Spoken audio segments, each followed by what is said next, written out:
Greetings and salutations, everybody. Welcome back to episode 38 of the Snarp Fangle podcast. I am your host, Jake Metzger, along with the fantabulous literary scholar who's seen her fair share of academic dogma, Angela Metzger. Angie, how you doing? Well, hello there, Jake. It's nice to be back, and I feel like I'm back way too soon. No, not at all. Well, it's good to have you. I feel like I was just here. It's good to have you here on this nice rainy November day. Yes, 1st of November. 1st of November. Happy All Saints Day to you. Happy All Saints Day to you as well. Yeah. Just counting down to Guy Fawkes Day on the 5th, right? That's right. Remember the 5th of November. Mm-hmm. Yeah. Yeah, always remember that. Yes, and we don't live especially in in 2024. They call that bonfire night. What? They call that bonfire night in Britain. Oh. They all go out and that's where they make bonfires is on All Saints Day, and then 5 days later is Guy Fawkes Day. They do it again. Oh, that's cool. So yeah, kind of interesting, but we don't have that practice. I feel like they might have done it in the 18th century. They started in the 1500s when 1600s when Guy Fawkes was killed. But it's kind of interesting because it's like you have this momentum and this energy from Halloween, and then it carries through for 5 days in Britain. So it's like you have these traditions that have been there for years. I can't stop thinking about the epic rap battles with Guy Fawkes versus I Che know. Guevara. Was it Che Guevara? Oh my god, it's so good. It's so good. I still need to watch their. It's so smart too. I still need. They're on Patreon now. I don't know. If are they really? Yeah, they're on Patreon, so they do crowdfunded stuff. Oh my god! But it's so like expensive. I feel like because they were trying to do it every couple months, but it just takes a while to build up the funds for it to pay everybody. That's my guess because the last one they did, I think, was in February. Well, and 10 years ago, I remember they were getting so big, they had billboards in LA advertising when the next rap battle would be out. And at that time, I remember teaching and I would show up a rap battle. The kids would analyze or laugh at it. And it was just interesting because I said, if I had to teach history, other than the disclaimer with the language and the innuendo, I would probably teach this. Yeah. But it was just so big. They would have billboards telling when it would drop. And it was the #1 channel on YouTube for months. Wow. And it was just epic rap battles. It was very huge. But I love it. They're very clever. And as an educator, I see what you did there. Yeah. and the guys who write them, the comedians like Peter Lord not Peter Lord, but Peter and Epic Lloyd. Nice Peter and Epic Lloyd. Like they're still doing it. And they still really have a working relationship. Sometimes that does not happen when people start doing stuff together. So and they've been doing it since, what was it, 2011 or something? Yeah, a long time. I remember when they first went on there. It was like 2011, 12. What was the first one? Was it gosh, Bill Riley versus John Lennon? That was it. And I don't know why. I don't think so. I thought it was Billy Mays. It was Darth Vader and Adolf Hitler. No, that one was a later one. And because that was the second or third. Billy Mays and Benjamin Franklin, but I don't think that was. That's in the first season. It's in the first season. Yeah, I know. So other other than that digression, we are going to talk about something very different tonight, aren't we, Jake? Absolutely. And for all comments, concerns, thoughts, and ideas, and whether Angie should do a playthrough of BioShock, would you kindly direct them? Would you kindly direct them to snarpfanglepod@gmail.com? Yes, we're eventually going to get a Patreon too, I think, eventually. But I'll we're be not the there first yet. one waiting for that. We're not there yet. So what we're going to do today, Ange, all right, is we're going to do a new kind of, let's see, how do I want to say this? We're going to start a new series of the Snarp Fangle Saga. Okay. So we have our 2-film series and the regular show. Which I love. Those are very fun. And Snarp Fangle is kind of a whatever. Like we're gonna do a conversational podcast, but we're kind of just trying new things and seeing what works and what doesn't. Which I think is important for creativity. It's important to try new things and say, hey, this worked, this didn't work, but you know what? At least we tried. Yeah, and we always wanted to do like spoiler cast for stuff. We kind of do it with the 2 films, but not really. But picking one piece of media to really dive into, really sink our teeth into.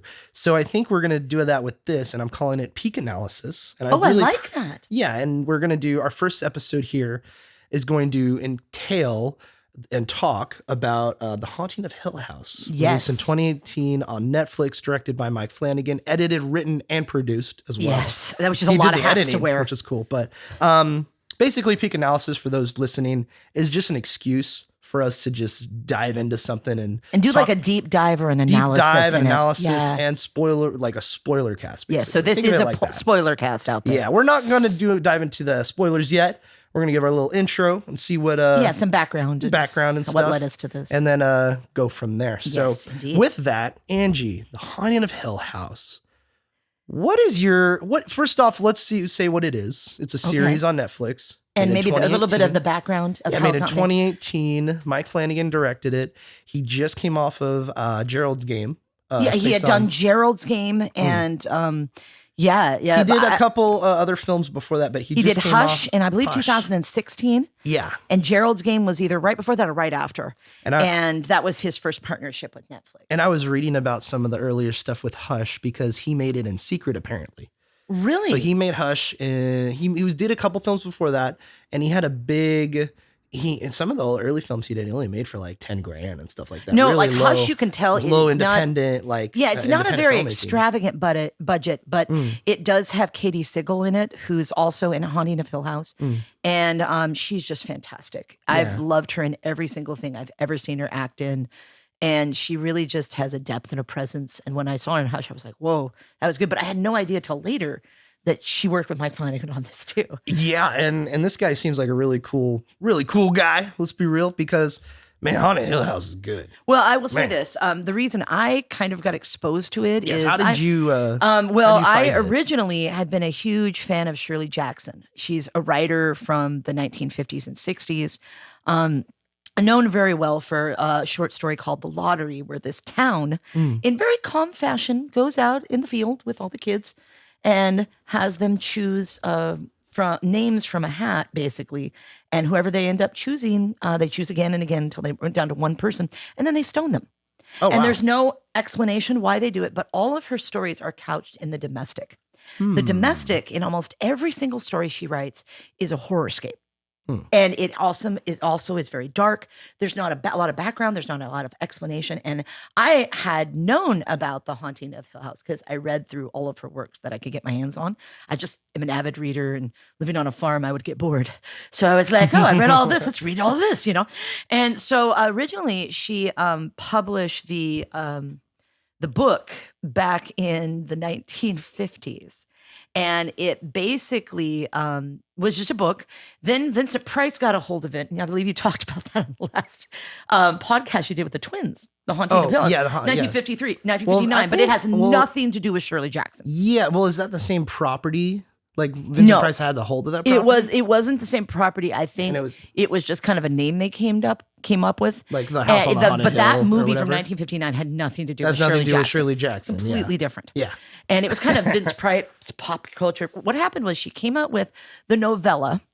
And in the novella, you follow Eleanor, and you don't really know if Eleanor, she goes to this house, she starts acting crazy, and you don't really know by the end, as in most Shirley Jackson things, whether the house made her do this or she went crazy. But the story in the book kind of ends differently than the TV series. And then later they did make a film, I believe in the late 60s, of The Haunting of, it wasn't called The Haunting of Hill House. It was, I believe it was Hill House. Yeah. House on Haunted Hill. That was the book's name. Okay. Gotcha. And then they did one in the 1960s, and they did a really bad remake in 1999 with I remember Liam Neeson and Catherine Zeta-Jones and Owen Wilson. And it's very bizarre. Man, Owen Wilson's like, I just got done with Anaconda. Horrible. I want to get this done. God, it was my so career. bad. I feel bad for him. He had a bad agent. The concept's not bad, but the execution in 99 was really bad. Yeah, I feel bad for him. They tried to delve into like this supernatural past and added some elements, and it just didn't work. And then Mike Flanagan is a very large fan of literature. I've taught literature for the last 24 years, starting with Shakespeare. And, it's one of those things that he will take a work of literature. He did this with House on Haunted Hill, which is what he chose the name for the TV series in 2018. And then he did Bly Manor, which is a retelling of Turn of the Screw by Thomas Hardy. And he changed that up a bit, but his adaptation is absolutely brilliant of these really classical literature works that are read in college and university classes. And they're well known in the canon of literature. And he took it and he took a take on it. And I really see a lot of Christian elements in his take. Not everybody does. Because sometimes with the guise of horror, it is such a thick lens. And sometimes it's a lens that people don't really gravitate towards. So it's not really for everybody. But if you're not a fan of the horror genre and you don't want to watch it, we're going to try to do a nice spoiler summary and kind of give you some background and some insight into what I think is a lot of spiritual truths that come through in this adaptation. And I have to say, this is my favorite adaptation. I've taught it 4 times and Bly Manor 4. Dang. in college classrooms. And That's awesome. I would have them watch it, but I never let my students just watch it. They have to answer questions. And so we adapted some of our questions when you and I watched it and had discussions after every episode. Yeah, I remember you wanted to watch this with me, and I was like, I was just going to watch it with you. I wasn't going to. Whatever. And then, No big like, deal. I found out you had the questions, and I was like, oh, Ding. you've taught it. Light bulb. Interesting. And so I was like, yeah, exactly. So I was like, we could do a podcast on it. I was like, and that's brilliant. Okay. And I was like, I didn't really know if I was going to like the show or not, but I'm like, if I hear it's great, and so let's just keep going. And so we started watching it, and I was like, dang, Was the hype real? The hype was real. Like, hype was well, this was legit fantastic. An adaptation like, and cinema. an execution. Every time I watch from the it. literary perspective, especially. Oh my God, the I literary can't imagine perspective. because you're familiar with the story. Well, and I feel like what he did is take the characters that are kind of scattered through this novella that she wrote, and he makes 5 of them brothers and sisters in a family that suffered a tragedy, and it's kind of affected all 5 of these children. And we flash back from their childhood to their adulthood, but it's all the themes that Shirley Jackson had. Is the house doing it to them? Or is this mental illness unchecked? That's kind of the question at the end of all of like, why is this happening? And she kind of leaves it up to her reader to find out. And I will say the adaptation and the execution and the themes and the narrative quality and the way they act, everything is done on such an amazing level. When you and I watched it this time, this was my 7th or 8th time watching the entire episode, all 10 episodes through. And every time I noticed something different.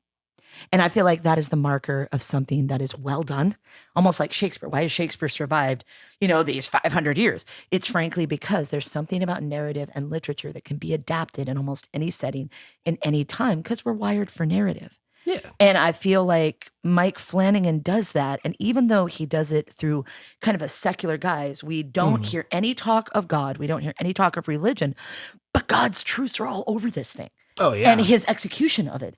And I feel like what a nice way of bringing kind of gospel messages and God's eternal truths. I mean, we do have one character that's a Christian, and she prays for the family. Yeah. But other than that, you don't hear any mention of God pretty much. And yet God's fingerprints are all over this story.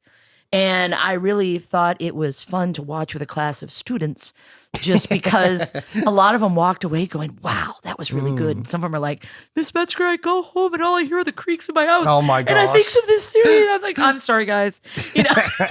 But I will say, my whole point is I don't mind horror and the guise or the lens of horror as long as it has a good message.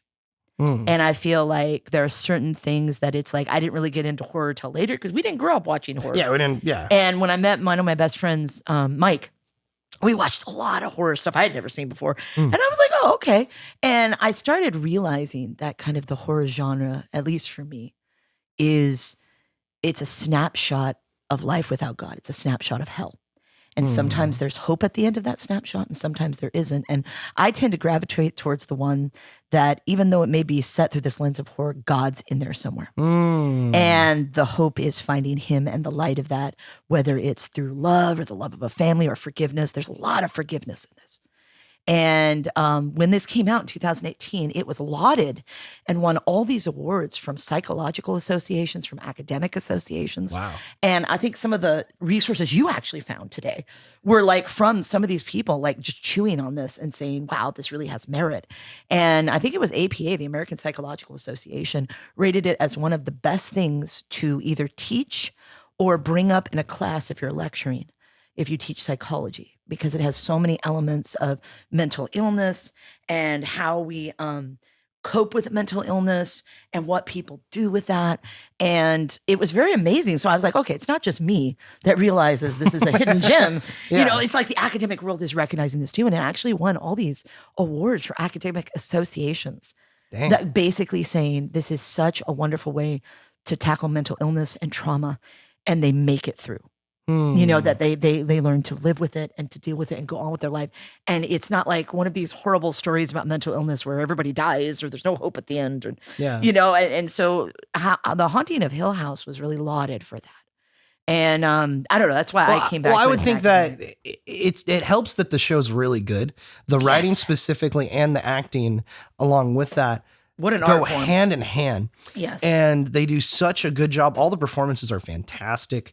The show is very enticing and creepy and relatable too. There's plenty of aspects in this film that you can pull and just relate to. The narrative structure. Of it is really good.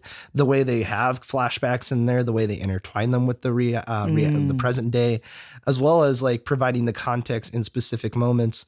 And especially one episode we'll get to later where it's multiple one shots.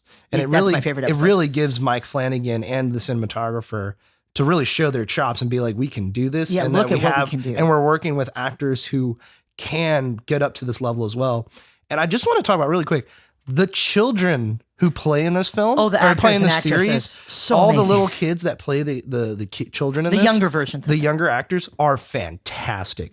I mean, you think of like kid actors and the great ones throughout all time.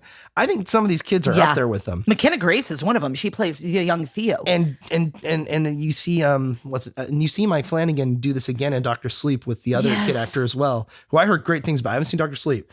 We'll get to that one day. Most of these kid actors are in Dr. Sleep. Like the little girl who plays Nell, she gets eaten in the beginning. So. And the kid who plays Luke's in was it Color Out of Space with Nick Cage? Yes, and he's also one of Wanda's sons in WandaVision. Oh, that's right. I forgot. Right. Yeah. So it is very interesting. But yeah, it's really, as a director, like it's really hard to work with kids and make them to get what you need out of them in terms of their acting chops.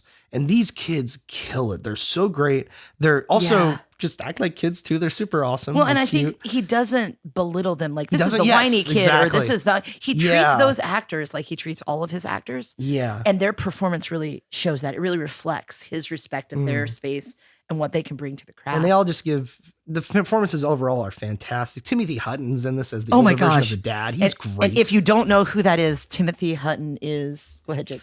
I only know him from Leverage, the series.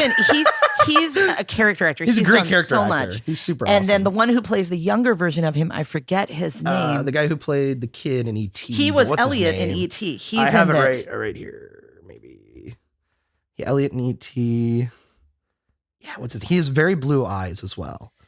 He was in Gerald's Game. He played a creep in Henry Thomas. No, Henry Thomas, yeah. Yeah, he was a creep in Gerald's Game. He played her father in the past. And I believe the girl who played Shirley as a child is in that Gerald's Game too. Oh, really? Yeah, so they've all worked together in Mike Flanagan stuff. And he plays like just a loving father in this. He has a wonderful role, kind of a dual role in Bly Manor. And then he's an absolute horrible person in The Fall of the House of Usher that he just came up with last year. And you can tell that Mike Flanagan and these actors get along really well because they're in every single thing he makes. Well, it's so interesting too because he did Ouija Board 2 Origins. And the girl who's older Shirley and the girl who's younger Shirley were in that as mother and daughter. Oh, they were in that as mother. Oh, that's after perfect. They did this. That's so awesome. it's hilarious to me. Like almost everything he does, especially the Netflix series, that the Poe one is based around all of Edgar Allan short stories and poems. That's The Fall of the House of Usher. And then Bly Manor is based on Thomas Hardy. Now he did two other ones. He did Midnight Mass, which was I believe was a novel, and The Midnight Club, which was either a novella or a short story. I don't see those as good as the literary adaptation. Kind of like he did Dr. Sleep, which is also a huge novel by Stephen King. Yeah. So his way of adapting literature is something like, as someone who's read it, is like, oh my God, Mike Flanagan, I don't know how you did that, but you have my respect for doing that. And it was funny because I had people that weren't fans of horror, and we talked about this during one episode, that you get so, the characters are so genuine and the way they are executed is so brilliant that you basically are like, I don't even care that this is a horror. I just want to see if this character makes it. Yep. And I had one lady who was like, I do not like horror, but she absolutely loved The Haunting of Hill House. And she said it was because of the story of the family and the way he adapted it. She said it left you with hope. And I think you said this in the very last episode, all the horrible things that this family lives through and survives, the ending that we get with them together erases all of the horror that it's beautiful. And all of the hurt and all the unforgiveness, because they've come to a place where there's hope and there's love and there's forgiveness in the end. Yeah. So I would and also going back to the literary awards or whatever it was psychological awards. It was actually encouraged to be taught in there's so certain many psych classes that were dealing and there's so with certain many issues. themes of that, and also spirituality, which I love to analyze and dive into this, especially if you like are a Christian or Catholic and you know that the stuff like demons exist, that kind of thing, and even ghosts to a certain extent, like familiars. Maybe not familiars. I'm not saying ghosts are real. I'm just saying this is not what we do in the shadows. Spirituality. I am your familiar. Series. Yes. And it's really interesting. I know what you're saying. I typed in from the Christian perspective, House on the Haunted Hill, and I got a couple things that it was amazing. Up. You had some hits that were not there 5 years ago when I taught CatholicStand.com was one I found where it's from a Catholic priest analyzes it, and it was a beautiful write-up. Yeah, really cool. And then another website, Bible and Pop Culture, actually did a whole review and a per episode like breakdown, which is what we're going to read today when we go through the summary. And shout out to them, bibleandpopculture.com. So they did a whole blog about the haunting of Hill House. It was fascinating. And the kid who wrote it is fantastic, and I'll read his name once I get to it. And then Faith and Fandom, they had a quote that we're going to read probably when we get to the last episode, because it's a very he breaks beautiful. It down really well. Yeah, he does a good job. So, which is nice because I didn't have those resources 5 years ago when I taught it. Yeah, I know. And then like some of the stuff was written in 2020, 2021. Yeah. So I read as COVID hit. That was the last time I taught it. And so like folks went in and found this and they're like, oh, this is great.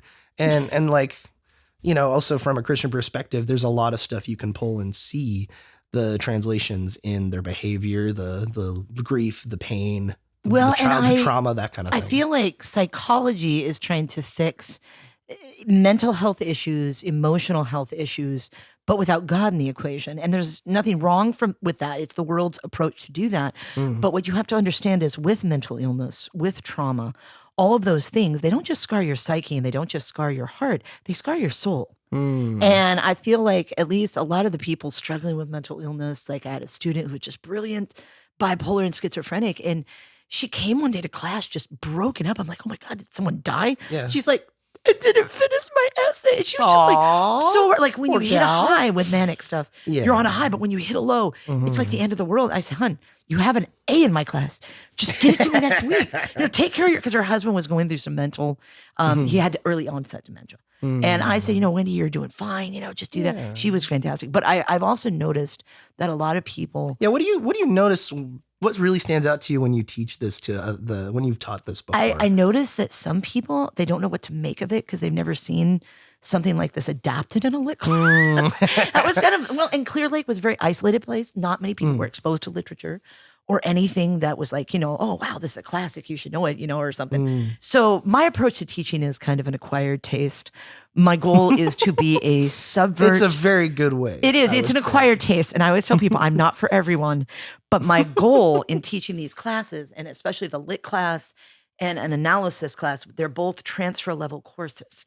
So in other words, you have to teach this as if you're at the university. And my whole spiel as a teacher is I want to teach them things and have skills that they can take with them, but I also want them to think for themselves. Yeah. So a lot of my questions, they are a bit of an acquired taste, but I kind of look at this and I think if I was watching this for the first time, what are some of the bigger themes? Because I've gotten to the end of this and I want people to take away with them. Yeah. And I really felt bad because one time I had this husband and wife, sweet military couple, and they had lived in like Italy next to the Vatican because he was stationed there. Oh, wow. And they ended up in Clear Lake. And like he's emailing me like, I can't email me your essay because I'm at the end of my driveway on a tractor and I can't get you. I'm like, dude, just send it to me next week. It's fine. It's fine. Yeah. Because Clear Lake, it's very hard to get internet signals in certain spots because we have graphite deposits. Oh, and so I would just be like, dude, it's fine. So he and his wife would take the classes together because they were offered in the evening. Somebody could sit with their 5 kids, and they were homeschooling most of them. Oh, wow. And then later, when she started to do literature and stuff with them, she pulled out all my questions, and the kids got to live through what I did with him in both the freshman class, the lit class, and the analysis class. So it was really funny. But they both came to me and they said, Angela, she's like, I'm trying to watch the new season of Ozarks, and I hear your voice in my head. And I'm like, oh my God, I'm so sorry, Tuesday. And then he's like, I was watching this country music video and I thought, why is there so much blue? Angela would know why there's blue. And I'm like, oh my God, I've ruined things for this couple. But it's funny. My whole point is I want you to think about things that there is an artistic, I think a lot of people watch stuff and they're like, that was cool. whatever, few scares. But I feel like there's a lot of art that goes into this stuff. There's a lot of, and I want you to chew on it. Well, also you want to analyze, and because when people are, whether they're painting the backgrounds of a set, whether they're doing the costumes, whether they're creating the pebbles on the floor, like each decision is an artistic choice. Most definitely. And it could be a direction from the director specifically, or whoever's the head of the department, or their own take on it, or their own take. Yeah, and they're like, oh, we're supposed to be in a 1400s gravel driveway. What does that look like? Oh, just put regular gravel down. Well, sometimes it's more direct than that. Sometimes it's just whatever, but it doesn't hurt to kind of think, because some people who do that kind of stuff are super passionate and really good at it. So it kind of makes you want to think about that kind of stuff. It's not necessary. Yeah. But it's like, it's more context. There's one point in this where the one character that does believe in God and pray said, I didn't want to come work at this house, but when I heard you had children, I had to. And if you notice in this scene, she's talking to the mother and she's got these angel wings behind her because of all the statues in the house. And it's juxtaposed with this one ghost that's very creepy and that lies all the time. So you have like a Satan versus God dynamic in episode 9. Yeah. And I think it's kind of interesting. You don't have to notice that stuff, but it's there for a reason. But it's there. And a lot of the stuff you see in this show is very in the background. It's subtle. It's very specific.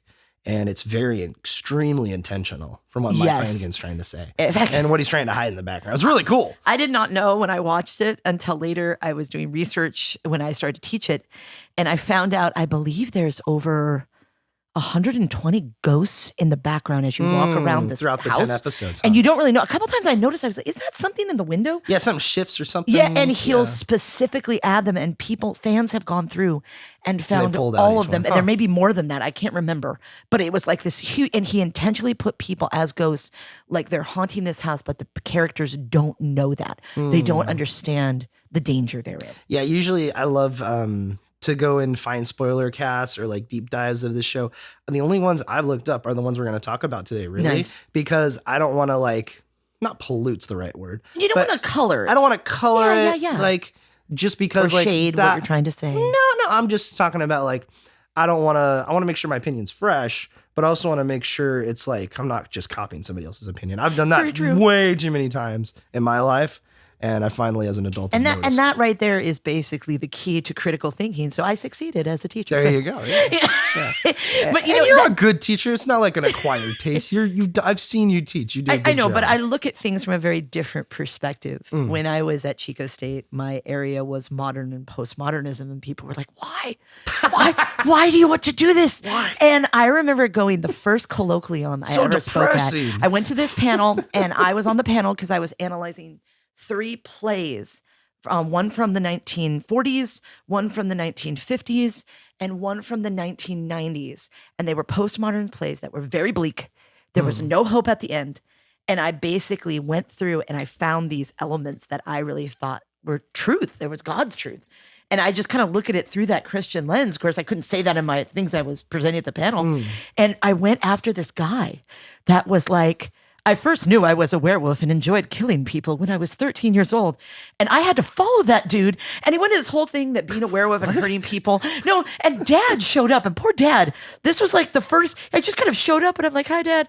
And so he shows this guy and I could see Dad's face like, what the heck? What is this guy started about hurting people and stuff. And then I had to go after him. And I went, well, wasn't that interesting? And I had to give my spiel. And the teacher moderating this was just looking at me and he asked a few questions and then he looked straight at me and he goes, so I'm curious, these plays, and I didn't know one he had written his dissertation on. And he looked at Chico State, it was Matt, I forget what his last name was. He was wonderful. And he goes, so Angela, how did you come up with this, that there's hope with these 2 brothers? Do you ever think they're going to leave? Are they really going to leave the house? And on Broadway, it was John C. Reilly. And I forget who the other one who played it. They were in the 90s. And they were in this play by Sam Shepard. And I analyzed it called True West. And the whole point is, are they ever going to leave like Willie Loman? Are they ever going to have their dreams? And he was just amazed at my analysis. And I said, well, I think, because I looked at the mythos of the American dream. That was something I was very interested in. And he said, do you really think they're ever going to change? And I said, well, I think the lesson you can take, he goes, can you take a lesson away from this? Because it's postmodernism. And I said, well, I think you can take truth away from almost anything, Matt.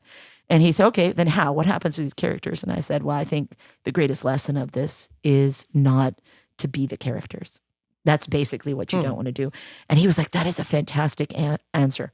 But it was just after the werewolf guy, people didn't know what to make of that. Yeah, they kind of threw off. So that was interesting. That's funny. But I've always looked at things with a different perspective. And for me, it's very hard for me to get sucked into something emotionally, mostly because I'm always analyzing it. But I have to say, this series did that to me. This show sucked me in, and I stayed up till 3 a.m. in Clear Lake watching it, and had to teach the next morning at 8 a.m. And I didn't care. It was totally worth it. And so, but I have to say, like, there is something about good art that stays with you. Yeah. And I feel like when I see good art, whether or not you know the signifiers for good art, it's like something in you goes, oh, that's truth, you know, and you go after that. Yeah. So I would, if you're listening to this, we're going to dive into and momentarily and kind of go through episode by episode and spoil most of it or all of it, whatever it be. And we're going to sink our teeth in and really dive deep with it. But if you haven't seen The Haunting of Hill House, if you don't want to see it, that's fine. You can follow along with the podcast and just hear us talk about it. But I would highly recommend, you won't get the most out of this podcast until you go and seek this out on Netflix and watch it. And view it for yourself. It's 10 episodes, each about 45 minutes to an hour long.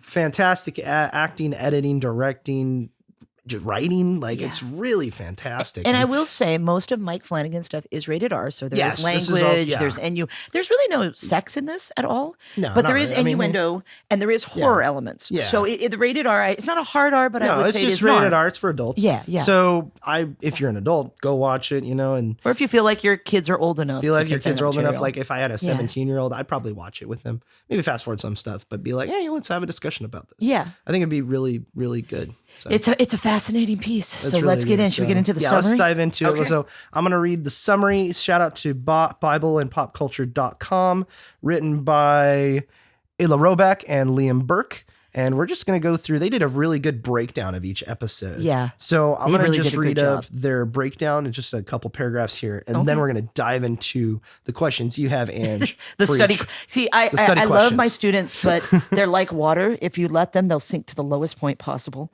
So I found out when I started showing things in class, at least at the collegiate level, I was like, you know what? They're not watching this unless they have something to write about. So I would give them questions, and afterwards they had plenty of time, but most people would answer the question as they watched the episode. And as you do that, you have to think about it a certain way.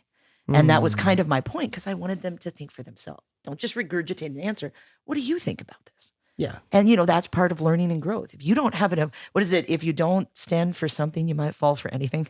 That's kind of my approach to questions in literature. Yeah. And we're talking about it. So we'd highly recommend you watch this show. Yes. And seek it out for yourself. But let's dive into it, Ange. Let's dive into episode 1, Stephen Sees a Ghost. Yes. So let's see. I think I'm just going to start at the very beginning here and go from there.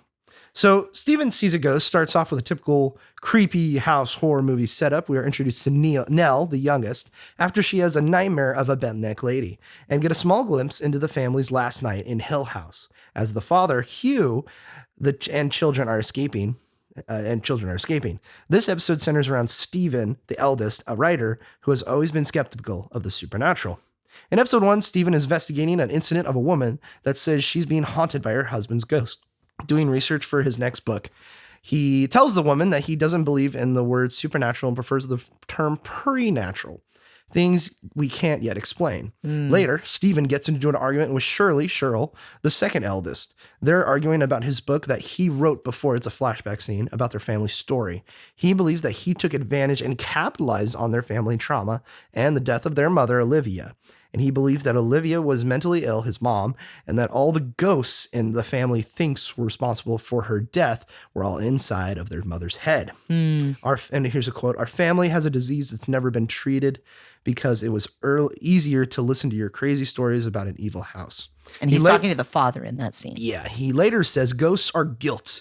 Ghosts are secrets. Yes. Ghosts are regret and failings," Stephen explains. "But most times a ghost is a wish." Yes. Continuing on, the trigger that kicks off the series is when Eleanor, Nell, the youngest, calls everyone after an apparent period of silence, and everyone other than Hugh, their father, either misses her call or ignores it. We get a very brief introduction to each of the siblings, first in a scene from their childhood, the last night in Hill House before Olivia dies, and a scene of Stephen and Luke in Luke's treehouse, and Steve with Hugh dealing with the aftermath of that night at Hill House. Because we are jumping back and forth. We're jumping back and forth, yeah. So as an adults, as kids, in Hill House, and you do this multiple times throughout the series. And then as adults, we see a glimpse of each of the siblings' lives. We see Shirley at work as a mortician and owner of a funeral home. Theodora, Theo, at a club where she meets a girl and has a one-night stand. He's very cold, disconnected, and distant emotionally with She does not want to invest. She does not want to invest in anyone. We see Luke very briefly towards the end of the episode of Stephen, outside of Stephen's apartment, apparently stealing from him. Then Nell in flashbacks throughout the episode. But most vividly in the end scenes, in Steve's apartment as a ghost in Hill House, dancing around the dark, empty rooms. So episode 1 ends with Steve's terrifying vision of an undead Nell in his living room as he experiences the supernatural. We are left with a few unanswered questions, and we'll just move to your questions. And I think what's so interesting is he goes into his apartment, and she's standing there, and throughout the episode, she's trying to call people. People miss her calls. The dad calls her back. And so she's standing in his apartment. He goes, "Oh, God, why did you scare me?" And she doesn't say anything. And the dad calls him. He goes, "Yeah, she's here, Dad. Don't worry about it." And he goes, Steve, listen to me. And the dad kind of breaks up and he goes, "She's dead." And he's like, "What?" He goes, "She hung herself in the house." And the house is on the East Coast and Steve lives on the West Coast. And as he turns around, Nell's closer to him. She's much closer to him. And like she's trying to say something. It's like she can't move her mouth until it's like this ghostly scream. And as she does, all of the light and the warmth in her body fades into like this pale, ghostly specter trying but screaming at him, and that's where it stops. And it ends with him on the floor, and this man who investigates ghosts for a living but doesn't believe in the supernatural just had an encounter with a supernatural experience. And we're going to see later on there's a lot more to what's going on than we thought. Yeah. But yeah. So Angela, go ahead and read the question 1 of episode 1. All right. So my questions, and I'm going to kind of edit here because these would give students context if they missed an episode. But basically, when first introduced to Steve, we see someone who has a strong belief in science and is very skeptical about the supernatural world. The present snapshot of the Crane family is one that has been broken by a personal tragedy. And we find out later this is the death of their mother, Olivia, or Liv. You get a sense that Stevie's quest to debunk these haunted places is a personal attempt to reconcile his own past and tragedy. What does this tell us about Steve's character? Are there things in his past that are so painful, we try to explain them away rather than deal with the trauma and the pain? How does this take a toll on Stevie? And we'll see later it affects his relationship with his wife. Yeah. We get a sense that they are separated, but we have no idea why. Yeah, we have no idea in this episode. And so the second question is, by the end of episode 1, Steven sees a ghost. We realize that the supernatural is not something that you can barely stick in a book. And then can be shelved, much like your past. Instead, the supernatural is prevalent, especially in the end of the first episode when he has this encounter with Nell. And I already described how she tried to scream. How does this everyday supernatural intermingle in the story, both in the past that it represents, and how do the members of the family feel connected somehow when Nell kills herself? Because one of the things that happened is each one of them wakes up at the exact time, even though they're all across 3:02 in the morning or something. Yeah, on the East Coast. And that's where the two sisters are, Shirley and Theo. And then both Luke and Steve are on the West Coast. So then it's 3 hours later at midnight. Yeah. And they all wake up at the same time. And so one of these siblings has died. Their house or their family is now changed. And the last time that this happened, it ripped the family apart. Yeah. And so it's kind of interesting that, this first episode, there's so much that's laid down, that there's been this trauma that happened in their past. We don't know exactly. The only thing we get to see is the dad going into Steve's room, picking him up, waiting till there's no noise outside. And then he picks his son up and they run Yeah. And he's holding this. He's probably about 12 or 13, but he picks him up and he runs. Yeah. And someone or something is pursuing them. And when they get down to the car, all the kids are in the car crying and they drive away. Yeah, man, I hate it when It is so an sad. emotional scene, but that was from Steve's perspective. We're going to see it from all 5 siblings' perspective, including the dad and the mom. And I feel like that's kind of the genius of the writing. There's a narrative string that runs through this that compels you to go to the next episode. And it's perfect because you have all these kids from a writing perspective, and you have one at a time you can explore in each episode. Then that's exactly what happens in the show. And it's really cool. Like, we'll start with Stevie and then this kid and then that kid. And then we're going to go into the parents and multiple perspectives. And each time you learn something different. Something different, something new. And it's just really, really well done. And this first episode, I was watching it again earlier this week. And Timothy Hutton, man, He does an amazing job. He does such, I keep going back to it, I don't know why, but his performance strings it all together. His performance really strings it together. He does a great job for what's asked of him to be the father in the later years and that we're seeing them in. And you'll see later on the resentment toward the father and their interactions the toll with that this tragedy has taken, but because it wasn't done in truth, because the dad is trying to protect the children. At one point in this episode, they say, well, why not just have your kids testify? And he goes, no, my kids don't take the stand. And because of that, he ends up losing custody. And her sister ends up raising all 5 of his kids. Yeah, the aunt. And he did this on purpose to keep them safe. And it's so cool because his performance does string it all together. His performance is really... Because there's so much on his shoulders as a later father. Yeah, and how it's all interacting with the children, how it's interacting with the aunt, whatever her name is. Not Marge. It's Aunt Janine or something. We'll figure it out. We'll get there. But it's something with this episode, especially the lady who plays Nell and Kate Siegel too. Like all these actors Siegel are plays great. Theo. And then the girl who, Elizabeth Reiser, who played Shirley. The lady who plays Shirley's fantastic. Victoria Peretti. Yeah. And of course, the mom from Spy Kids, who plays the mom in this, is fantastic and has an age probably his age 3 years out of the 20-some years. Gugino? She's not. It's not Hispanic. It's Italian. It's Italian. So you have to pronounce the G. But explains I was just like, she has not aged at all. My God.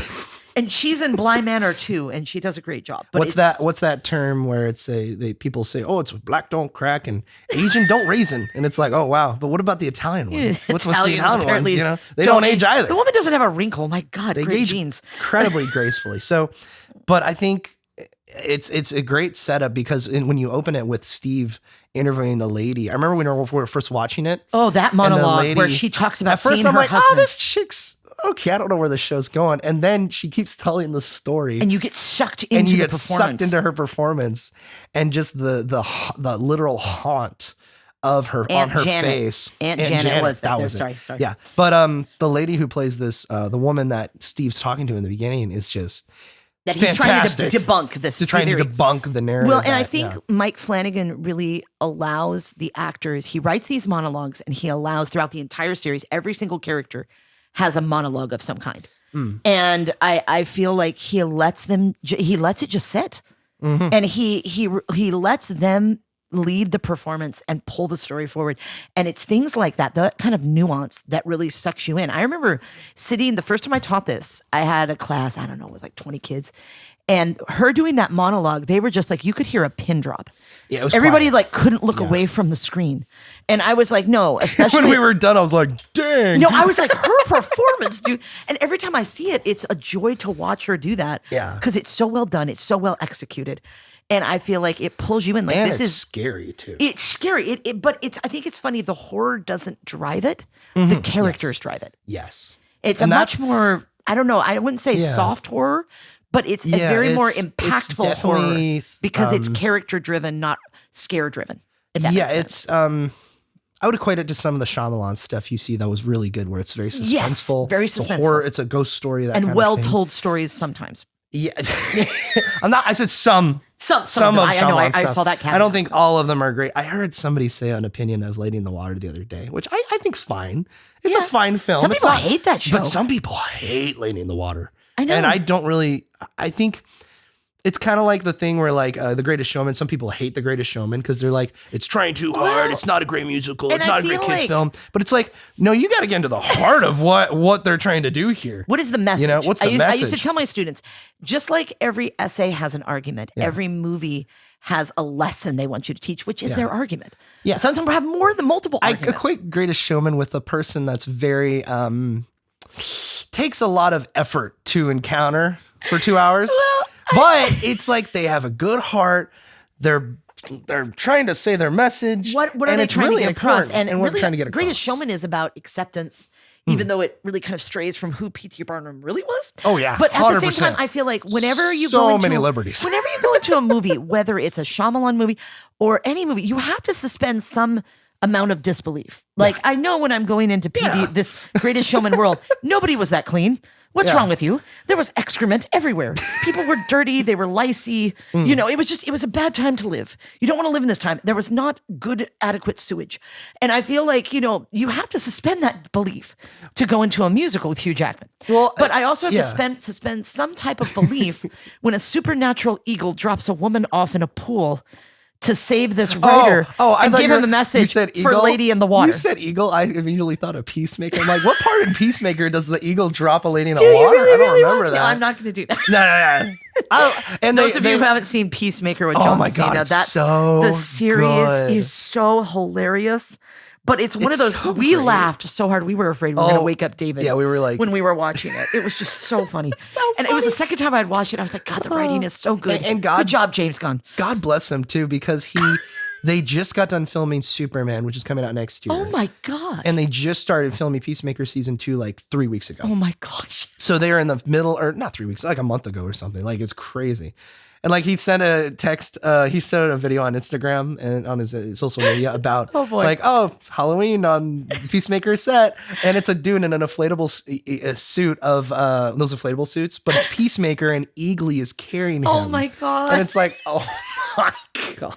No, so for those of you who haven't seen the Peacemaker series, it's great, hilarious. But you're correct in the. But I feel like you do have to suspend some disbelief. I mean, we I know that Tony Stark really can't do those kind of G-forces without dying. Well, I think there's some stuff also that in pieces of media. I have this issue with a lot of video games where you're not in the right headspace. You're not in the right like mindset to play this. Like, I'm not going to get the most out of this right now. It's not really grabbing me. And if I'm going to invest 12 hours into something like this, I want to be in that right mindset. So I'm just going to put it off for now. Well, like that has happened multiple times to me. Yes. And I feel like people have that issue. And if you're like a reviewer of movies and you have to sit down and watch something, or you're a reviewer of games or books and you have to get the media out for your publication, sometimes you have to do it regardless of attitude. Yeah. And or just get your deadlines done. Well, and I feel like for me in this modern not context, everybody has that. I feel like in this modern context, it's so hard. Like my time is important. I don't mind that's also putting something on 1.5 speed on Netflix and speeding through it. I don't, because I only have so many hours in a day. And I feel like House on Haunted Hill is so good. I wanted to watch it multiple times. And I feel like that's because what message are you giving me? I have to suspend my belief that a ghost showed up to this guy. But at the same time, Mike Flanagan, what message are you trying to get across? And we watched Dead Alive the other week. Like that, we're talking about disbelief. You have to do a lot of disbelief. But I feel like if you're there to entertain me, if you're there to give me some kind of message, I'm up for that. Yeah. But there are some things where it's like, okay, this is a bubblegum show. Yeah. I don't really. The House on Haunted Hill is not a bubblegum show. Like Fast and Furious. Great popcorn flick. It's great popcorn. It's not Shakespeare, but it's a popcorn flick. And I feel like this is like wine. Yes. Every episode just gets better. It just gets better. And you're like watching it, you're going, I want to know where you're taking me, Mike Flanagan. Yeah. And what is your end game? Why are you doing this? And it's cool because he combines this literary adaptation with introducing all these different elements and tying it all together. And I do have to have a caveat. So Shirley Jackson published her novella in 1959, the year Vincent Price did that, but it is not an adaptation. It has elements of her adaptation. This has elements of it. And so does this. But I feel like it's kind of somebody taking liberties. It's a Vincent Price special. Vincent Price, that's really what you're doing. Yeah. With this adaptation, the 1999 one, we're not talking about that one. No. With Liam Neeson. A very big, it was way before he was. No, not 99 either. No. Way before he did Taken. But I mean, it was one of those things like what Mike Flanagan did with this. Because the original novella is a bunch of people that are invited to this house. And this psychologist wants to study the reaction of paranormal psychosis, that people will actually create their own paranormal activity in their brain. And they're all paid to spend the night in this house. And the Dudleys, who work and take care of this property, will not spend the night there. And Mike Flanagan kept that. But he ended up doing this beautiful backstory for their family and why they won't stay in the house. Yeah. And that they weren't even, like, the mother, Mrs. Dudley even says, I wasn't even going to come. But then when I heard you had children, I had to come. And she tells mother, I pray for you every night. She's the only Christian in this entire series. Yeah. It's the only time you ever hear God mentioned is when she's asking Stevie in the first episode, well, don't you believe in God? And he goes, He's well, like, oh yeah, he's read the Bible and the Quran and all this Buddhist stuff. scriptures, Buddhist scripture, you know. And I think it's important because it's like we're telling this from a secular point of view. So in the end of the novella, Nell is this character, and the doctor kind of, through other characters, we find out it's kind of said like, oh, she's really susceptible. And she starts hallucinating, seeing things in this house. And this house is kind of falling apart, so you got to be careful.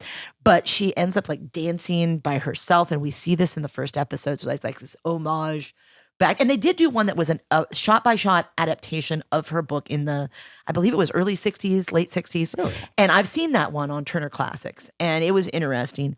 But in the end of the novella, they say, we need to get her out of here. We need to go. And so they get her in a car. They say, you go that way. We're going to drive this way.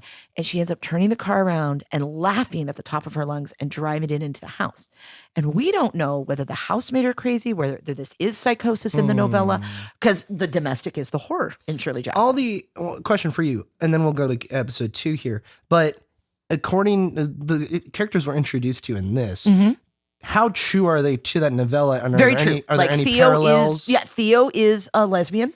It's kind of hinted to even in the 1959. In the 1959. Yeah, it's hinted that, oh yeah, I always had this girl and that girl. And Luke is, Owen Wilson plays his character in the 99. Oh my God. Yeah, and so in this, they took a very interesting trek that he's an addict. And the other brothers and sisters taking out. But in that, he's just kind of like narcissistic. So, and then you have Steve that thinks he knows everything. So they're all different characters in this house with the doctor. And then in this, he made them brothers and sisters. And we assume that Nell dies at the end of the novella. We don't know, but you don't know whether she's crazy, whether the house did it to her. You really don't know. Shirley Jackson leaves a lot up to the imagination. So Flanagan took this, made them a family of siblings that have to deal with their psychosis. And they have to forgive each other and deal with each other. Such a really creative way to take it. Yeah. And that's why I love Mike Flanagan doing this, because it's like his own take on this kind of thing. And he carries that from this to Bly to Mass to Dr. Sleep. Dr. Sleep. It's all there. It's really fantastic. He really, even if you're not a fan of the Ouija one, he did the second one. He did not do the first one. He did the Origin second one. And that was a fantastic I heard movie. good things about the second one. And the first one, everybody's like, it was trash. It's not a good movie. And then the second one comes out, and everybody's like, it's actually pretty good. It was actually pretty good. He also did, and I did not know this, I was a very big fan in 2013 when Oculus came out. Yeah, Oculus. With, that was one of his big it's ones the redhead who's Bo-Katan in Mandalorian. Katie Sackhoff. Yeah. She was in Babylon 5. She is in it as the mother, and Karen Gilliam, who plays Nebula, is in it. And I forget who plays her brother. He's famous. And it was all these people before they hit it big. She would do Guardians a year after that. Yeah, that was, so it was just very interesting, all these people, and it's brilliantly executed. I remember watching that going, that is a fantastic horror movie. It had great scares, but the narrative structure of that is really good. And I respect stuff, and everything's about this brother and sister overcoming the trauma of losing their mother in Oculus. 2013. I'd highly recommend it. But this actually, I feel, has a lot more, there's so much heart in these episodes, and you see it as each episode goes on, and it's touching. It's touching to see this family. And heartbreaking to see, especially episode 2. Why don't we go to that one? So speaking of heartbreaking, so Open Casket, episode 2, centers around Cheryl. We get a few flashbacks, including that creepy box of kittens bit. Oh my God. And we got so creepy. And we gain some insight into how Cheryl came into her profession. Essentially, because of the trauma and all of the unpredictable and sudden deaths of her childhood.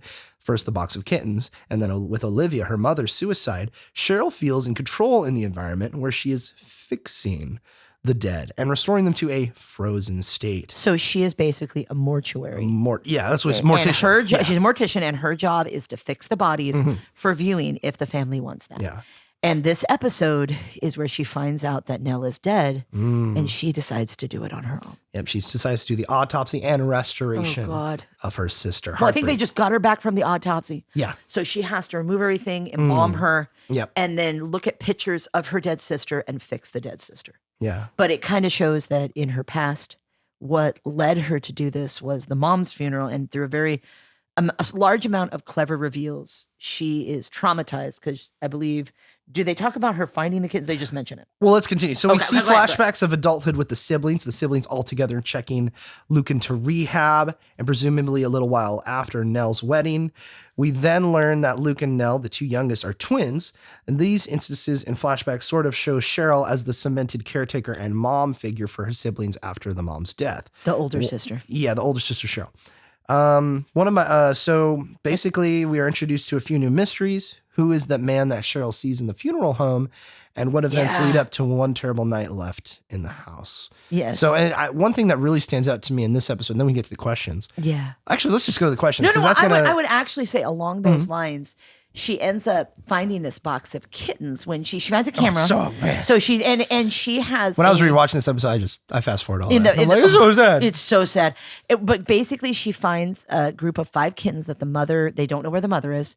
So she asks the dad if they can bring them back, and the kittens are fairly healthy. And we're introduced to the more of the Dudleys, like the caretaker, husband, Mr. Dudley. Mr. Dudley's in there. And so basically, the dad says, "Well, sure, you can take them back," and the kittens are perfectly healthy. And all of a sudden, she starts taking care of these kittens, and her escape is a family room. Yeah. It's kind of interesting. Just like Luke likes that treehouse. The treehouse, yeah. She likes the family room. And it kind of is a nod in her personality. She's kind of the older one. And I think even in the first episode, she talks in her sleep. Yeah. And the dad's like, "What are you doing?" And she goes, "The pandas are tap dancing," or something like that. Was it this episode or the next one? Was it Twin Thing? The Touch, the next one. I think it's the next one where it's the pounding on the walls. Is that the next one? Yeah, and her and Theo are together. Yeah, her and Theo too. Okay, yes, that's the next one. Because we're going to see that come up in the story in episode 8 or 7. Yeah. So let's dive into the question one. Okay, so basically, Shirley, the open casket, we get memories of Hill House from the point of view of Shirley, the second child. She is one of the more mature members of the family and eventually helps other people cope with death in general, being a mortician and running the funeral home with her husband, Kevin.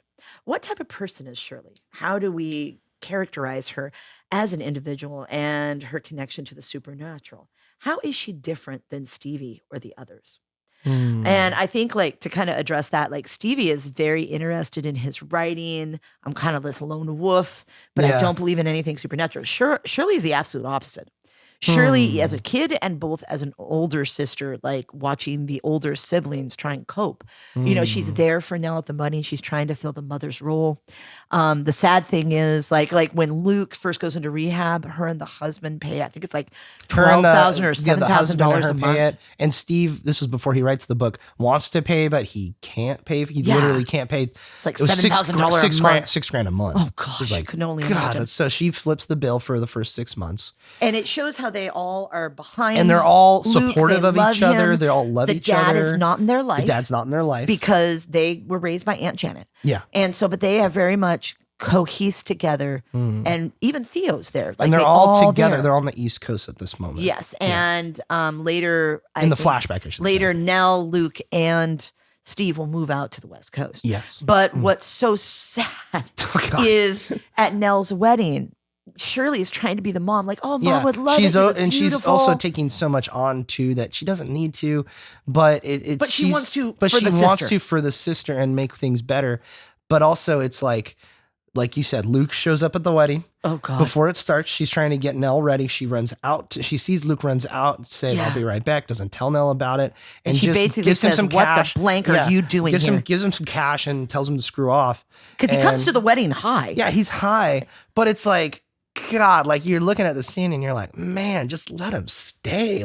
He's high. And Nell had been waiting for him. But Nell's been waiting. It's her twin. Her twin. I couldn't imagine. Yeah, if you had a twin, whether high or drugged up, whatever, they have the right to be at the wedding. Even if they're there 10 minutes and they leave. Cheryl, from what she has experienced, she's trying to make things perfect for her perfect day. Yeah. And I think a little bit of her own resentment against Luke for being a drug addict. He basically took all the money they put into rehab and threw it away. Yeah. And you can tell that she and Steve are very jaded by And that she's very experience. justified in that, for sure. Well, her and Steve are very jaded. Like, I Jaded don't by trust it, you. yeah. And even when Luke shows up and it looks like he's stealing from Steve, Steve's not mean about it. Yeah, Steve's not mean about it. He's just like, you can't take my iPad, but you can take the You can take camera and something else. Yeah, sell the camera. And he doesn't judge him. He's not mean. Yeah. But And that's we'll something- see later, Steve is mad at him. Yeah. And You one know. thing I want to bring up real quick is that something I like about the show a lot is that they do love each other. They do. And that they're love very is tender, always there. And it's always there. Under It's the from, surface, even when they're mad. Like usually in a horror show or a horror movie, a lot of people that are being attacked or oppressed by demons or spirits or what have you, ghosts, are really a-holes, or they so deserve flawed, what's and coming they from deserve them. what's coming to them, or they're so flawed in every aspect As of their Isaac character. said, you read Stephen King and you read his characters, and you're not sad when a monster You're not devoured sad them. when he dies. They deserve every bit of Yeah. it. And So- I'm like, but these characters, These characters, it's the opposite. they were raised in a loving family. It's just bad stuff happened to them. The trauma of their mother dying has changed the trajectory of their life. Yeah. And I think Shirley overcompensates. And by the way, one of the reasons APA, the American Psychological Association, has taken up Haunting of Hill House is Flanagan very cleverly has made all 5 of the brothers and sisters, these characters, a stage of grief from Kubler-Ross's 5 stages of grief. Yeah. At first you have denial, Yeah. And that's, which is Steve. yeah. Next you have bargaining, which is Shirley. She's always bargaining stuff. You have, well, I don't know. So Yeah, I don't know. Because I'm like, because I go back and forth on the characters. Because I've heard that too. But the 5 stages are yeah. if I Bargaining, remember, it's denial, denial bargaining, first, bargaining, anger? anger, No, anger, sadness, and acceptance. So I've heard that said because there's what, 5 kids? There's 5 kids, There's 5 stages. kids, 5 stages. So it makes sense that you would equate that to it.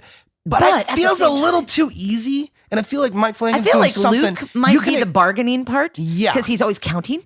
Correct. When we see his story from his perspective. Yeah. So I feel like it it could be the other way. It could be that way, and I feel like it's really easy to equate it. Oh, there are 5 of them.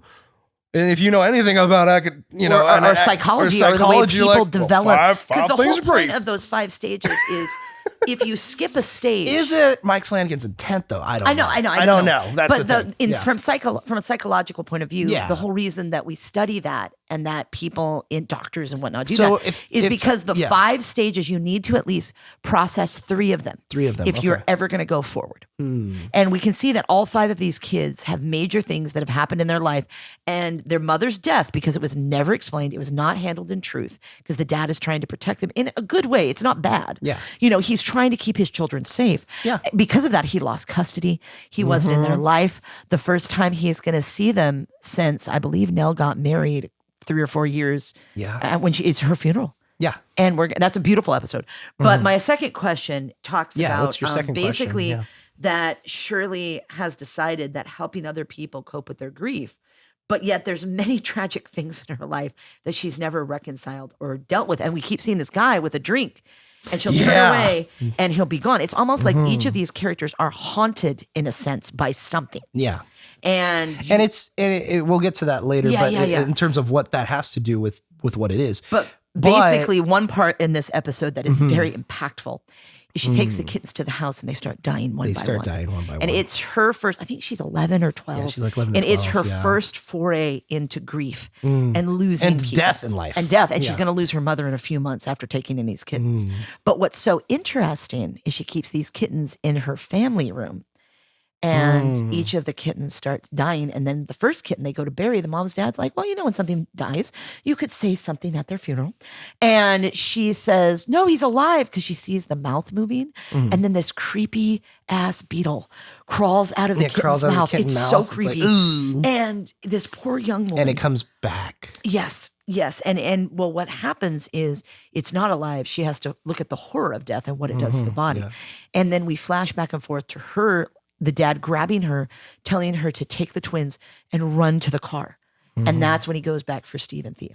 Yeah. And so you get this from all their perspective. What's so interesting is she goes through this whole episode. She's taking the picture from Nell's wedding where she was the mom pretty much. And she's looking at the picture to fix her face that has been bruised. Because apparently I can't imagine going through Cheryl's mind like, My brother sold our family out. My other brother's an addict. Yep. My sister is next door, but she's very bringing distant. home women every night, you know? I think at one point she goes, it's like watching a frat party. Why do you do this? Yeah, you're like a frat. You're like a guy, but you're like a really. You're like a frat guy. You're like a frat guy. And I taught at Chico State for 2 years. I totally understand. And Theo says this quote to her. It says, well, because they talk about something happened in the family. It wasn't Nell dying. This wasn't before. It was before Nell died. But she says to her, the quote's here. It says, well, be sure to let your imagination get the best of you. Well, that's the first step. Imagine the worst thing possible. Assume it's true, then go from there. Theo's so cynical. Theo's and a lot of people think that Theo is anger, and I totally agree with that. Oh, 100%. Because at one point, Steve goes, Theo is basically a fist clench waiting to punch someone. So I'm going to ask you this, and then we're going to move to touch. But whose acceptance then? Well, because if Steve's not acceptance, because she kind of accepts it. But I do have to say, along those lines, the reason I brought up the kitten was because she's dressing Nell in this dress, and she's yelling at Steve on the phone at this one point. He's like, "Well, funny. I can't find Luke. I got to get Dad." She goes, "Look, I'm neck deep in our sister's thoracic cavity," and she's taking the organs that the mortuary when they did an autopsy, because when someone dies, they have to do an autopsy. Yeah. I'm taking them out, and she's like, has them in a bag, and she goes, "All you have to do is put 2 men on a plane and get back here," and she hangs up. She's like, and even the husband, you have to. The husband and their assistant says, "Why are you doing this? Why are you doing this?" And for her, then she takes it upon herself. She takes it upon herself, and then we have a flashback at her mother's funeral in the same funeral home because Hill House is not that far. Yeah. And the mortuary worker, which I assume is her husband, Kevin, they own the mortuary. Mm-hmm. She does all the medical stuff. And we see her talk to a couple that's come in with their son. Yeah. And he doesn't want to see the grandmother because he says, I keep seeing the grandmother. Yeah. She comes to me at night, but she doesn't have any teeth. And I don't know if this boy is also seeing that or it's like this is his way of coping with grief. And Cheryl keeps reaching out to this kid. Shirley keeps like, man, you know, it's okay. Just come see your grandma. And so we walk through that, and then we flash back. We flash back. We flash back to her as a child at the mother's funeral, and she's in the back crying. And the Aunt Janet have escorted everybody forward to go see the mom. It's an open casket, and she's back there crying at like 12 years old, and she's like, I don't want to do it. And the mortuary guy just very gently comes up to her and said, you know what? You may not want to do it, but just come up and see it. If you don't want to stay up there, you don't have to stay up there. And as she walks up and she sees the body, she goes, you fixed her because the face looks beautiful. It's embalmed. It has makeup. And you kind of see that this helped her get past the grief. But is she really past it? Yeah, because, and that comes back to the beauty of the love of this family. The love of the family. Because you see her again, you see the same situation with the kid and the grandma. Yeah. You see he's scared, he's crying, he's in the back of the funeral and she home. Does the same he thing. Doesn't want to go up, but she does the same thing, grabs his hand and tells him it's going to be okay and walks him up there with him. Yeah. And it's so beautiful. And just, it goes back to that, these kids were raised right, you know, like they had a loving mom and dad. And you see that love carry through in their life, that the mom and dad, I think like in horror movies, sometimes you always have this jerk character. And we have elements of that in some people's choices. Some of them, yeah. But I feel like they're really, like, even as children, they took care of each other. But it makes sense for whatever character does his actions. And so the end of this episode is incredibly, the mom tells it's creepy. Her and Nell, they go out for a tea party. That's how they find the kittens. And the mom says, what happens when I flip the porch lights on twice? And they're like, time to come home. So the mother was an architect. The dad was a construction person. Yeah. They would buy these houses and flip them over the summer, make money. And the mom said, someday, this is back in the 1980s, late 80s, early 90s, we're going to have enough money to buy our forever home. And this is where we're introduced to it in this episode. And the mom she said, the center of the home will be the dining room so everybody can come in and out. And the mom's like, you know, someday we're going to do that, but your dad and I have to flip this house first. And this is the house she dies in. And so in the very end, she's done. She's fixed up the sister. She looked at her wedding picture. She had a strange vision of the mom rising up from at the very end. No, she goes to turn because even this was before what you're talking about. Did she have a strange vision of the mom before? The mom is dead, but she's rising up and looking. That's when she leaves. That's when she leaves the room. So it's the very end of the episode. So the last 5 minutes. Yeah, the last 5 minutes. Cheryl is fixed up Nell. she's fixed all the damaged skin. She's made her look beautiful. She looked at her wedding picture, which she was there at, fixed her face, and she's sad. And she has a husband and 2 children. And the kids keep trying to sneak down. And later we'll see Theo tell her, you tell them it's okay to feel what they're feeling, because Theo is a psychologist, child psychologist. Yeah. And she also plays with her niece and nephew. They really love them. The kids come up at one point and they say, can we see her? And she's like, and Cheryl's like, after on the phone with Steve, and she's like, no, that's just. And you can't see her now, but you can see her at the funeral. And she takes Theo's advice. And she takes Theo's advice. But what happens is after she's finally done hours of working on this body, she gets up, she's getting ready to go, and all of a sudden there's 2 gurneys. One has Nell's body. The other one is empty. And as she turns around, there's this figure in the shadow dressed in Nell's dress. And when you see the face of this figure, it's the dead mother. And she basically has the box that they buried the kitten in and she sees it was Nell's body and a beetle crawls out of her mouth. Yeah, that happens. Yeah. Yeah. And then she sees the mother, and the mother opens up the box with the dead kitten and says, it's time to come home.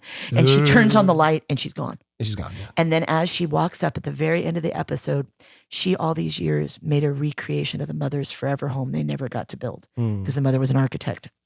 And when she goes upstairs, the little forever home in her office randomly flashes 2 lights on the porch and then stops. So 2 lights. And I always tell the students, what does that mean? And they were like, time to come home. But it's a beautiful circular story. That episode is so good. Yeah. And basically, my second question talks about the flickering lights twice and Cheryl's dreams as a child, that family was always at the center. And she's the only one that has children. Yeah. And she has a very stable She's the life. matriarch of the family. She is. That passed on to her. Yeah. And I think what Flanagan does so well is I'm like, okay, I got Shirley's backstory, but what the heck happened with the mom and the dad? And so you're kind of compelled to keep going. Yeah. Second episode's a great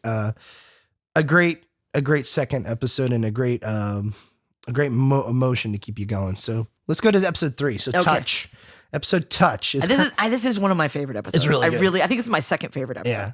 So Touch is centered on Theo, the middle child. We see flashbacks of her in the house. First with the creepy ghost touching her arm, then dancing by herself in a makeshift dance studio room.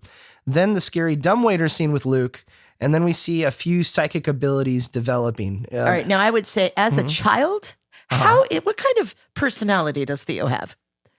Cynical, very cynical personality, and she's always dressed in. But she's very matter of fact. She's very straightforward. Yes, very straightforward. And she's helping. Is that in the beginning when she's helping the dad? She's helping the dad, and the dad hands her stuff to go because they're going through everything in this house. They have to sell. Yeah, and so he hands her stuff to either throw away or keep, and she grabs her hands on a box, and she's about to throw it on the. Because the dad's like, "This must be trash. It must be trash. Throw it in the box, and we'll sell it, and we'll throw it away." She's about to throw it down, but she stops, and it's her bare hands touching it, and she stops, looks at it, and she's like, "I think it's something expensive." Yeah, and McKenna Grace, if you don't know her from Gifted. Oh, she's such a good She's actress. such a great actress. Awesome. And so she plays this really cynical, like 9-year-old that's like, I don't know. And she's like, why is it always freezing in here? And she's always wearing a sweater. It's the middle of the summer. She's covering up as much of her body as possible. And in the adult Theo is Katie Siegel, who started Mike Flanagan's film journey when she did Hush with him. And she's an amazing actress. She gets to play the horrible ghost that's been haunting Bly Manor for like 400 years. Yeah. And we find out that Theo she's a feeler. Well, basically. And as you flash back forward, she's always wearing these gloves. I was wearing these gloves. Katie Siegel's always wearing these gloves, even when she goes to the bar and she meets, I forget the girl she likes. She meets her, and then immediately after they're done being intimate, she puts gloves on. Yeah. And you're like, what's with the glove? What's I'm like, with the she's gloves? eating dinner with the niece and nephew, And with Shirley's family. She has gloves on. And she's like throwing the vegetables under the table so they don't have to eat them, but she still has gloves on. Yeah. And you find out she is a child psychologist. But I'll let you finish her summary. So we see her as a child psychologist working with a young patient that nobody has been able to reach. And she uses her ability, she uses her ability to touch and realizes that the girl is being abused by her foster father. And so there's that aspect to it. But then again, in the episode as well, and we'll touch on that. And she also has this conversation with the girl that won't open up. Yeah. That, sometimes it's good to build walls around yourself. That these walls can keep you safe. And that's what I did as a child. And it shows her going through and touching things in the house and she'll be like, this is bad or this is good. And we'll see it in other episodes. Like one time the twins are playing with this like phone that goes from one room to another. It was like a old fashioned phone that you would just go through the different stories. And she says, someone was sick in this room. What's that smell? And so Theo's very perceptive. She's probably, I would say, probably the most sensitive, all five of them. And it's just interesting what happened. Yeah, so I forgot about this scene. So we also get to see a little more of Nell's wedding, and we get to know and understand Theo more in this episode. That's all they say. We also learned that Theo was in on Steve's writing of the book and got her cut of the money without Cheryl knowing. Because Cheryl has a flashback scene where they're really on the same page when they check Luke into rehab, and then Steve kind of exaggerates their experiences at Hill House, sells this book, and Shirley is so mad at him. She's like, this is blood money.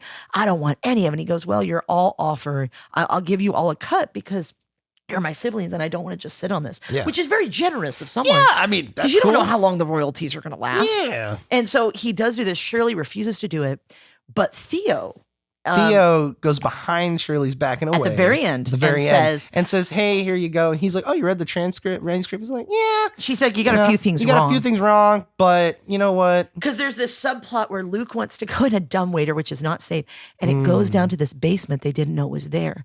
And this creepy ghost starts crawling towards it's so creepy. Towards Luke. So and this kid does such a good job of being terrified. And his shirt is scratched and they blame Theo for it. Like, why did you let your brother go down this dumbwaiter in this basement? So she goes back, finds the floor to the secret basement, turns out. And she's able to find it out. And she's able to find out. And that's what she thinks. She tells Luke at the very end. She goes, you got a few things wrong. It wasn't Luke who found the basement. It was me. Because she walks back, finds out that there's a secret door they put in during Prohibition. And there's a ledger with all the records and the money they made. And the mother's like, at one point, looking at her, say, how did you know this? And we're watching adult Theo find out about Nell's death because Shirley comes and tells her. Yeah. The day after Nell dies, she goes to where this girl is being abused, touches something, finds out that she's being abused, and they catch the guy. Yeah. And there's a very creepy, she says it's Mr. Smiley. And Mr. Smiley is her way of like categorizing this trauma she's living through. Yeah. And she sees Mr. Smiley at night when she's going to bed by her bed. Theo does. And she goes, yeah, she wakes up with a dream of Mr. Smiley. And that's why she goes to the day her sister dies, she goes, catches this guy, sets this girl free. She's protected now. And she's processing the death of her sister. Yeah. And at one point, the mom says, I want you to come here. And she goes, how did you know there was a valuable bottle of wine in there? And she goes, I don't know. And she goes, do you know what this is? And she's showing her the ledger. She goes, how did you find it? And she said, I don't know. I just kind of thought there has to be a door down there. And because Luke told her where it was. And so she walked over, found the hidden door. And so the kind of episode works towards, she's going through all this stuff. And the mom says, here, it's her first set of gloves. And the mom goes, your grandmother was a lot like that. She was sensitive. And so am I. That's why I get headaches. And she goes, so I'm going to give you these gloves. And they're a way to protect yourself. So she is even when they bring Nell's body, she doesn't want to be there. And that day after she catches this guy, this girl is safe. She walks down in the mortuary and she takes off her gloves and she touches Nell. And when she does, she just starts screaming at the top of her lungs. And we don't know why. And she calls the girl that came over to the house the other night. And the girl's like, because the girl sees her at the club and she ignores her. Yeah, ignores her. And she's like, well, I kind of thought you didn't want me here. Why are you here? And she goes, I just caught this guy. My patient is safe. And she starts unloading. And you see, she has a heart for kids. Yeah. Like she enjoys being a child psychologist and she's good at it. And she said, and I just touched my dead sister's body. And so she touches the body and then she sees, and we don't know what she sees. She don't know what she sees, but she knows how Nell dies. Yeah. And it's like, oh man, and then she calls the girl over, she unloads on her. She's like, yeah, this happened and that happened. And it's finally like, we're finally seeing emotion from Nell. Yeah. From Theo. Sorry. Yeah. Because she is very cold. She's very distant. The only time we get to see her be playful is with her niece and nephew when she's sitting at Shirley's table. The only time we get to see her be very tender is when she's talking to the kids. And what's interesting, if you watch it, when she works with her children patients, she always takes her gloves off. Yep. She not when she touches other people or shakes their hand, but with the kids as a psychologist, she always takes her gloves off. And that's how she also catches the foster father. Yeah. Because she takes her gloves off, she shakes his hand, and then she finds out, she confirms it to herself. Yeah, he's and then the you see her sitting in a car and she goes, yeah, it's him. You need to come here. And they're like, well, how do you know? And she's like, have I ever been wrong before? And we don't ever meet that cop or whatever that she's talking to. Social services. She calls social. Okay. But it's like she has this record of helping kids, and she's good at it. Mm-hmm. So it's like she's kind of found her niche. She's found her calling in life, but that trauma keeps her away from people. Yeah. And basically it ends with her telling this girl, I want you to touch me. And we don't know what she saw when she touched Nell. Yeah. But whatever it is, she called She wants to forget about it. She wants to forget about it. it. So let's go to your questions. So my questions are, in the third episode, Touch, we get the story from Theo's point of view, the middle child. As an adult, she's grown up to be a brilliant child psychologist and genuinely wants to make a difference in the lives of her patients, basically, but without touching most people. How does Theo's inability to get close to people affect how she treats her family, as well as the people in her life, like the girl she asked over? Why is it essential to open up and be honest with others rather than protect yourself with the walls that she's built up over the years? Do you agree with that tactic of not getting hurt? How and why? So that's kind of like the first question, delving into her, and that kind of gives you some stuff to think about. And the second question is, we realize in episode 3 that, like her grandmother and her mother, Theo is special, sensitive, able to connect to the supernatural through touching another person or object. This gives her a great advantage as a child psychologist, and even leads her to ending the stepfather's reign of terror on this patient. However, this is also a curse in some ways, because whatever she touches, she sees and feels deeply. This becomes evident to the audience when we see the burden of her abilities placed on her. The walls that she's built up over all these years cannot help her. She must face the tragedy of her path. What advice would you give to her? And how could Theo possibly do to open up and be honest, not only with her family members, but also with herself too? Well, I think for her, to go to your question actually in here, for her, it's because she's really good at connecting with kids, right? And she's really good. That's her soft spot, I would say. That's her soft spot, and she's really good at getting the best out of them. She's genuine with them. Yeah, she's very genuine. But and how honest. do you get the best out of Theo? Yeah, you know, how do you do that? The walls have to come down. Yeah, the walls have to come down, and she built those up over the years with, of course, what happened in the house. The episode kid, ends with her running down the stairs, and she has the gloves on. It's the middle of the night. She grabbed her gloves. She put them on. The dad says, go with Shirley and the twins, get in the car. And when the dad touches her, she starts screaming, saying, don't touch me. Don't touch me. Because she sees whatever happened this with the mom, that he wants all the kids to leave. Yeah. And that's how that episode ends, with her looking at the girl saying, touch me.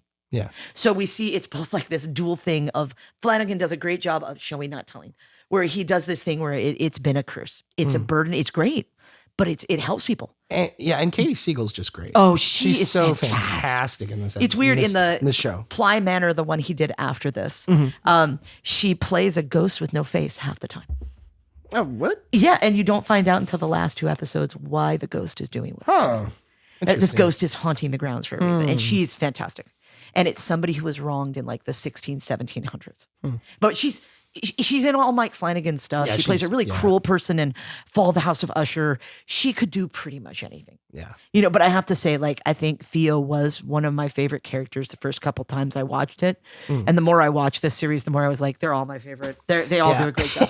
Well, let's go to one of my favorite characters, and that is Luke. So let's talk about the twin thing. It's a twin thing. It's a twin thing. And you and I, growing up with twin sisters in our family, right? really related to this episode, because the thing is, a lot of people don't know this if you don't have twins in your family. A lot of times, especially with identical twins, what fraternal means they don't look the same, identical means they do. Yeah. Identical twins are not hereditary, fraternal are. If you have fraternal twins, it's in your genes somewhere, or your husband's genes. Yeah. So it's very interesting, because sometimes twins do not get along because they grow up sharing so much. Yeah. They really are not each other's best friends. Our sisters were not that way. They were totally each other's best friend. Yeah. And they would finish each other's sentences. They would sleep in exactly the same position at night. It was very funny. And when we would say, like, why are you guys such good friends? They would always say, it's a twin thing. It's a twin thing. So this episode made me laugh, because I'm like, oh my gosh, it's so true. Oh man, if this couldn't get any more relatable for the twin stuff, it's like, man, wow. First time I watched there's something relatable for everybody in this show. I always also think like Mike Flanagan, good touch. Nice nuance. Yeah. All right. So episode 4, the twin thing. It's centered around Luke. In this episode, we see a lot of creepy kid drawings from Luke. Whereas this, a lot of kids drawings in his from Luke. treehouse. I believe he's in his treehouse. We hear a particularly disturbing story from Chris's AA meeting, and we get a little insight into Olivia's color storms and psychic ability. We also get a scene, I believe is in episode 2, about how the mom has headaches. The mom gets and really Cheryl bad gets headaches. really upset, and then she has a headache, and then that's how we And find like out. the headache will it'll be like a painful flash to where the mom just sees colors and she'll tell the husband it's a color storm. We also, in episode 2, when we find out about the headaches, we see Luke drawing one of his pictures by the woods, and Nell and Shirley are like, oh, we're going to have a tea party. And he looks up and he sees this little girl in a blue dress just standing there. in the woods. And you're like, what's that What's about? going on? Yeah. You know? So in this episode, just briefly, Luke tries to save a friend, Joey, from relapsing in rehab. He's been here a while. He's 90 days clean at this point. 90 days is 3 months. That's a long time. And he's been staying sober the entire time. We see him struggle a lot in this episode. We can sort of feel an overwhelming sense of dread along with Luke. And it's the night, we see the night before Nell dies. Something's lingering for and coming for him. And we gain a little bit more understanding of Luke, Stephen, and Stephen's marriage over the particular awkward dinner scene we have with Steve, Leah, the girl Leah, his Luke, wife. and Joey. He's allowed to leave once in a while. I think it's every 4 weeks or something. Something like that. And so it's one of his leaves, and Joey comes with him. Now, she's been clean for like over a year. Or something like and that. when you go through the DTs and everything, she's been with him every step of the way because she knows what it's like. It's helpful if you have someone. You need fellowship. You need a family. And so they're there, and Luke at the dinner is so happy to have someone on his side. You kind of get the sense that his life has been so messed up since the mother died. And later. And he finally has a little bit of light He in has his light. life. We get feeling that he was never able to settle down. He was never really able to connect to someone. And their relationship is not romantic. No. It really is like, I'm here for you as an addict. Yeah. And what's interesting is in the very beginning of the episode, he has this vision of one of the ghosts. It's kind of floating creepily around the house. And they're going through some stuff. Oh, God, it's so creepy. And he finds this bowler hat, and the mom and dad are like, well, you can't say that you see ghosts anymore. Like, if you want this bowler hat, you have to be a big boy. And you have to know the difference between between dreams and reality. Yeah. And he keeps saying, what about Abigail, my friend? And they all think it's an imaginary friend. Yeah. And it's this little girl in the blue dress. And so you have to know the difference. And so they give him this hat. Well, come to find out, this hat was owned by one of the ghosts, who is huge and tall. And later we get a line that said he died in the house, and it was such a small person in life that in death he was as big as he possibly could. And he very creepily hovers along the floor. Yeah, hovers and along he's just the known as the floor. bowler hat ghost. Yeah, there's the whole scene is Luke hiding under his bed after hearing him. And this fear and is seeing there. him in the halls, moving from room to room. It's looking so for creepy his and hat. unsettling. And Luke knows he has the hat, so he's like, oh, crap. And he So hides under the bed. Such a tense scene. The guy grabs his hat, walks away, and leaves Luke alone. But man, is it frightening. I think you hit it on the nail on the head when you said this episode has a sense of dread that manifests not only in Luke's recovery, because we're watching him and he's clean. And my heart in watching this episode is like, don't relapse. Don't relapse. Yeah, don't give in. And it's so interesting. And it's the best thing about this episode, I think, is him dealing with this trauma. Well, he is cold the entire episode time, and he is just out of it. And he's shivering. It looks like he's an addict. And it looks like he's relapsing. Yes, it looks it does. like he's back into it. It sounds like he's And it relapsing sounds from like the it way too. he talks. So Joey runs away after over a year clean. Over a year clean, she runs away from the facility. And because this facility has so many people, it's in LA where there's a huge drug problem. So since once you run away, you can't come back. Yeah, once you run, you can't back. So he makes a decision to go out and find Joey because she was so faithful in taking care of her. So he wants to take care of her. You can tell he likes her. So he goes and he finds her. He makes sure, like, you can't tell if she's relapsing or not. Maybe he finds her after like camping out, but he starts seeing the bowler hat guy again as an adult. It starts out with him being cold. Yeah. And then some things happen. Well, no, he goes and sits on the park bench the first time. And he sees him off to the side. Oh, that's right. He sees her. He's about to walk. No, him. Oh, he sees the the bowler hat bowler guy. hat He's about man, to walk away. and he goes back to the bench. But we only see the back of the holder. The back of him the entire And Luke time. had this thing when he was a child where he would count to 5 and then count to 7. 5 siblings and then mom and dad. And he tells Nell, she goes, how do you stay from being afraid? Because Nell keeps seeing what she calls the bent neck lady, this ghost that keeps appearing to her, and she doesn't understand. Now, in this episode, do we get the vision of Nell that Luke sees? I don't remember if it's in this one or the one with Nell. It's the one with Nell. Okay, gotcha. So, but in this one, he tells Nell, when I'm scared, I get 7 rocks or 7 soldiers or 7 of something, and I count 1, 2, 3, 4, 5, 6, 7. That's our family. It'll protect us. Yeah. And he gets to this point where there's this story with the girl. The girl's like, I think he gets the girl, he finds her Joey. He goes to Steve and Leah's house. And Steve doesn't live there anymore. Steve doesn't live there. And Leah answers the door. He's like, where's Steve? She's like, what do you mean? He's like, well, I didn't. He's like, oh, she's like, oh, you don't know.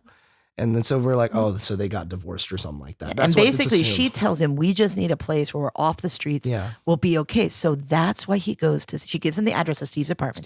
He goes to Steve's apartment and he starts to take his stuff. Because he thinks if Joey and I can get in a hotel, she won't start using. Yeah. We'll be clean. Because they won't let them go back to the facility. They're like, if you give up your spot, another person's waiting. And he calls him. Oh, no, that's later. But he knows he won't be able to go back with her. He won't be able to go back. No, him too. None of them can go back. So he's able to sell the camera. He's able or do something. I think he's able to get money. Steve also gave him $200. Yes, so camera and a couple other things and $200. But he wanted his iPad back. So we kind of see the reason he's stealing is not because he wants to use again. Yeah. It's so they can get off the street. So they can get off the street. And he's resisting temptation, but you see the bowler because he's around guy, people doing drugs but he's all around over the place. All the people you can see, he's in a really crappy part of town. And in a very tragic turn of events, Joey thanks him and says, I'm going to go use the bathroom, and gives him a kiss. And it's the first time they've ever kissed. Yeah. And when suddenly he realizes she just stole all of his money. Yeah. And he goes down this thing, and these guys beat him up, and they take his shoes. So he's shivering and his jacket. Cold. So he's all beat up. His face is a mess. And so he finally calls the place, and he's like, all the reasons to start using are there. Yeah. And he doesn't. And he calls, I think it's the second time he calls the facility. And he says, hey, because he first calls them and says, hey, Joey. I'm just trying to find Joey. I'm not using it or anything. I'm just trying to find her and we're going to come back. He's like, I know if there's no beds available, but we're going to try, okay? And she's like, all right. And then he calls a second time. And they're trying to find him because Nell died the night before. Well, now Steve's trying to find Luke. And so you see him trying to track down with the chief of police and social services, that kind of thing. Yeah. So that's where we see that character again. But when he calls the second time, he sounds like he's reusing again. He's shivering. He goes, I just can't stay cold no matter what I do. I'm cold. And it is winter in LA, so it doesn't get terribly cold. And he's barefoot. And he's barefoot, yeah. And so, but he keeps seeing the bowler hat guys every time he turns around. And he keeps turning around and counting to 7. Yeah. And so basically, Steve's trying to track him down. And he gets to this point where the bowler hand is right in front of him, and he turns around. And he keeps counting 1, 2, 3. That's 5, his 4, magic. 7. That's his number. So that could be bargaining. I don't know. That could be the bargaining. So eventually the bowler hat goes. And it's so beautiful because he is resisting basically. all over the place. If you're ever going to start using, this is the time to use. It's so beautiful because he's counting and he's just going back to what made him comfortable as a child. To get out of this situation. And it's really, I think it's really striking to see him do that because he's trying his best to stay clean, to not worry about it, and then you finally figure out the bowler hat guy's getting closer and closer to him, and he keeps following. He keeps turning around, and the bowler hat guy disappears, and then he's following him again, and he keeps turning. All we see is the bowler hat man's back. And all we see is and finally the bowler hat man comes there. He turns around, closes his eye, counts to 7, and the ghost comes right behind him.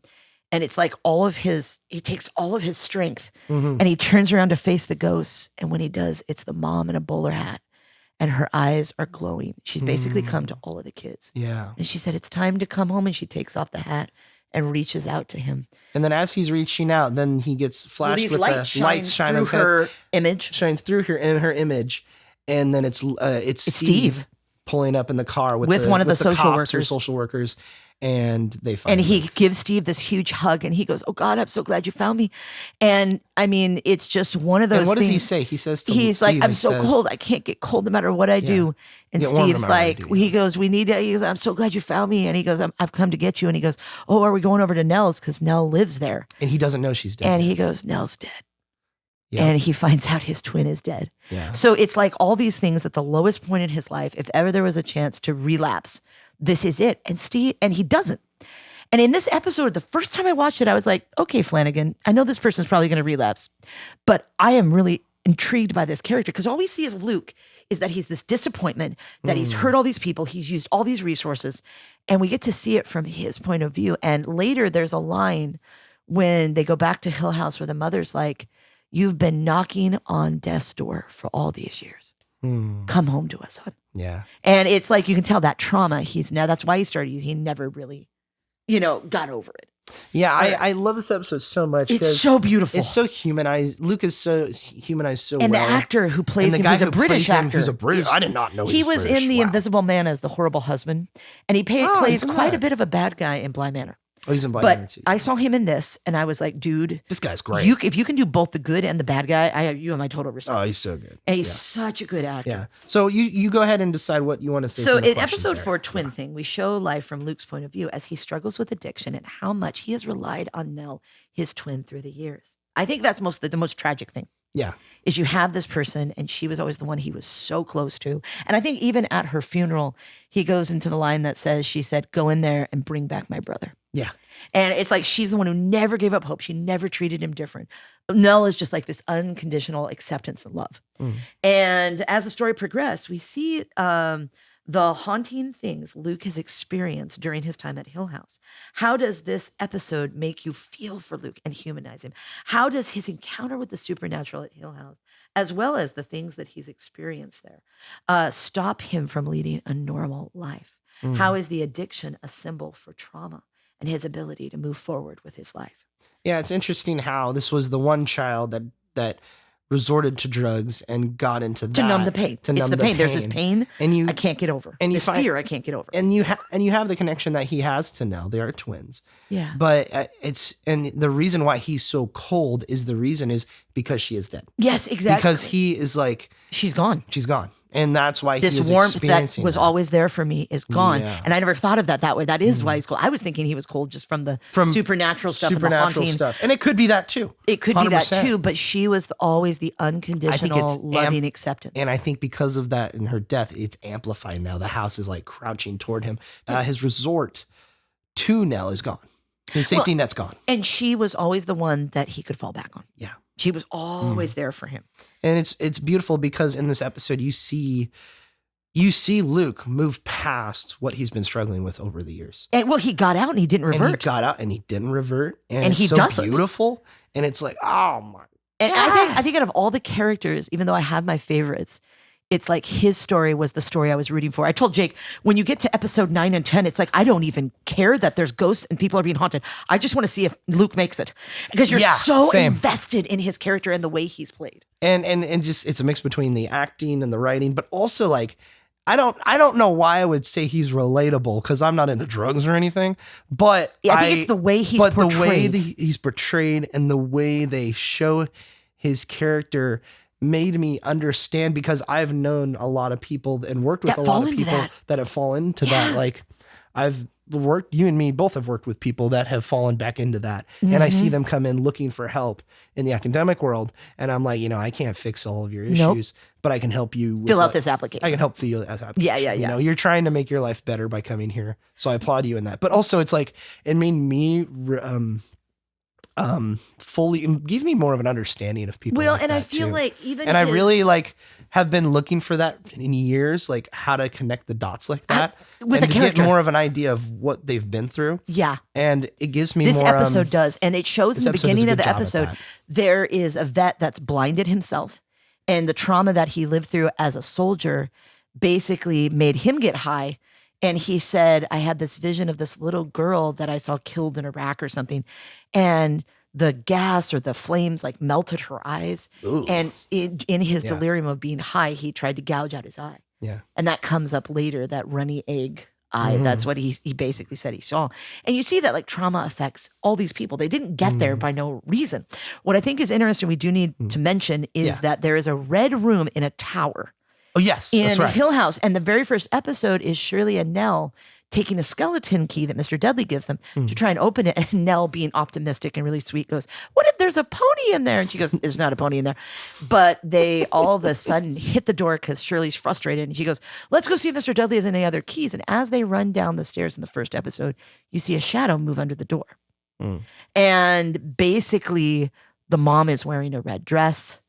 She's wearing a red dress when Shirley sees her. She's wearing a red dress when he sees her, I believe, too. And later, he'll see a vision of the mom in a red dress standing on the stairs in Hill House saying, "Come home, son. Come home, Luke." And it's very interesting because I think out of all the characters, Luke also is one of the bravest, especially when we get to episode 7 and 8. Yeah. So, let's go to episode 5. Okay, let's go to Bent Neck Lady. So Bent Neck Lady, one of the biggest reveals. One of the biggest reveals. Probably one of the better episodes. One of the best episodes. After this, I was like, I'm in. Yeah, I don't know where you're taking after me, Luke, I'm like, after, all right, we got that was good. Figure out what happens. But in episode 5, I was like, this is such a twist. No one saw coming. Yeah. I am in, Mike Flanagan. You are a master at storytelling. Yeah. So the Bent Neck Lady, episode 5, centers on Nell and revisits the Bent Neck Lady that we see in the first episode opening. While a few moments through the series give, so we see bits of Nell's life from the first night in Hill House when she meets. She sees her. She the first first sees night the they Bent sleep Neck there. Lady in her therapy sessions. That creepy scare. It's okay. It's there. It's there. Blah, blah, blah, blah, blah. I'm trying to read the thing from Bible and Pop Culture. Let's see. Her dating and living with her psychology tech turned boyfriend, Arthur. Their wedding. It's a very sweet, cute. The sudden death of her husband. More therapy.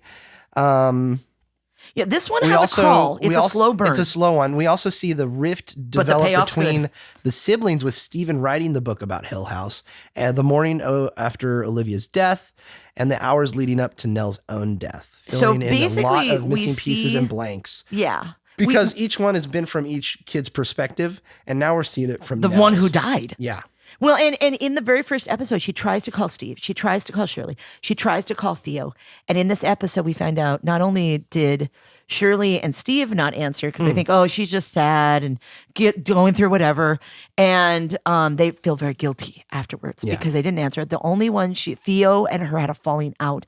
It's very cute. She met a husband. They had a very committed, loving relationship. They only had a few years together, but decided to move out west because Luke was out there. Yeah, Luke was out and there. he got a job. Yeah. And he ends up dying of a sudden heart attack. And she goes through this sleep paralysis where she can't move. Yeah. And he walks her through it. He's very loving. Yeah. He dies suddenly, and her and Theo. And he dies while she's having sleep paralysis. Having one of these sleep paralysis. Holy crap, this is just worst case And the way scenario. he dies is like he's, "Oh, problem, sweetie, let me get up." And as he's walking, he just goes, and his body seizes up and he drops to the floor. And it's like... and you're like, oh, that wasn't natural. That wasn't natural at all. So Nell is convinced that something something did this. So is she coming asked after Theo her. to come out. And Theo's like, "So where are we going to go?" And she goes, "I want you to touch the spot where he died." Yeah. And Theo and her, And Theo loses it. Theo's like, Theo "Come has on." a huge fight with her, like, "How dare you ask me to do that? How dare you ask me?" And Theo keeps saying, like, "What is the psychologist you're seeing actually doing?" And we actually found out the psychologist that Nell is seeing is a good man, trying to encourage her, like, you need to face whatever happened to you as a child in this house if you're ever going to move forward. And he's not wrong. Yeah. But the problem is, this house has like a malevolence to it. Yeah. It seems to be following each one of them. It's seeking them out. Haunting each one of them And in now, their own way. now because of that, Nell is at her lowest. She has the falling out with Theo. She can't get a hold of three of the... She then has a falling out with Stephen publicly. in public at his book signing. Oh God, it's terrible. And it's like... This is why they won't answer her phone call. And I don't know what happens with her and Shirley. So what happens is Shirley was in the middle of the meeting with the son, the little boy, and his grandma's death. Yeah. So she just couldn't pick up because of work. Mm-hmm. And but it was Theo and Steve she had a falling out with. Yeah, and she had a falling with, and happened. neither one of them picked up. Theo was at work. Steve was in the middle of listening to that lady recant about her husband. So they all were at work. It's not like they just ignored her. They just couldn't answer the phone at that time. And Steve calls her back. So does Shirley. Yeah. Theo is dealing with the little girl and Mr. Smiley, so she never does. But she's finally able. She listens to the psychologist. And even the psychologist said, you shouldn't have confronted your brother in that way. Yeah. You should have calmly, communicatively, and brought someone with you. Yeah. And so he's like, but I do think if you want to face things, you need to go back to where the trauma started. And so she gets on a plane, doesn't tell anyone, is able to get hold of the dad. And the dad's like, where are you, honey? And you see the dad like he's living by himself. He's in a very small like apartment. And you see someone grab the dad's shoulder. And all of a sudden you realize the dad is talking to the mom. Yeah. And we're not really sure why he's talking to mom. So he's like, no problem, sweetie. And he's saying, yeah, I know. I got to get to her. And he's talking to this person as he gets off the phone, gets in a car. And he goes, where are you, sweetie? I'll get on a plane and I'll fly to Los Angeles. I mean, he's still a committed parent. Yeah. And so she goes, oh, that sounds good. Well, he knows that the house is probably preying on them. Well, and the thing is, he thinks she's in LA. And the next thing you see is her hang up the phone and she's staying in this little hotel down the road from the house. And we get just a beautiful scene of her going into the house. Well, first, the bent neck lady comes to her one last time. She sees the bent neck lady when she was a child, I think twice. Yeah. She sees it when she takes Luke to check him into rehab in the rain.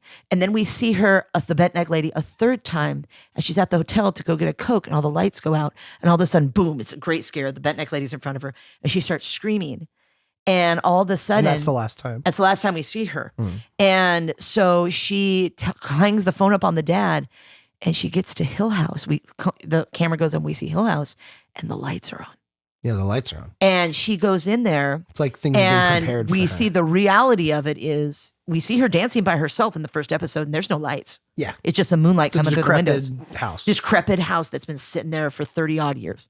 But I think, what were you going to say about the beautiful scene when she goes in? Just you get like the house is manipulating her and tricking her by giving her a vision of what she wants. What she wants. Her mom's alive. She's there. Yeah, it comes it's with basically the mom. a recreation of her wedding. Yeah.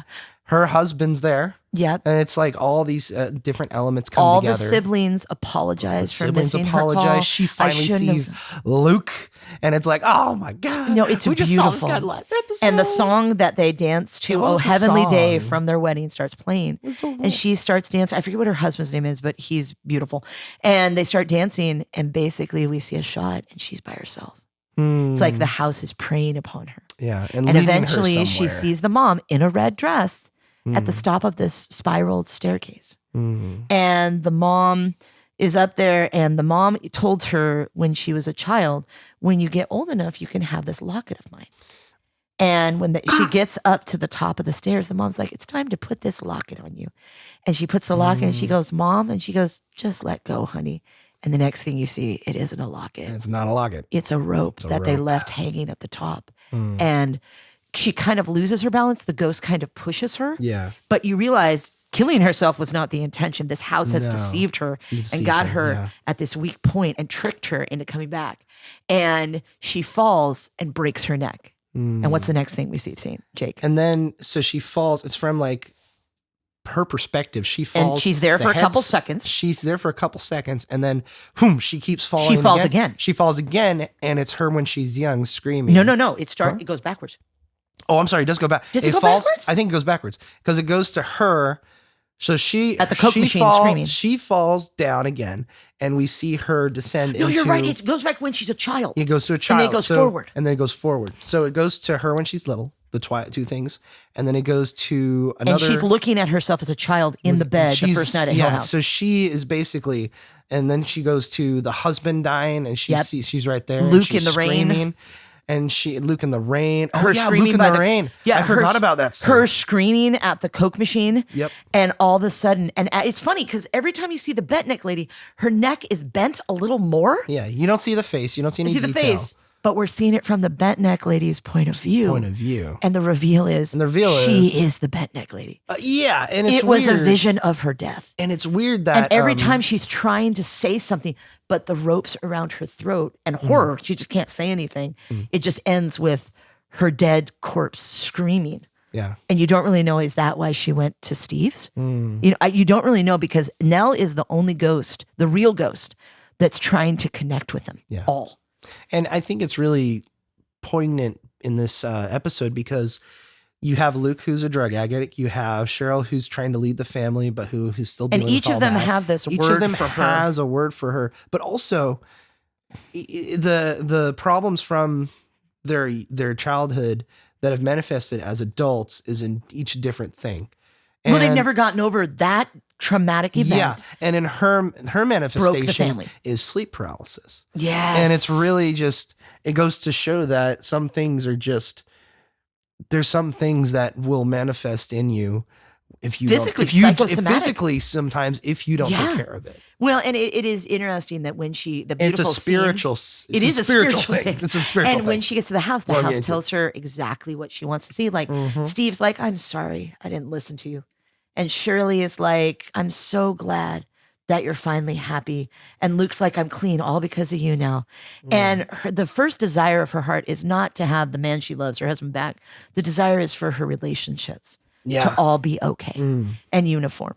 And so in like my questions, I basically say, we get to see things from her point of view, and we basically see her kill herself, not technically of her own volition. In relation to this, what type of character or personality is Nell? Romantic, optimistic, anxious, sad? We feel bad for her. We feel sympathy for her. And her story is truly a tragic one because of how she dies. What do you think is her greatest weakness in the story and her greatest strength? Because these come back later in the very last episode.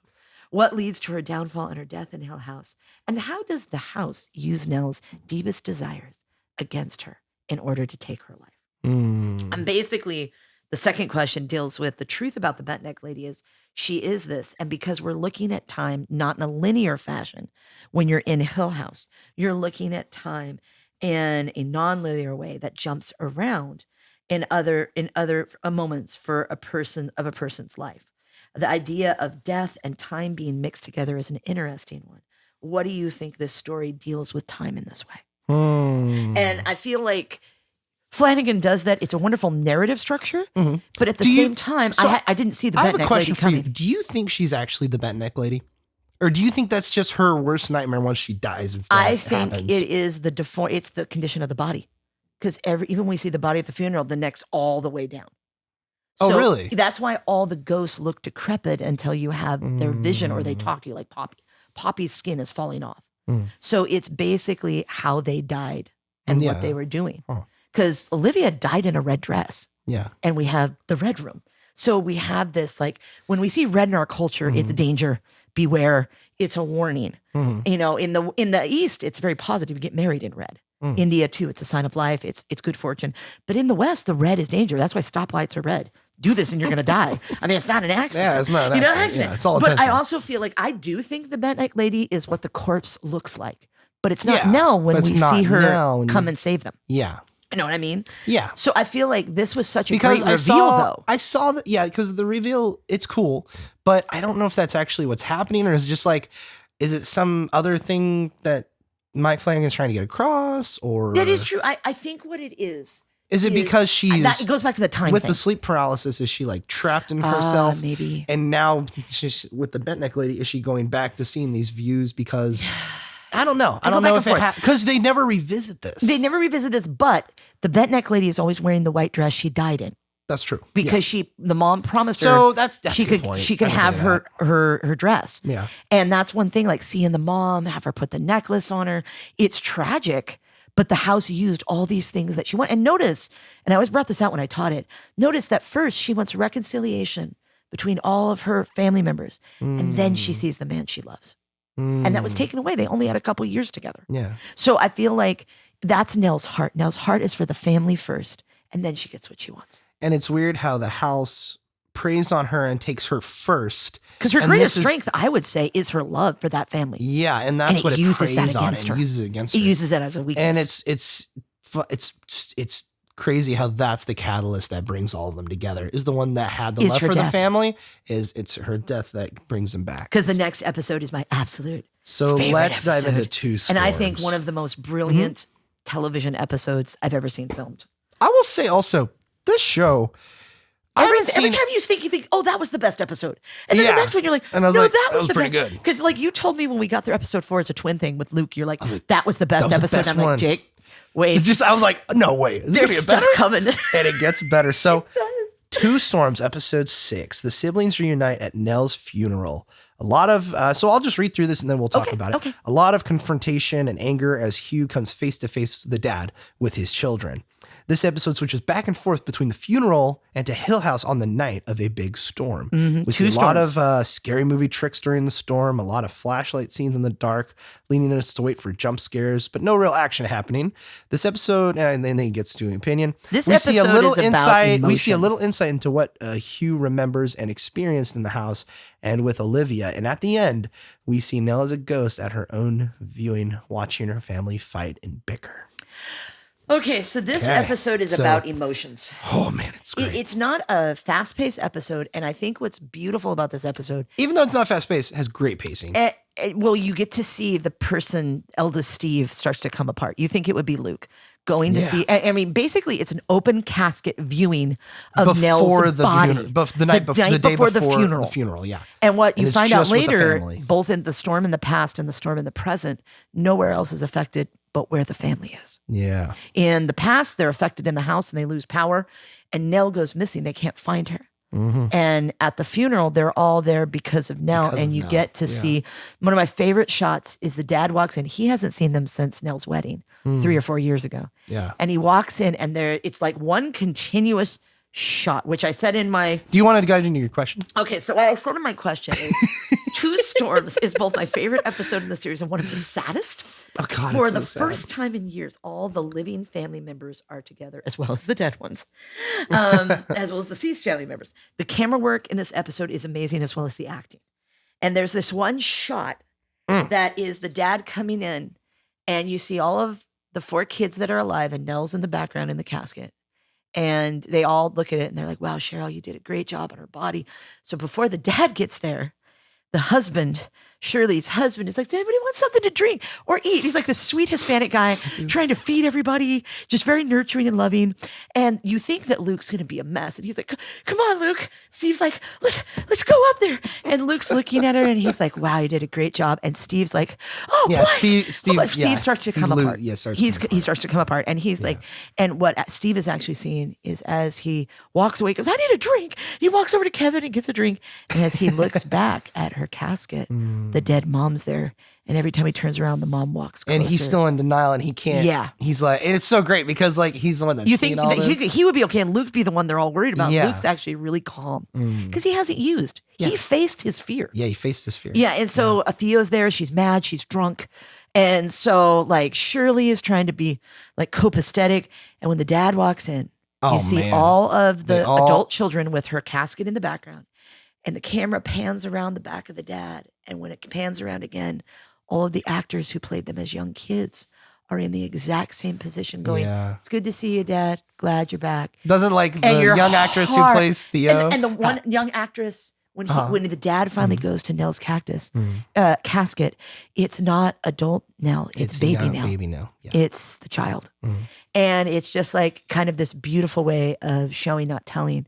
Parents will always see you as their kids. You're always going to be your baby. It's so beautiful, extremely well handled. And so impactful. The whole episode is only done in like probably 4 to 6 shots. It's all mostly it's basically all of this stuff that they've pushed down for years comes to the surface. Comes up. Yeah. But there's also honesty, there's also truth, and there's healing later. Yeah. Not in this episode. Not in this one. But there is truth. But it's such a great payoff. I was just curious what you thought about. Well, in the first 5 episodes, it's such a huge build perspective. Up. It's all point of view. It's all POV. It's all also build up. Like it's it's laying down the foundation. It's getting us to connect with these characters, and it's getting us invested. Yeah. And with 5, you finally get Nell's perspective. Finally fills in all the missing pieces, all the little things, mostly. And then there's still more that are left over. And with 6, it's the beginning of seeing where this is all going. Yeah. And Mike Flanagan does such a great job. This is a masterful episode. That's all I'm going to say. I can't imagine the amount of prep, the amount of days and weeks they had to film this. The whole thing is 3 shots? 4 shots? I would say probably 5. And it's a 45, 50-minute episode. And each one's about 15, 20 minutes. I counted, I would say about 5 or 6. And it's just beautiful. Oh my gosh. No, this is a beautiful episode. It's sad. But it's also so beautiful that this family's love has held them together through the worst. Yeah, and it's literal ghosts coming back to haunt them and bring them together. And the storm that's in the background is so crazy because it's such a beautiful parallel because not just the parallels of the two storms in the past and in the present, but the storm of the family struggling and having to interact again, and the strife that comes from that, and the storm outside. None of this has been done in truth. They don't know why the dad didn't tell them. The big issue is the dad has not told them while the mom died what happened that night. Yeah. And so what ends up happening is you start to see all these rifts that have been cracks in the relationship just come to the surface. Like they share stories about when Nell is little and how much Aunt Janet got annoyed at her mispronouncing stuff. And that Nell, and the dad even tells a story that he said, you know, when she would write to Santa, she would never ask her anything for herself. She'd only ask for what Steve and Luke and Shirley and Theo wanted. And he goes, your mom and I knew if we didn't do it, we would be in big trouble. But she'd never ask for anything for herself, which is another insight into her character. And basically the two questions I have are, this is both my favorite episode and also the camera work is amazing. How does both the storm in the past and the storm in the present interact? Because basically what happens is as this storm is going on, the power goes out and Shirley's like, I have a backup generator. I don't know why it's not working. So the dad says, well, I'm going to go check something else with a flashlight. And when he goes down this hallway, all of a sudden we're in the house and it's one long shot. They didn't cut. They didn't do anything. So they had to set that up. So they had the sets connected and then they went into it. It's so cool. It's amazing if you like camera work. It's so amazing. And so basically the storms that are going on, there's a night where the power went out back in the past, and it shows how as a family, the mom and dad were so loving, the siblings were so supportive. They all get together and like Steve's like, you don't got to be afraid, Luke and Nell, it's okay. Shirley's like, and the mom's like, why don't we make some hot chocolate? And the parents go upstairs and the mom's kind of out of it. Yeah. And she's like, am I dreaming? And the dad's like, babe, where have you been? And we're going to see things from the mom's point of view that basically this house is playing tricks on her. It's kind of consuming all of them. But basically, how do the two stories of the same family bleed into one another and repeat the cycle of the kids wandering around in the dark? Because the lights go out, Theo or Shirley is holding Nell's hands, and all of a sudden they turn over and the girl's hand is still out, but Nell's gone. And Luke's like, I don't know where she is. Yeah. And they're looking for her. And during this thing where they're all there, they start to fight. And Shirley's like, I'm going to go check something. And when she goes over to Nell's body, there are buttons on her eyes. Yeah. And the mom used to call her buttons. And Shirley's like, is this a joke? Yeah. Because her kids aren't even there. They're like, who would do this? And so basically they're going to take the buttons off of her eyes and they start fighting more and more until finally... And the storm gets louder. Steve's losing it, and Steve starts taking things out on the dad. He goes, why don't you Cheryl, I think, hops in on that too. Well, they try to get into it, and Steve's like, you know what? I just want to know the truth. What mom was mentally ill. Why didn't you ever just say she was mentally? And it's all this blame. Yep. It's not done in a constructive way. It's not done honestly. Theo's really drunk. At one point, she falls off the couch. They go to help her, and she's like, don't touch me. And I think later, Steve says, Theo's just basically a clenched fist waiting to punch something. And the husband's like trying to support all of them throughout this. Food. Do you want I got food? Do you want food? Yeah. And it's like, and there's like a break from this fighting at one point before they get into the final confrontation. The buttons on the eye. With the buttons on, before they get in the final confrontation. Yeah. And then like, he's like, okay, let's take a break. He's trying to mediate between everybody. This is not even his family. Poor guy. Like he was so good-hearted. Supportive Cheryl husband. Found a gem. Like, and isn't it interesting? Both, I think the two. And Luke is so level-headed through the whole episode, more than any of them, and calm. He is the most calm one, and he's taking it in stride. But I think it's because Luke, in that episode, a twin thing, has healed more than any of them have. Oh, yeah. Like Shirley looks like she has her life together, but basically she hasn't healed. She's still that girl standing at the casket. Well, she also is repeating the same behavior that the mother had, where she's seen things. She has it made. She has her life together, but she doesn't have herself together. Well, and I think it's so interesting. Steve got married to a very good woman. We don't know why they broke up yet or are separated. Shirley has a very loving, supportive husband. The kids are a huge part of her life. They are good parents. They love one another. And even Nell, before her husband died, found a very loving, healthy, supportive man. The parents did a good job because they modeled well. They modeled well. All three of those children made great choices, the ones that got married. And I feel like even Luke was attracted to someone with really good quality. I even wrote one of my questions I cut out. He's a good man with a good heart. Yeah. He just had this trauma happen. And that's what led him to addiction. And it's sad because you see him finally turn around in that in the twin thing. Yeah. Well, you finally see him turning around and all the bad stuff starts happening to him as he's facing his fear finally. And the ghost comes at his lowest point. Just like lowest Isn't that how the demonic work? Yep. It always attacks you at your lowest point. For Nell, it's giving her all these things that you wanted and at your lowest point. Yeah. And the mom too, we're going to see that. And I actually put something in there. And it's cool how the house does that later on in the next episode for the dad, but he resists it. But the dad is probably the most functioning guy. Yeah. And we find out in the mother and father's relationship that he would always say, your mom said I was the kite and I was the thing that grounded her from going into the air. And how they had this loving, supportive relationship. But my last question for this episode is, at the heart of episode 6 is the theme of truth and being honest, because we do get that there is this huge moment, and we flash back to the past where they can't find Nell, and basically you see Nell, the bent neck lady, as the bent neck lady throughout this episode. She's standing there watching. Yeah, she's everything. standing there watching everybody. They can't see her, but we, the audience, also in this episode, the reason why there's so much wonderful setup with the Wonders is because you see a lot of behind the scenes subtle ghosts in the background, especially they always this do the thing as you're walking through, and anything. You'll see so throughout creepy. the series. But in this one, they really stood out to me. It was the very first time it stood out to me where I was like, oh wow, you can see there's people in the background as ghosts. Because during the storm, there's lightning, so the ghosts are illuminated. Yeah, they're illuminated. And there's even a little boy in a wheelchair that's ghostly going from a room and stuff. And it's the house is messing with the parents as they're upstairs. But it's getting to Liv. It's getting to Olivia, the mother. Yeah, it's getting to Olivia. And what ends up happening at the funeral, after we flash back to the past and come back, is Steve just starts losing it. And we have a thing where I think it's first we have the revelation about, the book.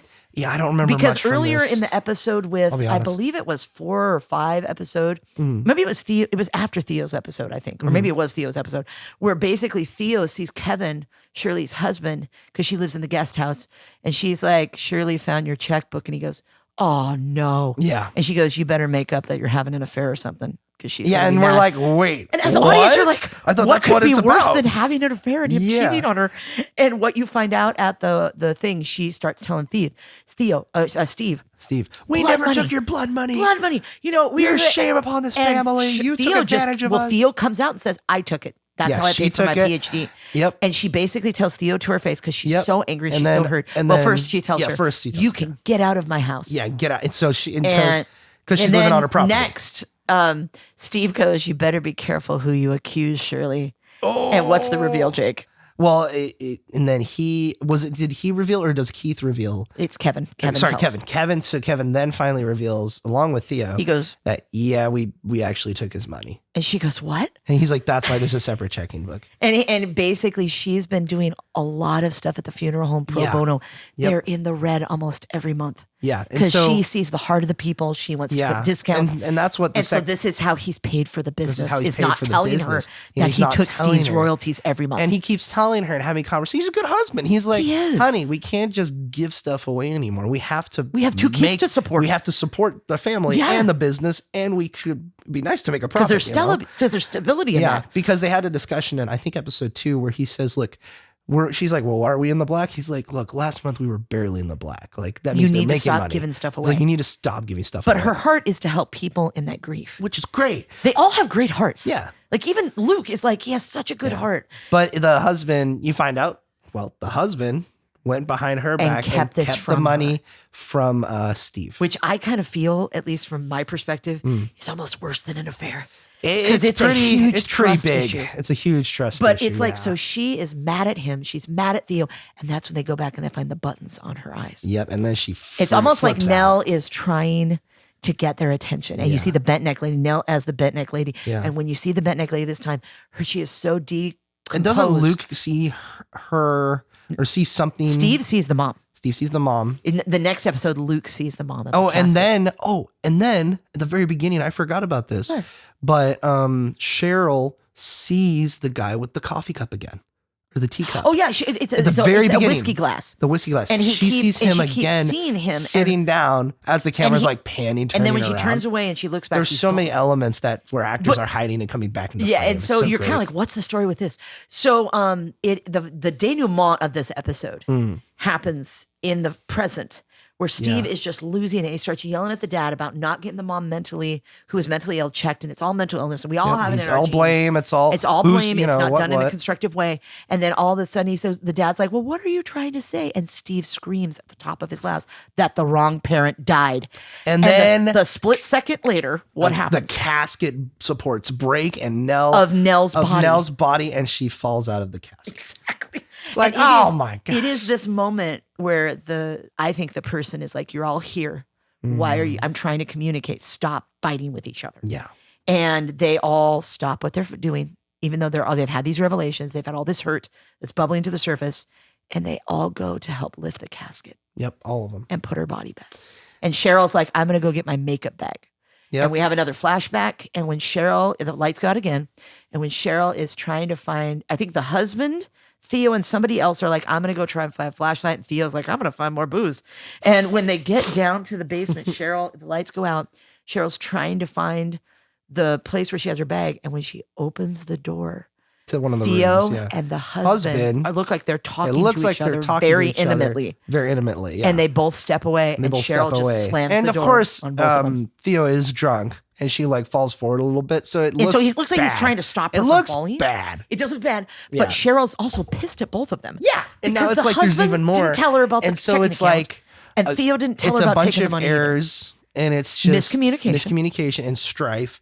And then the tension, and then the way the episode ends. I don't remember. Ends with Nell in the past, them finding her, and they're saying, Nell, where were you? And she goes, I was here.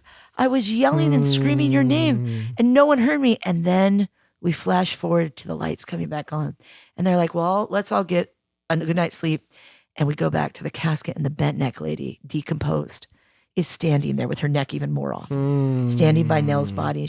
And you hear Nell as a child say, I yelled and yelled, and no one could hear me. And that's how the episode ends. Yep. And it's just it's such a sad episode, but so beautiful. So my other question was, the family members have been living in a form of denial, refusing to deal with their feelings of anger and grief. The family members must face each other and the truth and tragedy surrounding their lives. Truth can be painful, but it is also an important part of the grieving process. How does the truth of each and every family member slowly come to life? Yeah, because I think living in denial and deception and living without the truth, killing them as a family. I think in each family, there's always unsaid things that need to be not necessarily up, but at the right time, whether that be a year down the line or 10 years down the line or 50 years down the line, depending on what's going on. Yeah. But I feel like something that's unresolved, something that's unaddressed. There's a time and a season. But it also... Truth is better than lying. Yeah. And also sometimes it's better to do something preemptively before it gets even bad.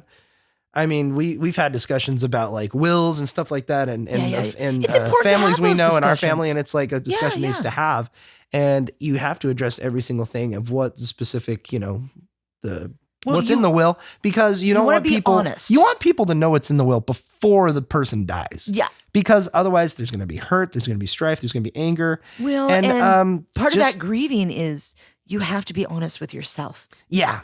And I think a lot of the characters going to be a big self-check, I think, for honest with themselves. Yeah, and it's just so sad in this episode, seeing the family just being torn apart and the storm of their conversation. And it's like... and biblically, what are you supposed to hold on to in the storm? You're supposed to hold on to Christ. Yeah. You're supposed to have a firm foundation on the rock. Yeah. And we're looking at someone that's from a family from a secular point of view, and we're looking at people that don't have that. Yeah. And yet that love of a family, the way God knits together families, is so powerful that they've lived with all this distance, yet that love is still there even when they're mad at each other. You know what I mean? family is like the stronghold.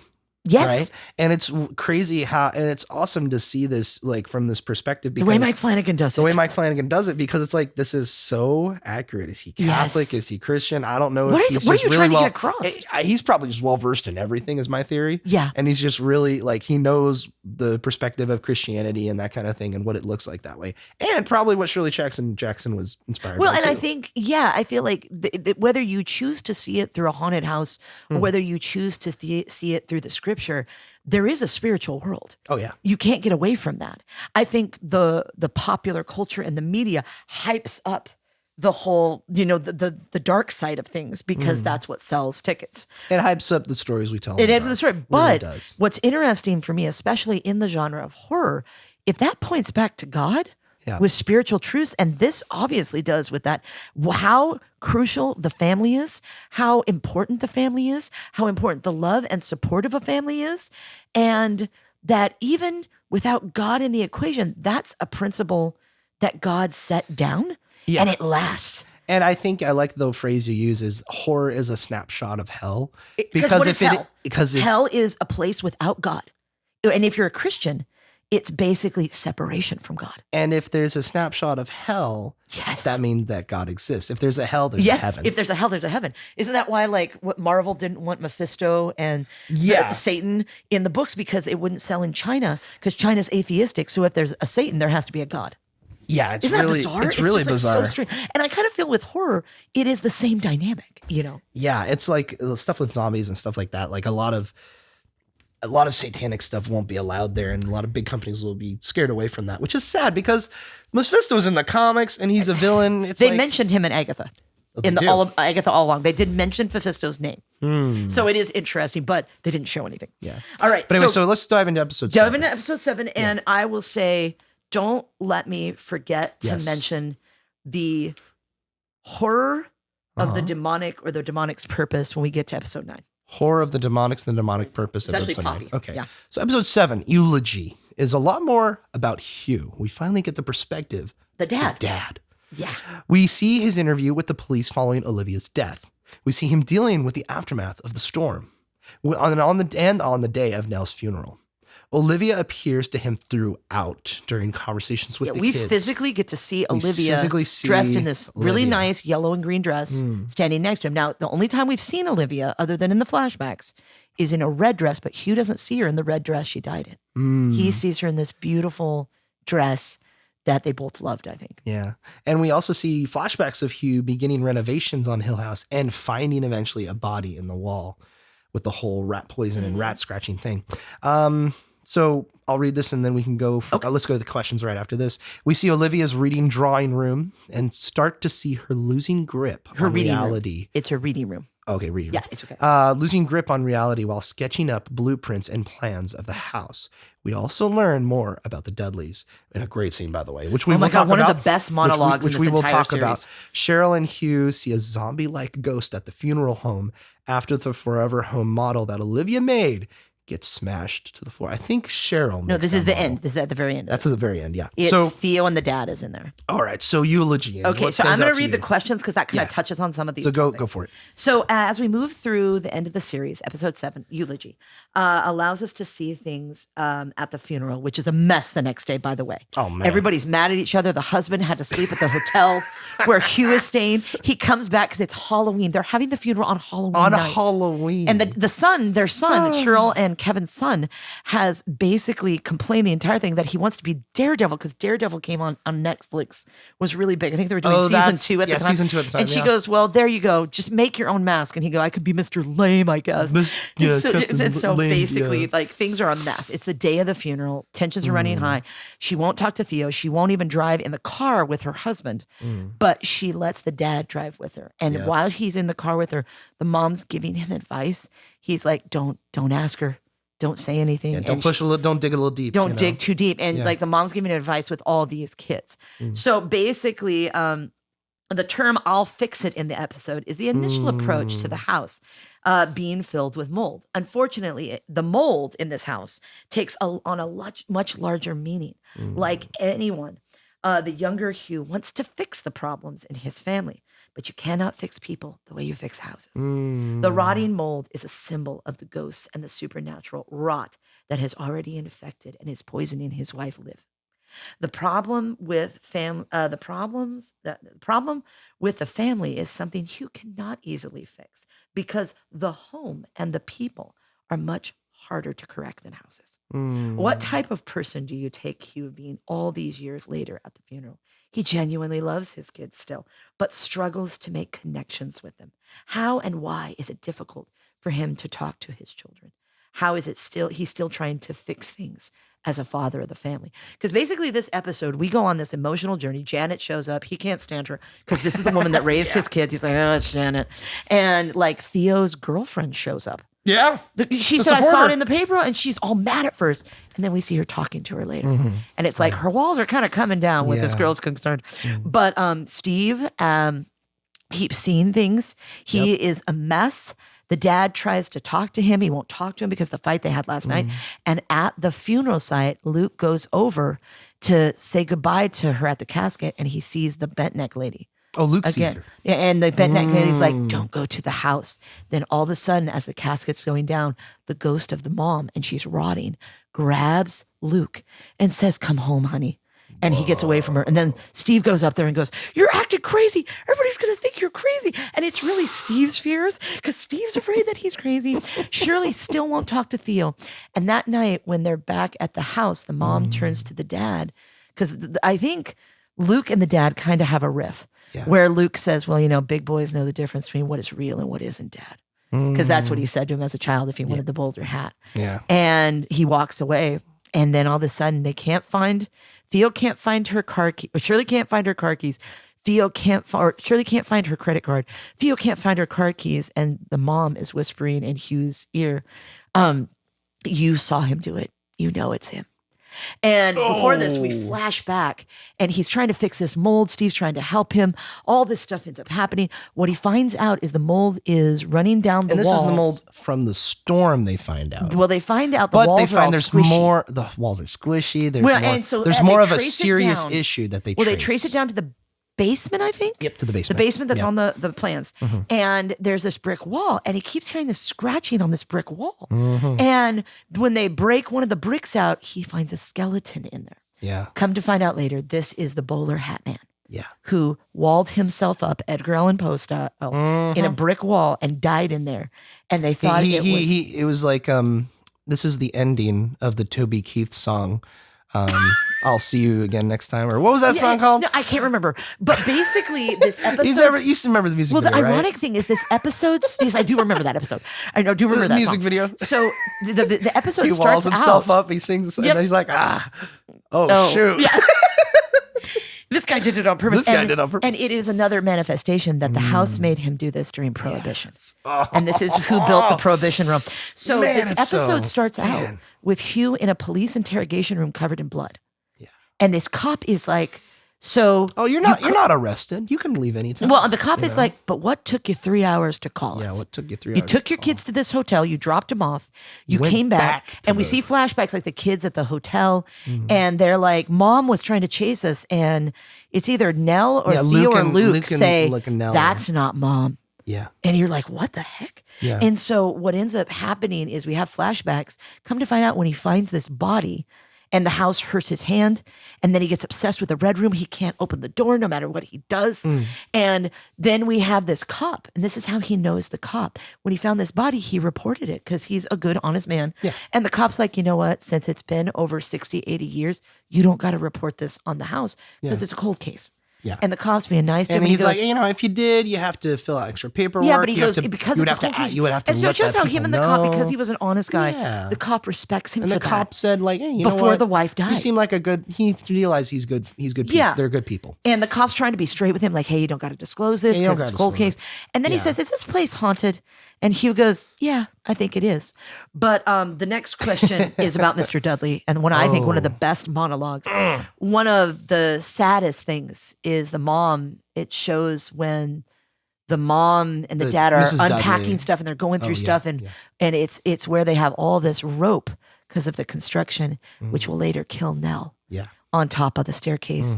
And she goes, she's teasing him. And she goes, I see our forever house after being in this house. And she goes, but you better move that rope. I can see the kids swinging from the top. Said in jokingly, but it came true. But it came true. And so the next question is, in episode 7, we also find out that this house is rotting from the inside out. It's not merely a plot device to move the story further, but the rot and the mold become symbols of something toxic that people cannot live around.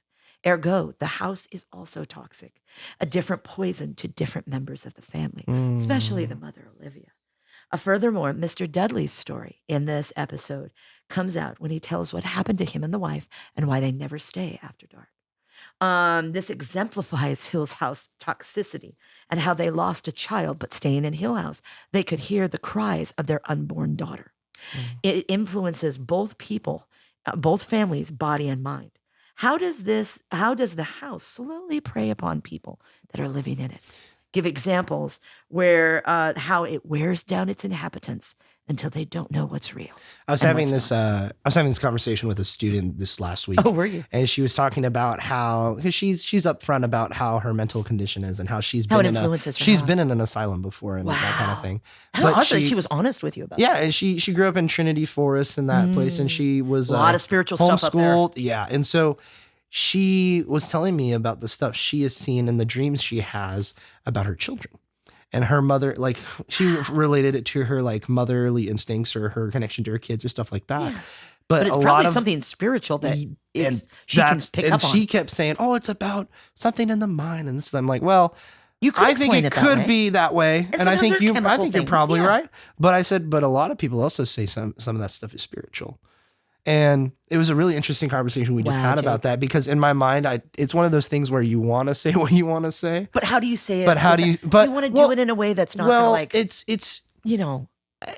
there's a time and place for it. There's a time and a place. Exactly. Me and her can have that conversation, but not everybody can. Like, and maybe not this conversation. Not this conversation, yeah. Exactly. But she was telling me this. I'm like, oh, and I was like, oh, was it in the same place? She's like, I had this dream again. I was like, was it in the same place? She's not. No, is it different? And I was like, interesting. Oh, it's spiritual. Other generation. So it was just really fascinating, because she basically said that she was able to have dreams, and basically it's deja vu.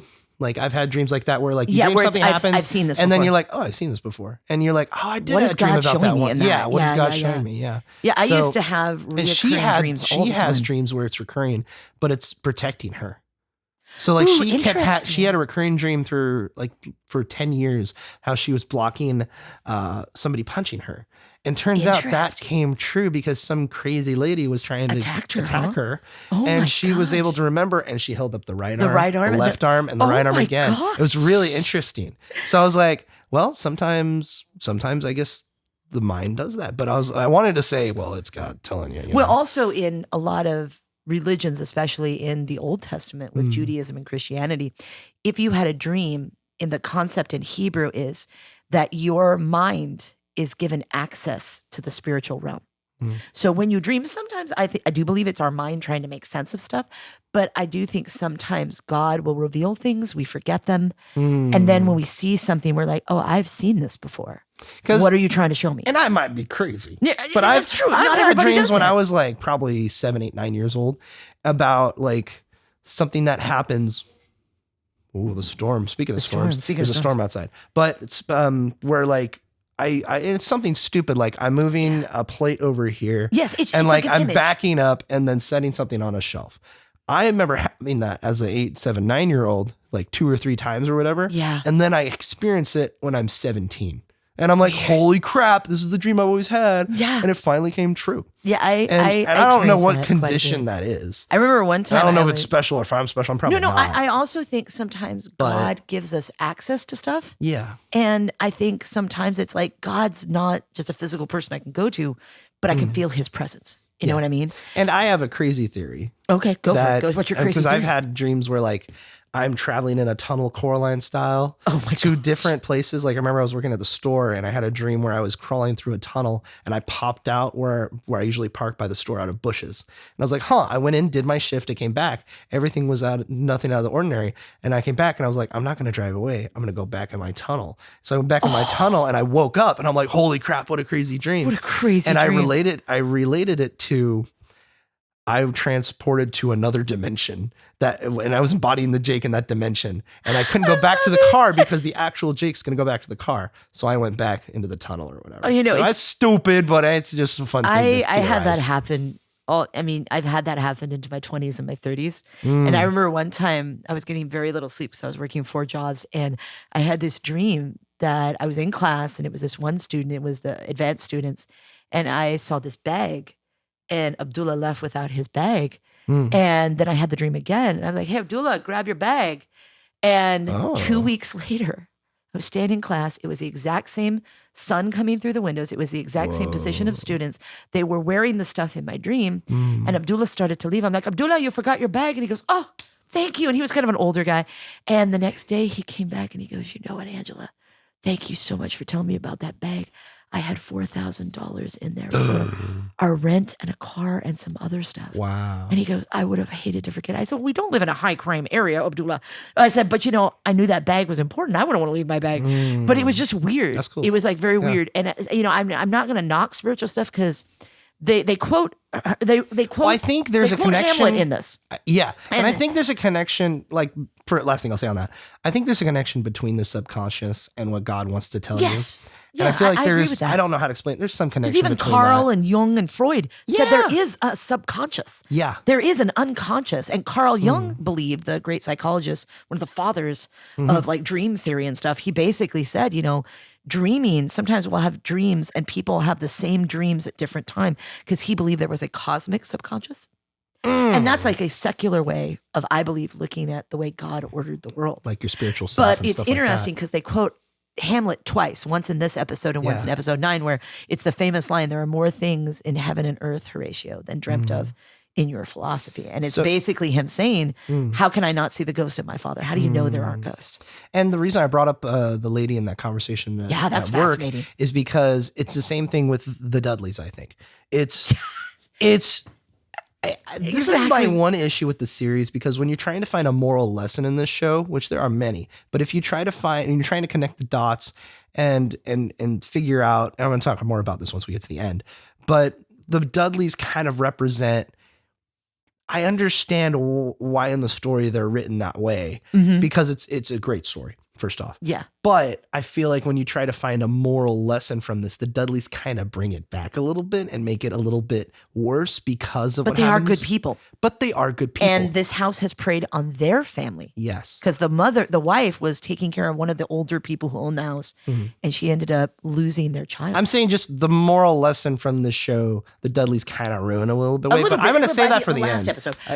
Let me tell you this. Tell me about the monologue and why this is one of the best monologues. Goes on for like probably 4 or 5 minutes. But why did they start having this conversation? But they have this conversation because they're hearing the scratching the walls and the behavior of the house and the mom's behavior. Olivia's really scattered. She doesn't. Really scattered. She's forgetting time. Hugh asks for the plans for the house because she's a draftsman. She's an architect.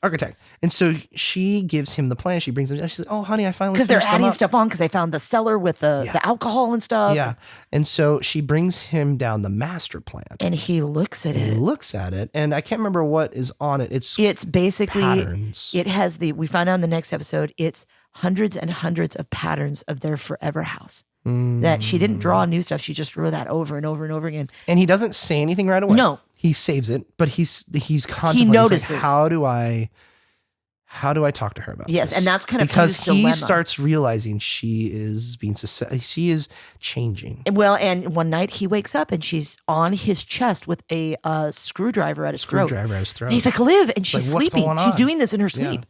And Mr. Dudley the next day said, my wife, the reason we won't work here anymore at night is because my wife, and kind of, if your wife feels like she's scattered. Shut that window. He goes, if your wife looks like she's scattered, I'll kind of go through this. And he goes, if your missus is acting scattered, he goes, maybe it's time that she takes a break. And Hugh's response is, mind your own business. This is my family. Because Mr. Dudley says basically, I don't have a right. And Hugh interrupts him and says, no, you don't have a right. And Mr. Dudley very calmly waits for him to get done being angry and says, when my wife first started working here, she would stay the nights and take care of old Mrs. Hill. And you find out old Mrs. Hill is one of the ladies that died upstairs where the twins were looking at this thing. And he said, but she'd come home scattered. And he said, my mother did the same thing because my mother cooked and cleaned for Mrs. Hill. And he said, my mother would go out in the woods giggling like a schoolgirl, like she was talking to a lover. And she was scattered. And he talks about his wife and he goes into this long story. And it's just captivating the way the actor does it. He does such a great job. But he basically goes into this long story and he says that my wife started coming back and she would wake up with these screaming dreams, thrashing around. This woman lost a child and would keep working and go there. And so after that, we basically said, we're not coming after night. And he goes, because when she came back after she lost the baby, they would hear the baby that was never born because the baby was stillborn. They would hear the first cries of the child throughout the house. And he said, my wife is a tough woman. And she would wake up screaming. So after that, we stopped staying the night and it never happened again. And he goes, so if your missus is acting scattered, he's like, maybe she needs a break. And I think what's so beautiful about that monologue is not only is it well written and it captivates you, it's basically him relating to him father to father. Yeah. Because he cuts him out. He just shuts him out at first. Yeah. And he's like, but if she's scattered, she might need a break. And that's the next thing he suggests her. Yep. Is that she's going to go spend some time with her sister. It's so beautiful. Like just the monologue and the heartbreak. And I love the two of them have heartbreak. Yeah. And I love the term scattered because that it's not like, mentally ill people are, there's a lot of people have different issues, some serious, some not so serious. But scattered's the right phrase to use. Yeah. Because I equate it to this is a silly example, but bear with me. In the Wizard of Oz where Scarecrow's like, they took my legs and threw them over there. Oh, they took my arms and threw them over there. He's scattered. Parts of him are in different places. But I think it's a great analogy for people who are helping others. We brought this up in our mental health episode with Stephanie. Oh, that was so good. You guys did a great job. Where we said scattered is the right term to use because they are all there. They are all there, but they're having trouble finding themselves. They're having trouble connecting the dots. And dots. whether this be yourself and your own struggles with your mental health or others, it takes other people and prayer and God, I believe, to completely find inform your complete identity. Yeah. And because there's so many aspects and layers to that. And that's all I'll say on the scattered stuff. We got to get to the last 3 episodes. Sorry, this may be the longest podcast we've ever recorded. I think this might be the last one. But I will say it's totally worth it if you ever want to analyze this series. It is expertly done. All right, so what are we on 8? So we're on 8 witness marks. All right. And this is a very telling episode because we get to see we didn't even talk about the dad stuff really quickly. It's beautiful. The stuff with the wife telling Hugh and walking him through all that stuff. We get to see a snapshot into their relationship and how supportive they are. How the supportive are when they're young and with each other. As well as the good parts, you'd said it's the good parts of her that he took from her after she died, and that is what's staying with him. And next episode, I really think examines that. So let's dive into it. Okay, go for it. So it's Halloween night. So let's see. Luke has stolen a credit card and a car. Yep. And they're going to try and find him. Because they think he's going to go back to drugs. That's what he's doing.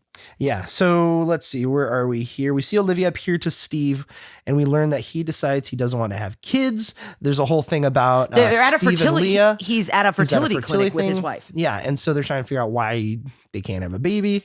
And so while they're at the clinic, the clinic, Steve tells No. He sees an image of the mom in a red dress through this frosted glass. And she's like, honey, are you there? And he turns back to the wife and goes, we need to talk at the fertility clinic. Wow. And then we flash forward to him and on the phone. Cheryl's on the phone with Theo. They're trying to find the car. They're trying to find the cards that he stole. And the card company say, we're going to inform you the minute the cards are used. Yeah. And so Steve's like, you know what? Let's get in the car. I'm going to go look for him. And when he goes to get in the car, the dad joins him. And so we also have the thing with the old clock repairman as well. Well, and we Steve have being in the in all the flashbacks, each of the kid has their little niche in the house. We see in the first episode, we see Luke in the treehouse and Steve goes to get him. And he mentions that to the dad. And the dad kind of looks at him like, what? And then Shirley has a family room. Nell has a toy room. Theo has a dance studio. And Steve, we find out in this episode, has a game room where he can sit down in late 80s, early 90s. I think he's and playing play like video the games. Sega Master System or Yeah, something. it's Or like- like a Saturn. But he something can like go that. and play. It's summertime, you know? Yeah. So he gets in the car with the dad, and the dad is trying to be loving and supportive because we see him and the wife at the funeral, and the wife won't even talk to him. She just walks away angry. And we don't know what happened. And the mom even tells the dad, don't pry too much. He'll back away from you. Yeah. But it's And interesting. this time he actually takes the advice, Yes. I think, of the mother versus him with Cheryl, which he doesn't. He doesn't. And he doesn't with Theo either. Because what ends up happening, which we didn't tell you in the last episode, is it ends after they find out Luke took the stuff with dirt being spread into Cheryl's office. Yeah. And someone ripped apart her little forever house. Little model. And all of a sudden, Theo starts screaming because a decrepit vision of the mother crawling on the ground with and dirt she backs on her. away, crawls away, and the dad gets on the ground and hugs And her. she says, "Daddy, Daddy." It's the first time we've ever had him call her that. Yeah. And she wraps her arms around the father, and she's just sobbing. And the dad's holding her in the last episode eulogy, and it ends with him saying, "I can fix it." Yep. And that's Over what he said over. through the whole Like episode. he sees the mother in that decrepit form, and he just goes, And he never sees the mom that way. and he goes back into the state of I can fix fix it. I can this fix it because he's traumatized. because he's traumatized by it too. So in this episode, they go out to find Luke. they go on a Steve does drive. not want him to go with him. Yeah. But Hugh gets in the car anyway, and they start talking. And Steve's It's like, a really they start talking good about his book discussion, because the too. dad's like, I finally got to read your book. Yeah, I finally got to read it. Yeah. And so that's the opener for that conversation. yeah, and so it leads ends to up great things. going into stuff. We have some flashbacks with the mom getting more and more scattered. And the dad, like, you know what, babe? She's like, how are you going to renovate this house if I go to see Janet for a week and take care of all these kids? He goes, I'll manage. I can take care of it. And we also get because her health is more important to him. Steve going to.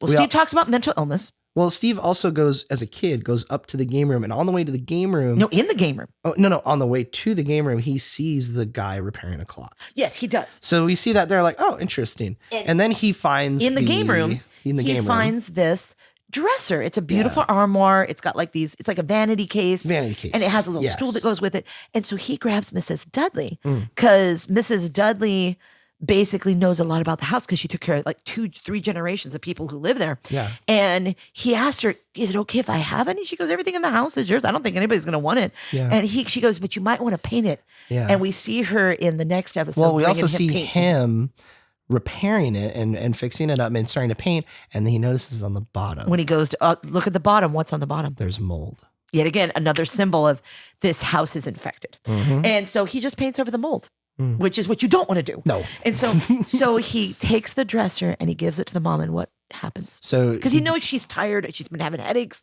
She doesn't feel good. she looks into the mirror and she's talking to him. He's asking if she's going to go to Aunt Janet's. And she's affirming, yes, that is correct. And he's a I'm gonna good go. kid. Like he wants her to get And he's like, better. this is great, He Mom, tried and to do here you something go. And nice he's for her. super happy that he's giving this to her. And then all of a sudden she sees something in the mirror. We And don't her see face what it is. completely Her changed. face completely changes. And then she punches the mirror, cracks With the her glass. fist. With her fist and cracks the glass. And cracks the glass. And And I think she scares cuts herself, Steve. too. She cuts herself. She scares Steve. And she's like, no, it's okay, She honey. goes, I'm so sorry, honey. so sorry, yeah. But yeah. we don't know what she sees. We know what to see. So cut back to the car So cut back to the conversation in the car. The dad, they go to a gas station. They found out Luke paid for like 2 cans of gas and some other stuff at the gas station. And he spent money there. Yeah. And so first they go to like the strip he used to hang out and get high. He's not there. And finally the dad's like, I know what he's doing. And Steve's like, what? And he goes, we need to go now. He's going back to the going back house. to the And the house. dad's like, why would he go back to the house? He tells Steve, and Steve's like, why would he go back to the house? So as they're driving, he said, I was very interested when I read your book. And when they find out he's going to the house, he looks at Steve and he goes, listen. And he goes, you need to understand that house is so dangerous to you children because I didn't understand what you were seeing until I read your book.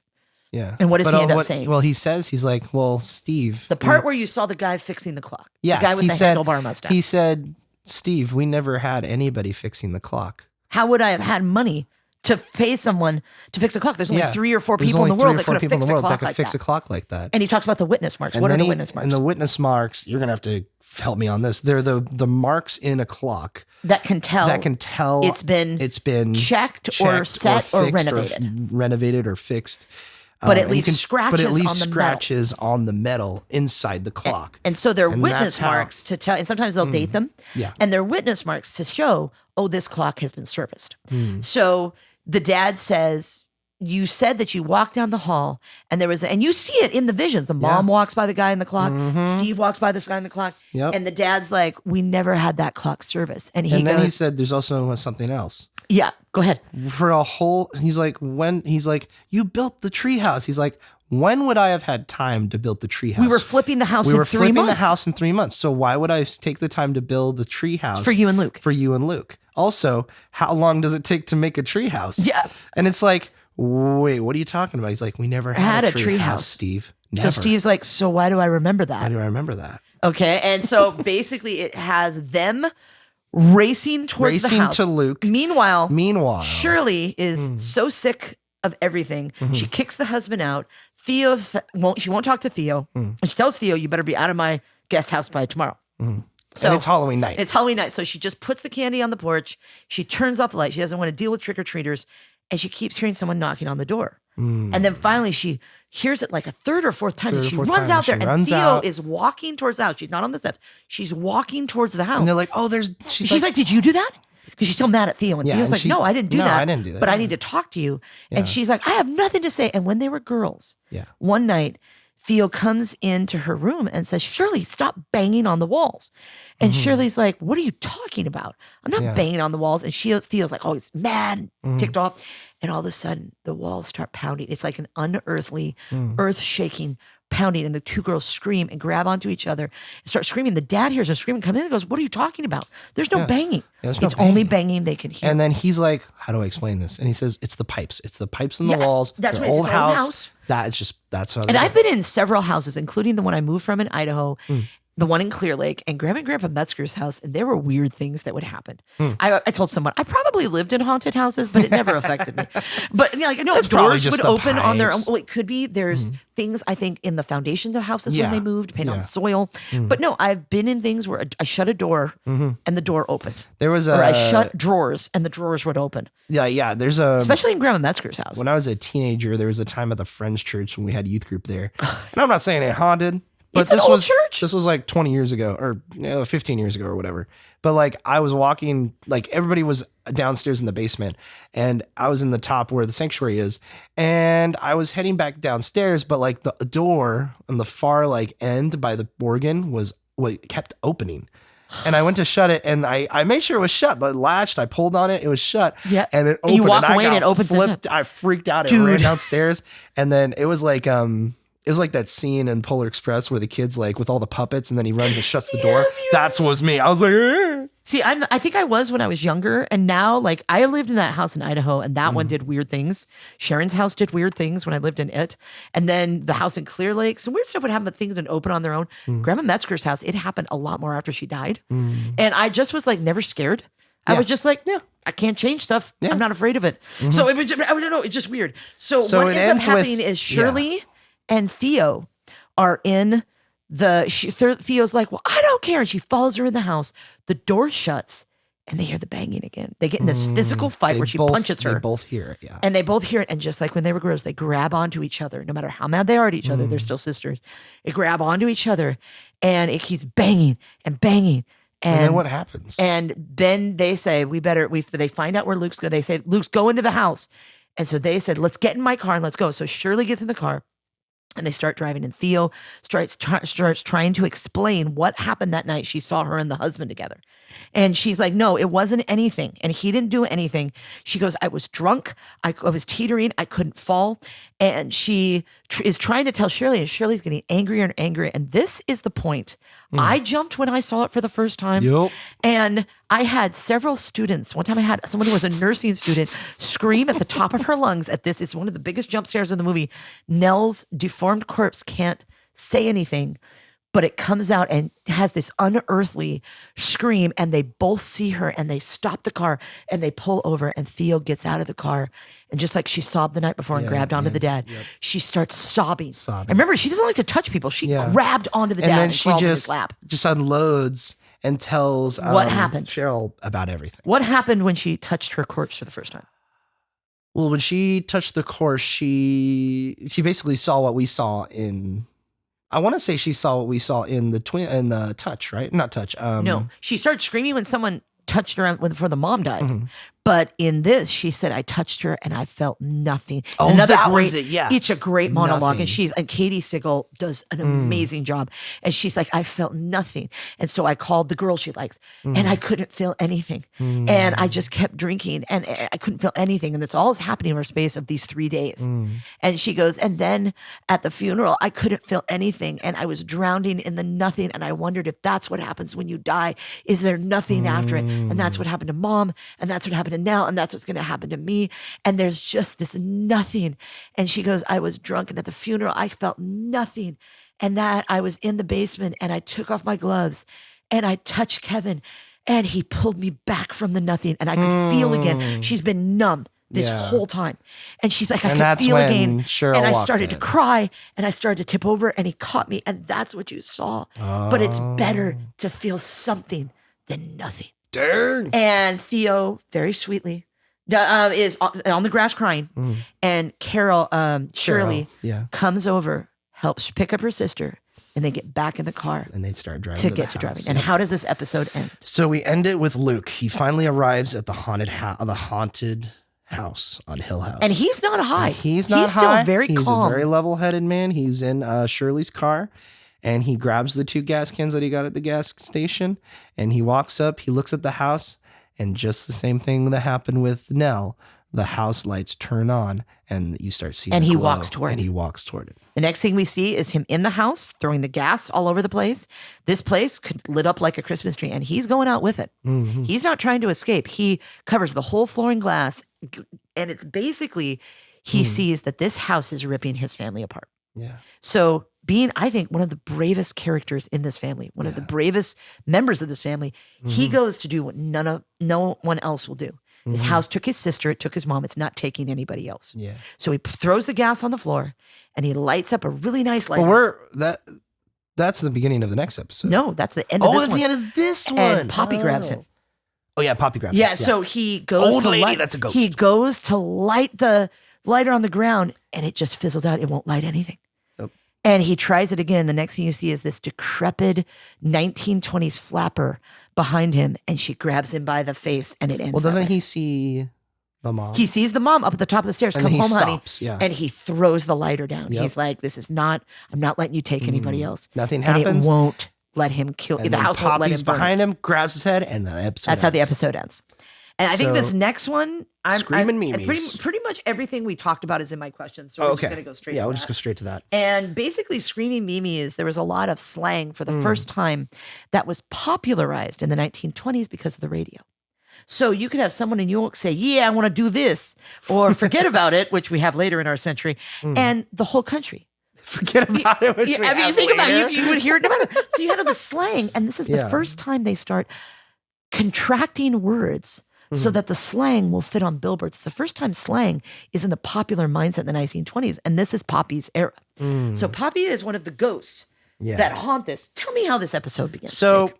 we're on the last two, ladies and gentlemen. Screaming Mimis is all about Olivia. We see all of her in-betweens and visions, meeting the ghost of Poppy Hill in her sitting room and hearing all about the screaming Mimis. And which is slang for really bad dreams. And hearing, where was I? And hearing Poppy's own struggle when she lost her child. We see Olivia struggling with her grip on reality and her sanity as the fear of losing her children grows with the increasing visions. And we see her a lot in her reading room because she keeps telling the kids, I'm going to go to my reading room. And a couple times they're like, what? What? Yeah. What reading room? And so in this, we get to see her. She takes her tea in there. There's a beautiful window. She's surrounded by books. It's kind of her refuge. Yeah. And so towards the end of the episode, and we'll dive into the in-betweens here, we see her mental break where she hosts a tea party for Nell, Abigail, and Luke in the Red Room. Before I continue, so what do you feel about Poppy's relationship with her and just how that influences her. And is it the manifestation of the house? Is it? I think I'll go to my question. Go to your question. Okay. Yeah. So this episode shows her breaking slowly. We find things from her perspective. She's dreaming. We see her punch the mirror with that of the dresser that Steve made, and basically she's seeing visions of her kids dead. Yeah. And she's seeing she sees Nell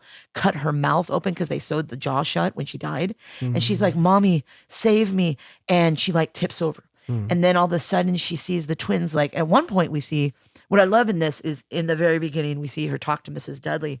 And Mrs. Dudley tells her she's taking paint because Steve wants to surprise her. A great heart-to-heart scene, too. Oh, beautiful. Really between great. two mothers. And basically we see her start to break. And the first time we really see her question whether she's dreaming or whether she's awake is when Poppy shows up. And we actually see the first image of Poppy we see is in the very first episode as Nell is falling asleep right before she sees the bent neck lady. That's right, yeah. And it's Poppy reaching for Nell. And sometimes we see Poppy and she's normal looking. She's this flapper from the 1920s. But Mrs. Hill tells Steve when he finds the dresser, this was Poppy's dresser. And he goes, "Oh, she was and Mrs. Dudley says, "Oh, she was crazy." And he goes, "Wow, she was a wild lady because of the 20s." She goes, "No, she was certifiably crazy. She met the heir to the fortune of the Hill House in an asylum because they were both committed and tucked away by their families. Poppy was nuts." Yeah. And so we see Poppy decrepit for the first time when Liv wakes up at night, and she walks over to the side of the bed where Hugh is sleeping. And when Poppy, quite a looker, Poppy's in another room talking to like a vision or something, and when she sees her like decrepit form walk around the door, and when she sees her, she looks fine. And she even says, "Hugh's quite a looker. He looks great." And she goes into this monologue where she takes her back to the reading room. And she talks about, and the actress is amazing. Oh, she's so good. She's so creepy. And she goes into one of the creepiest monologues I've ever heard about, I had these kids and then I just wanted to wake them up because I could see them dead. And she's preying upon her weakness as a mom. And my little boy couldn't talk and he was in a wheelchair. We've already seen someone in a wheelchair. And how her daughter was dead and just all this crazy stuff because Poppy was nuts. But Poppy is like one of the strongest demonic manifestations in that house. Yeah. And basically demonic manifestations. Yes, I would say that. Okay. So I wrote in my questions, and I do want to talk about the ending. I remember you wanted me to remind you. Yes, thank you. Thank you so much. Yeah. Well, I kind of stole from The Conjuring, but this is kind of like 101 what the demonic does. Yeah. And in this episode, we get the events in the past from Olivia's eyes. And we kind of see like she doesn't know if she's dreaming or awake through the whole episode. She even wakes up holding the screwdriver to Hugh's neck. And she goes, "I would never do that." And he is so kind and he is so loving and so supportive to her. And we really get to see more snapshots. So he says, "Babe, you need to take a break." Yeah.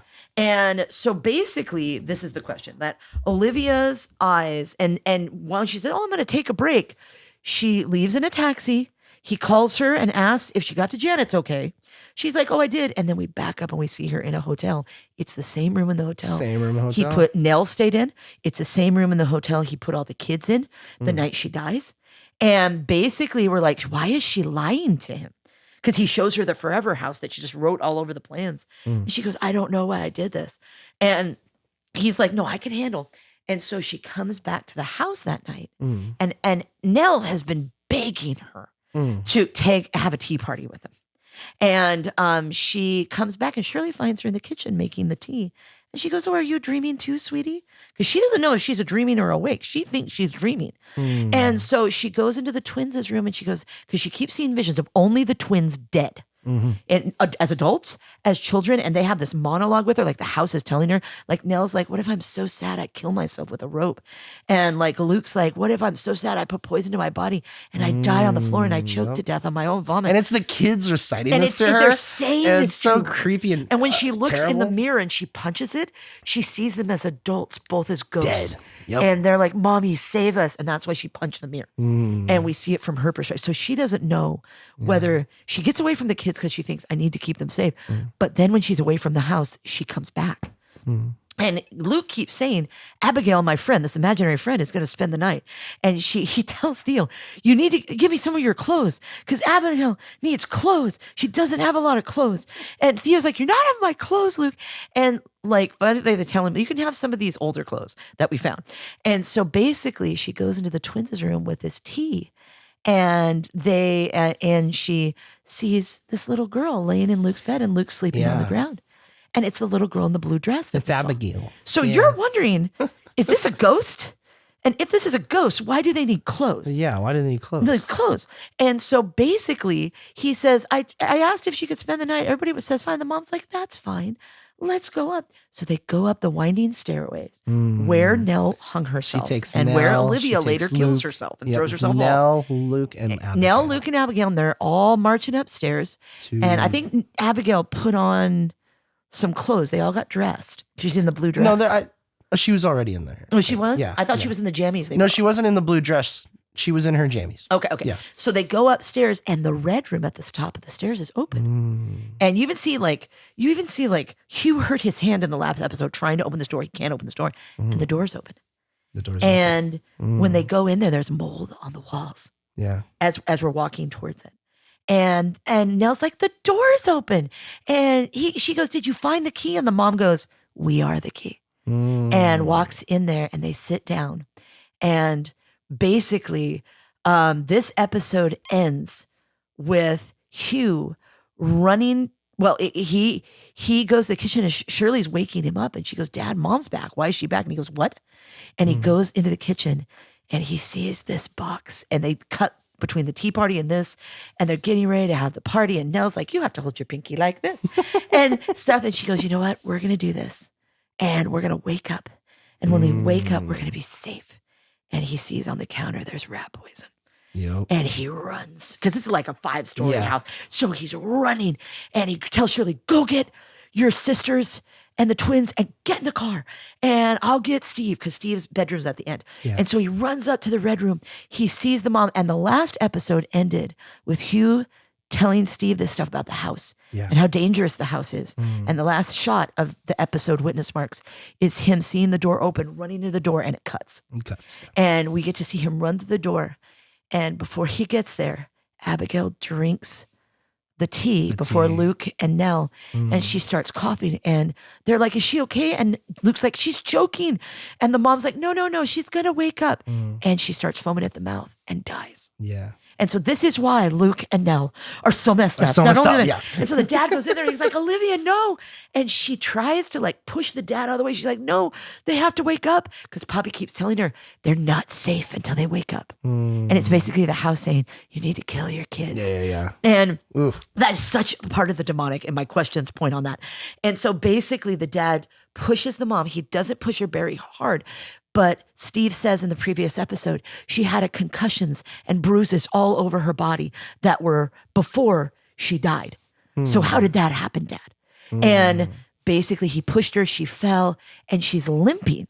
So she wakes up and she starts limping through the house. And like we see all the kids that night and then seeing the mom. And at one point, I think it's in episode 4 or 5, Luke says, Abigail's in the window. She's okay. Yeah, she sees out. Yeah. And Olivia gets up and she's walking through the house, and she gets to the window, and she's like, she sees them driving away, and Poppy just starts whispering in her ear and saying, he's taking them, he's killing them, he's gonna let the world destroy them. And Mrs. Dudley tells her early, if you have a gut instinct and you think your kids aren't safe, don't you let anybody stop you keeping them safe. And we're going to find out later why she says that. But it's this beautiful heart to heart. And like when she's walking towards the mom, she's behind the statue with angel wings. Yeah. So she's like the angelic presence. She's the truth. I don't know what she would represent in that. But basically Poppy is just like whispering in her ear. And finally Liv says, enough. It's basically like an angel and a demon. She's the devil. Poppy. That's one of my questions. Is she's the devil. Yeah. And so, because we couldn't find these questions when we first watched it. Oh, that's right. Yeah. Because they were in another flash drive. So basically, she goes back and she's limping, and she looks at the stairs, and Abigail's sitting in a hallway. Yeah. She goes, sweetie, are like, you okay? You're fine. Yeah. And she just turns around and walks away and stands at the window.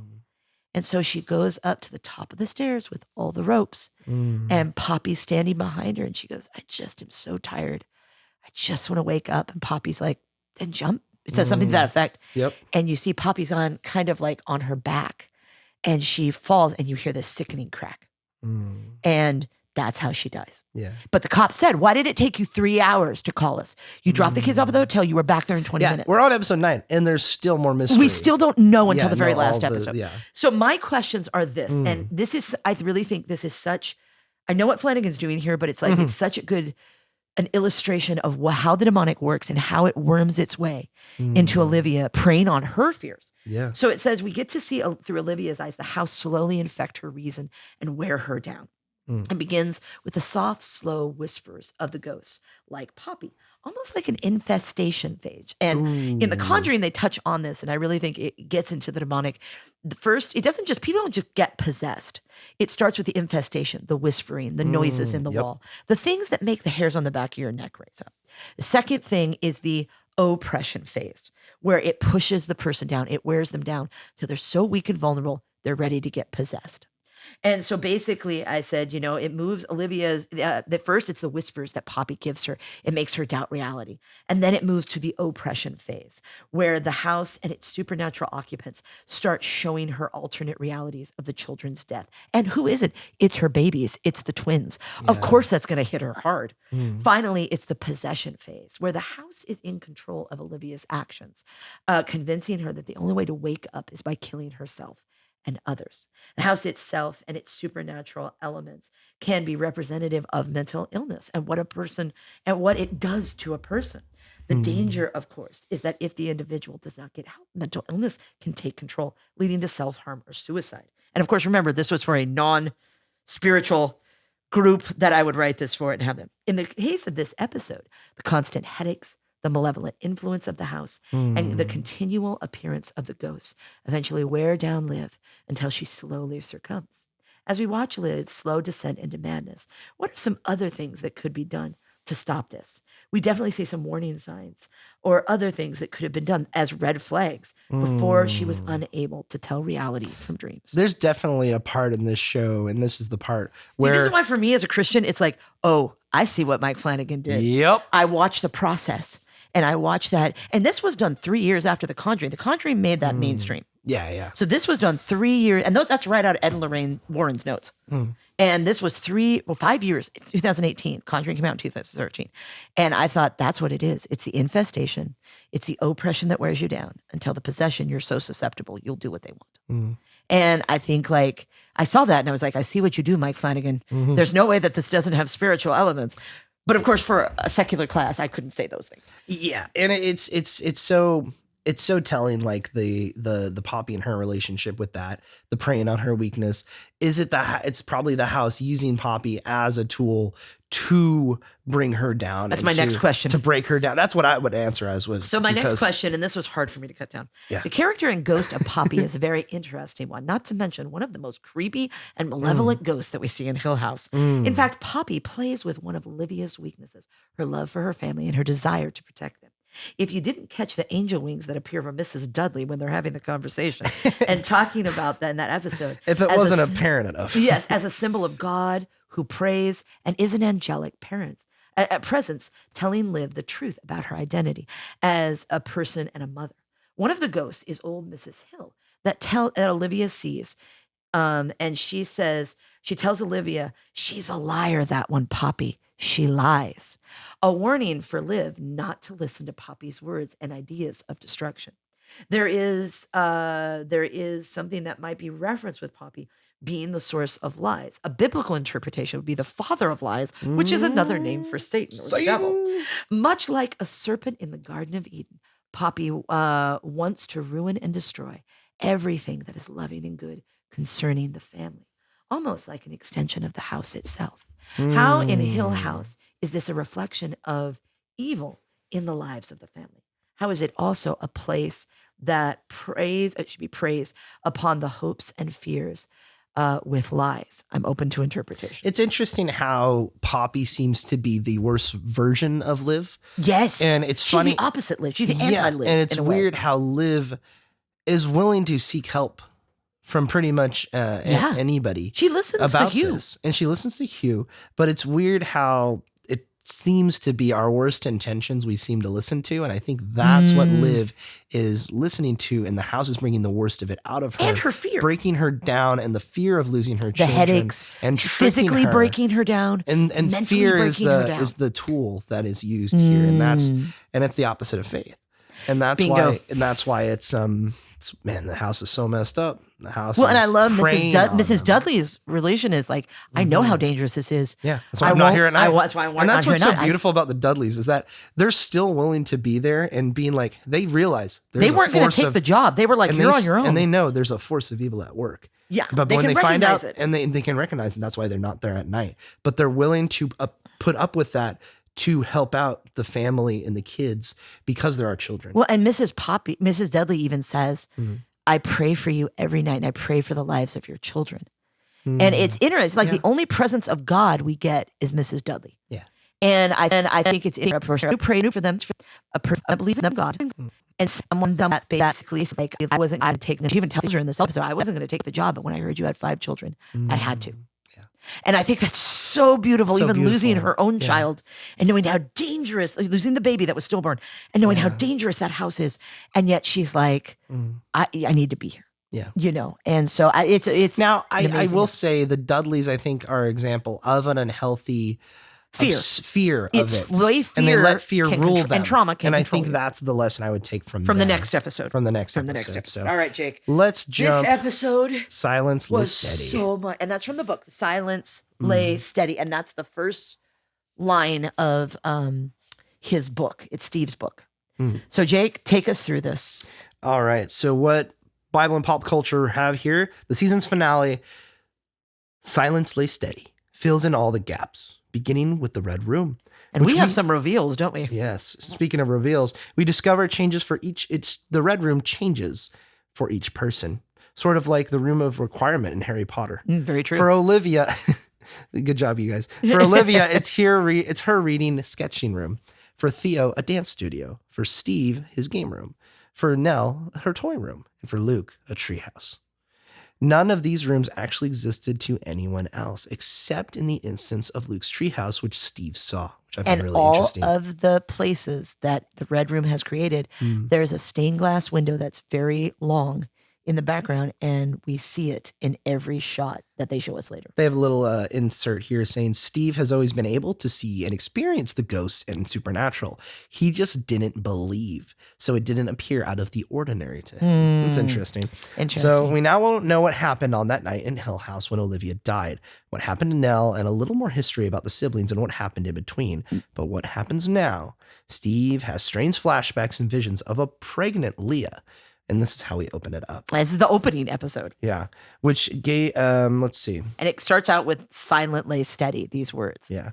So let me jump into this part. When we see what actually happened to Luke when he tried to save Joey, who the man was that kept appearing to Cheryl in the funeral home, and see Theo. We get all these reveals. We get all the reveals mysteries? And Theo reconnecting with the one night stand girl, all 3 waking up in the Red Room. So let's take it from here. So they wake up in the Steve and the dad get to the house, and Steve, they go up to the room. They hear something from up there. I think they hear Luke or Nell's voice. Well, they get in the house, and the dad tells him, no matter what happens, don't go in there. And he says, whatever happens, you need to stay with me because you are more susceptible to this house than anyone else. But it basically starts out with him and his pregnant wife. Oh, and one thing we forgot to tell people in Witness Mark episode, is the reason they couldn't get pregnant. Is that Steve tells the dad and confesses to him he had a vasectomy before he even met the wife, so he would never pass on any mental illness to children. Which is like, dude, that is such a betrayal. And he let her try to get pregnant. It's such for 3 years. I know, and it's he let her take him to an IVF wrong with clinic. you, man? Yeah, what's wrong with you, bro? And I remember you saying that is such a jerk move. It's such. I know. It's like, dude, you hate Steve in that moment, and to have that mentality and how unhealthy that mentality is. Like, I'm not going to bring a child to this world because this world's messed up. It's narcissistic. This lineage, it's so selfish. It's so selfish, and so it's like I'm not going to bring. But a child what a betrayal of his wife's trust. No wonder they broke up. Exactly. And no wonder she won't talk to him. That's the biggest thing. It's like, yeah, that was his decision. He did that. It's a jerk move. But like, holy crap, to not tell your significant other before you married her. Even. Well, and this episode opens up with him and the wife together, and she's pregnant. And I'm thinking, so pregnant. maybe they went to a sperm bank or something. Yeah. I'm like, maybe that's where they're pregnant. And she's like, where are you? And he goes, Dad and I just got to the house. And he goes, have you got to the point? He's writing the book. Well, and she goes, have you got to the point where Luke dies? And as a viewer, Yeah, and you're like, we're like, no! I rooted for Luke this entire episode. You have me so emotionally invested in this person. Yeah. That's not real. Yeah, that's not real. That's not what happened. Shame on you, Mike Flanagan. And so shame on you. then it cuts to Steve. They find somebody on the floor. No. Him and the dad are walking through the house, And and they run he's up the looking down, stairs. and the dad grabs him and stops him. Oh, that's right. And they look up, and there's 20 ghosts just looking at them. Just looking at him. Rotted, decrepit ghosts. Yep. And then looking at them. And then the behind him is the bowler hat guy. Yes, and the bowler hat guy, and the dad's like, don't. Don't. And the bowler hat And guy he grabs comes in him. front of him, Yeah. and the dad looks And at the dad Steve. grabs at Steve and tells him, look at me. Just look at keep me. looking at me. Yeah. And he does that. And As the bowler hat guy like gets lowers so his close. head, gets down close to Steve, leans into his face, and Steve It is still so looks creepy. So creepy. Steve is still holding strong and holding his gaze on his dad. Because remember, Steve's been in denial his whole life Yeah. that there are no ghosts, there are no supernatural, and he has to confront that in this episode. So then the next thing you see is the girls get there, him and the dad start going up the stairs. And the next thing you see is the girls get there. And right as they get to the house, they're like, there's lights on. And when they get in the house, there's no lights. And him and the dad start going up the stairs. They find the gasoline. And the dad goes, I know exactly where he is.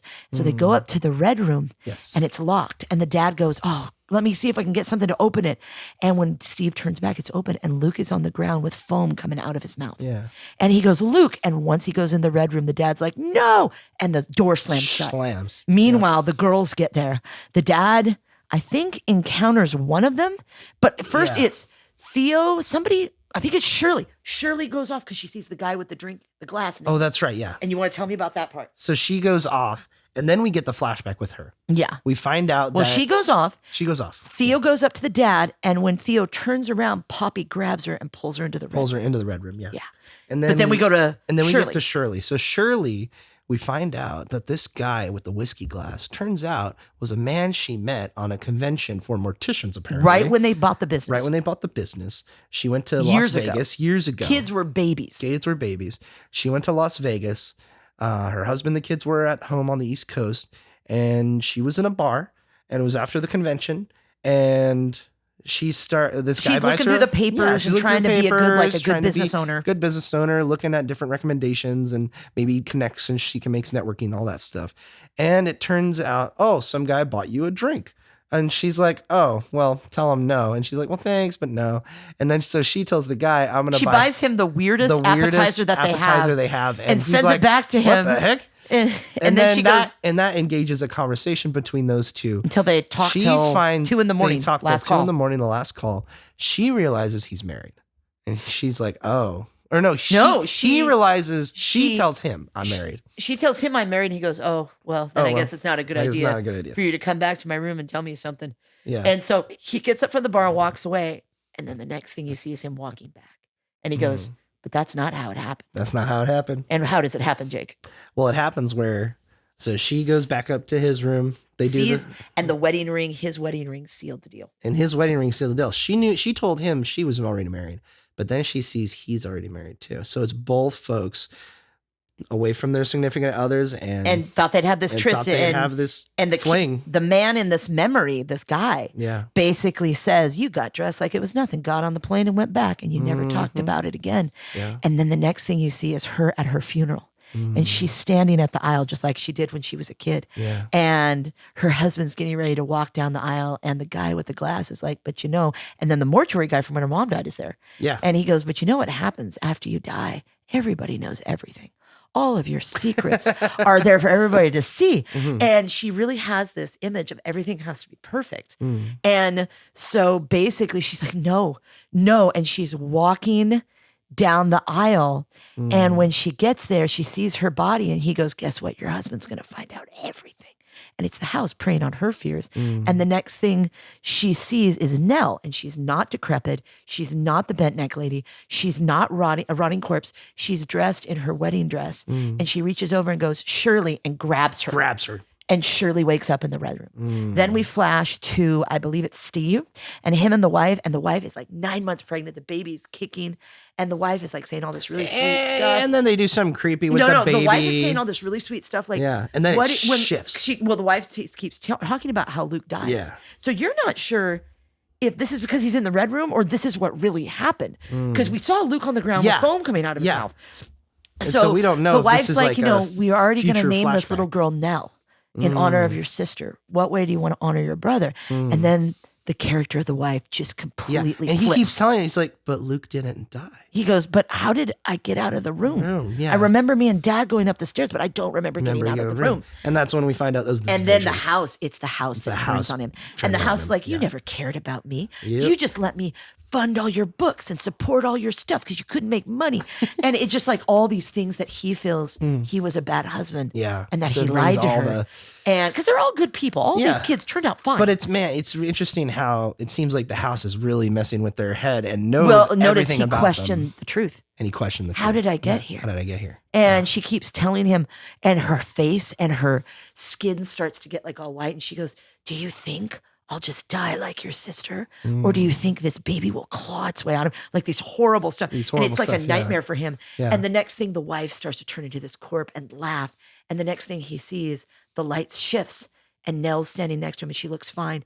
And she goes, Steve, and she grabs his hand and he wakes up in the room. So Shirley and Shirley Steve and Steve are awake in the room. Then Theo's still out, but then they go to Luke. Theo's still out and they go over to Luke. They're like, oh my God. And he's sitting there with foam coming out of his mouth. He's laying and there, he supposedly has needle marks on his arm. So it's their fear. Yeah, they're going to lose their brother. Yeah. And a lot of times you haven't taken drugs after so long, your body can't take it. And so they're go over at him. And the next thing you see is Theo. And Theo is with the girl. Yeah. And they're being honest, they're being sweet. And she goes, but you know what you do? You put up all these walls and it'll never keep you safe. And all of a sudden she's laying in the bed and she goes, no, I don't want this. And the girl's like trying to tell her the stuff she wants. And all these dead hands start reaching to her because I think she is the most sensitive. She can feel the ghosts. And I've watched it several times. And then the next thing, she's sinking into the bed and the ghost hands are pulling her down. And then Nell's like, Theo, grab my hand. Johnny Depp, Nightmare on Elm Street style. And she grabs her hand and Theo wakes up. And she's watching them work on Luke. And then we go over to Luke and we see what he does. And in his vision, it's kind of showing him what they all want. Like in his vision, he got Joey off the street. They found a room before she got high. They're safe. He never got, beaten up. Yep. And she goes, I really appreciate all the stuff you've done for me. And it shows how their relationship was never romantic, even because they were a guy and a girl. It was all, he just wanted to be there for her like she was there to him. And then the house. As a guy. Well, then it could turn into pretty quick. But it's best if you're friends first because you get to know the person in a different Correct. light. I'm just saying. But it shows how she kissed him to get the money. Yeah. It was never anything more than her getting something. Yeah. And his heart was never to take advantage of her, was never to use her. His heart was, I just want you to be clean. Because that's where he was. He was like Nell in that respect. Yeah. And all of a sudden when he says, but this isn't what happened. You left me. You stole the money. And I got beat up.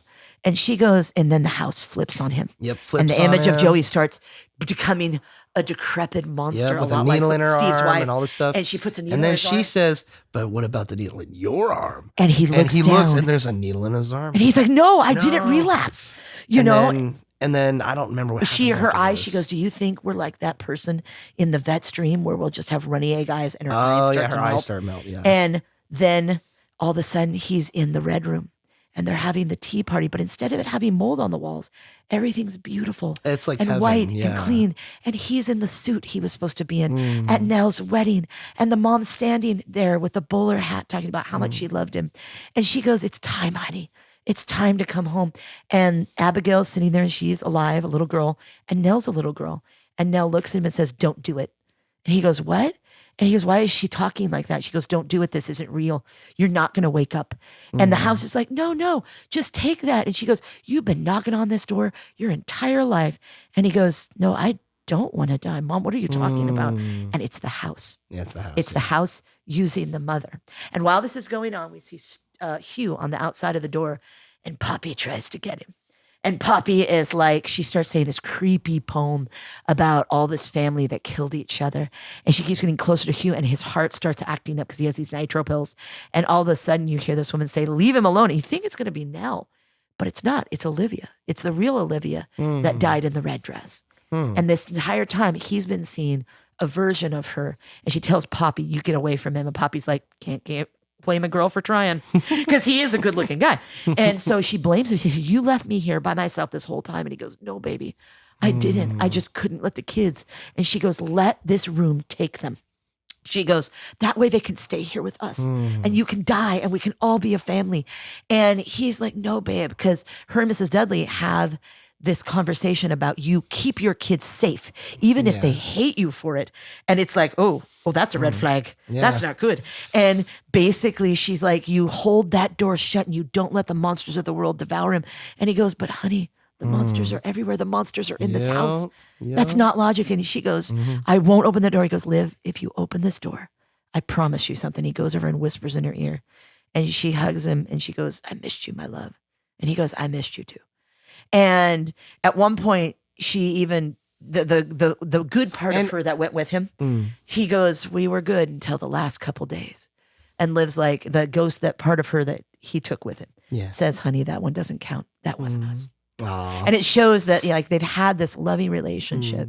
And he even opens up with Steve, and that's when Steve kind of like what Mr. Dudley with him when he related to him father to son, father to father. He tells Steve man to man, he goes, I left your mom for a week. And it was the dumbest mistake I made. I was mad about something. And I came back and he goes, you were a baby. Shirley was a baby. I came back. We hugged each other. And that was it. We knew that we'd never leave each other again. And so it kind of shows they've had this healthy relationship, and they pass that along to their kids. Yeah. And because of this trauma. And I think this evil house, things happen. So what happens after he whispers to Liv and Theo is in the room? What happens to the younger Nell that keeps telling him this is wrong? Well, I think we get the scene of them finally being able to wake up Luke. Well, young Nell, the mom keeps trying to tell him, honey, just drink this tea and it'll all be over. We'll wake up and you can be with Abigail and Nell. And the younger version of Nell is like, don't do it. Don't do it, Luke. You're stronger than this. And finally, grown-up Nell is there and she grabs him. Oh, okay. And the next thing we see is all five of them in this room together. And I think this is one of the most beautiful scenes, but I'll hand it over to you, Jake. It's okay. So we get all five of them in there, including Nell. So and she looks fine. She's not the bent neck lady. She's not decrepit. And she's fine. Yeah. And so we get basically a scene where Nell is explaining to them in a monologue where what this room is. What this room is. It was each a thing for. It shows that the red room was really one room. Yeah. And she goes, it's like the heart of the house. And she goes, no, that's wrong. Yeah, you take it away because She goes, it was the stomach of the house. I wondered if, because this is such a beautiful. This is one of the most emotional scenes I have ever seen in a TV series. And I was like, and nobody's crying or screaming or being dramatic. It's just this dead sister telling her siblings, I love you and I want the best for you. So she starts saying, this house eats us. When we were in this room, it fed off us. It fed off our hopes, our dreams, our desires. And she said, it was a dance room for Theo. It was a game room for Steve. It was a tree house for Luke. It was a family room for Shirley. It was a toy room for me. It was a reading room for Mom. And she said, basically, this house was what we wanted so it could learn who we were. And that's why it's been calling us back. It wants to finish eating us. Yeah. And she said, and it did me. She goes, but it doesn't. And they all look at her. And one by one, they start reconciling. Like Steve basically says, I'm so sorry that I did that. And I didn't listen to you. And I didn't pick up the phone. And she goes, but it's okay. I love you. And I don't blame you for anything. And Shirley looks at her and she goes, I should have answered that phone. No matter the fact that I was at work. She goes, but you answered that phone so many other times. And you were there for me, Cheryl. And Theo's like, I'm sorry. Our last words were cruel. I never wanted that. And she goes, but you know what? I knew you loved me even when you said them. And Luke's like, I miss you. How am I supposed to go on without you? And she goes, because I'm always with you.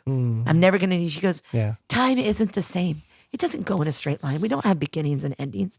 Time goes in moments. And you can hang on to the bad moments or you can hang on to the good moments. And she goes, it's like drops of rain.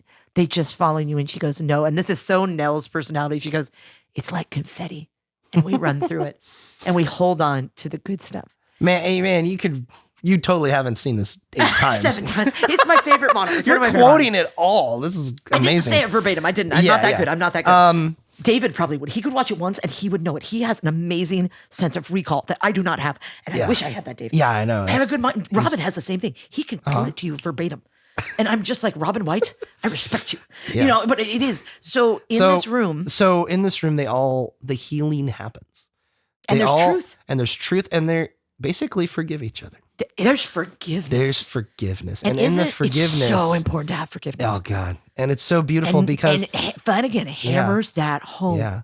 And then I think. Do they forgive the dad? No, they talk about the dad. They talk about the dad. And Nell talks about the dad did the best he could for them. Yeah. And Steve said, yes, he did. He did do the best he did. Oh, such a good moment. And so what ends up happening how did they get out of the red room? So how they got, remember what the dad asked the mom? The dad asked the mom. I want you to open it for me, baby. I know you can do it. Yeah. And then he whispers something to her and she's like, you do that? And he goes, yes, I would. To make up for lost time. Yeah.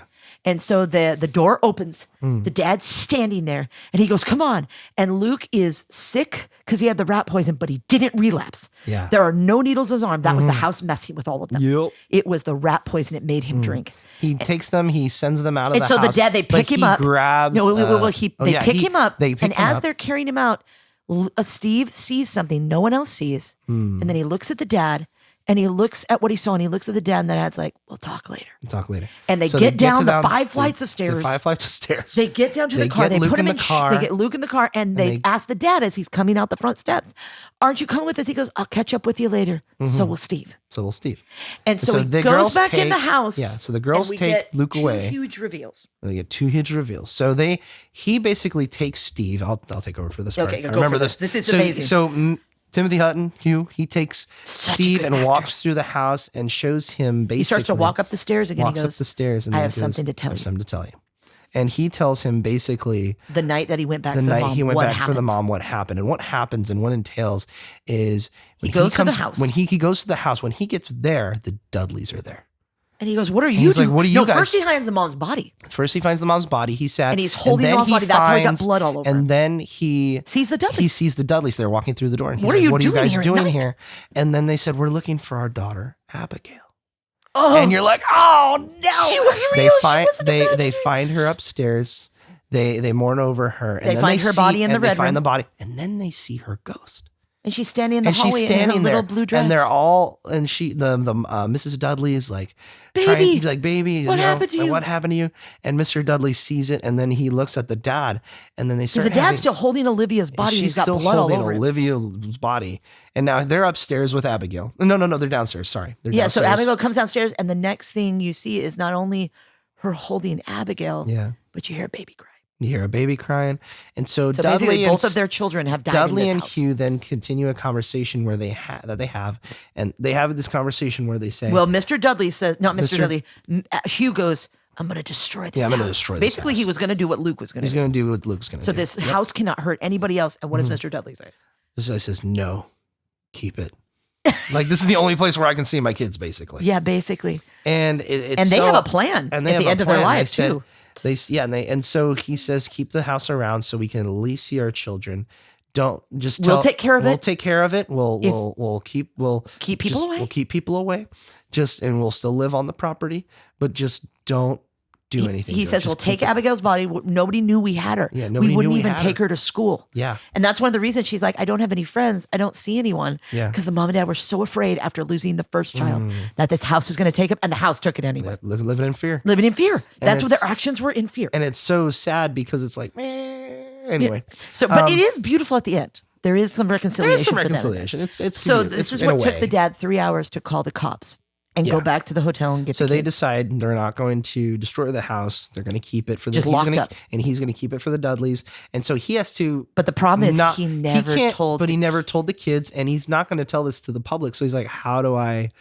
So this is why he lost custody of the kids. He lost custody of the kids because it was to keep the kids safe, not only from what happened to the mom, but also that's why he never told them how she died. Yeah. But also to keep them safe from the house because they weren't done eating. Yeah. I mean, when he could see things, it had to be bad because he sees the ghosts when they go in there with Steve. Yeah.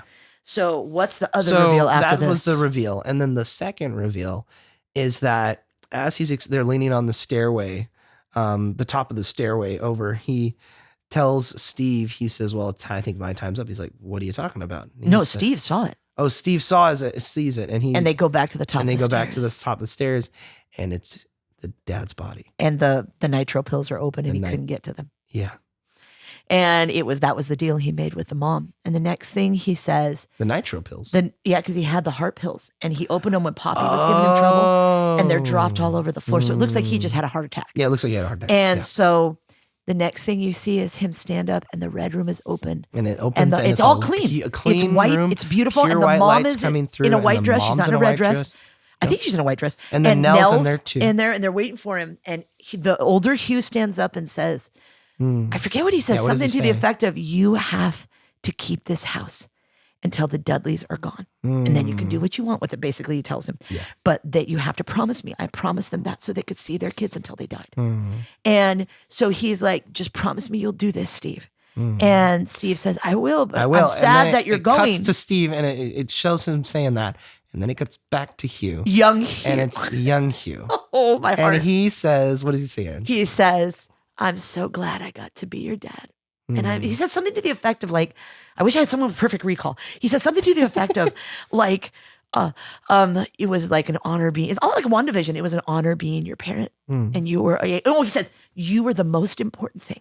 He goes, you were always the most important thing. So you see all of his life, this tragedy that's happened, he sacrificed everything for those kids because he loved them. Yeah. And basically he turns around, young him, goes into the room, in this beautiful, pristine room with the people he's lost, and it ends with them in a 3-way hug, and the red room shuts.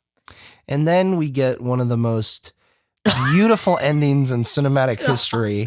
Oh my God! There's this song playing. I was not ready for this ending, and I need to look up this song. The song is. Oh, you have it? I Shazammed it. Okay. When we were watching, so it's probably. Yeah. So the song is playing, and as this. I'm going to try and find it. Amazing. It's almost as beautiful as Nell's wedding song, "Beautiful Day" by Melissa Eldridge. That's one of my favorite songs. We did it on last week. Teeth. Dylan Crane, Ghost Pride. We see Hugh striking the deal with the Dudley's property. It's a beautiful song. But anyway, I Shazam that thing and look it up.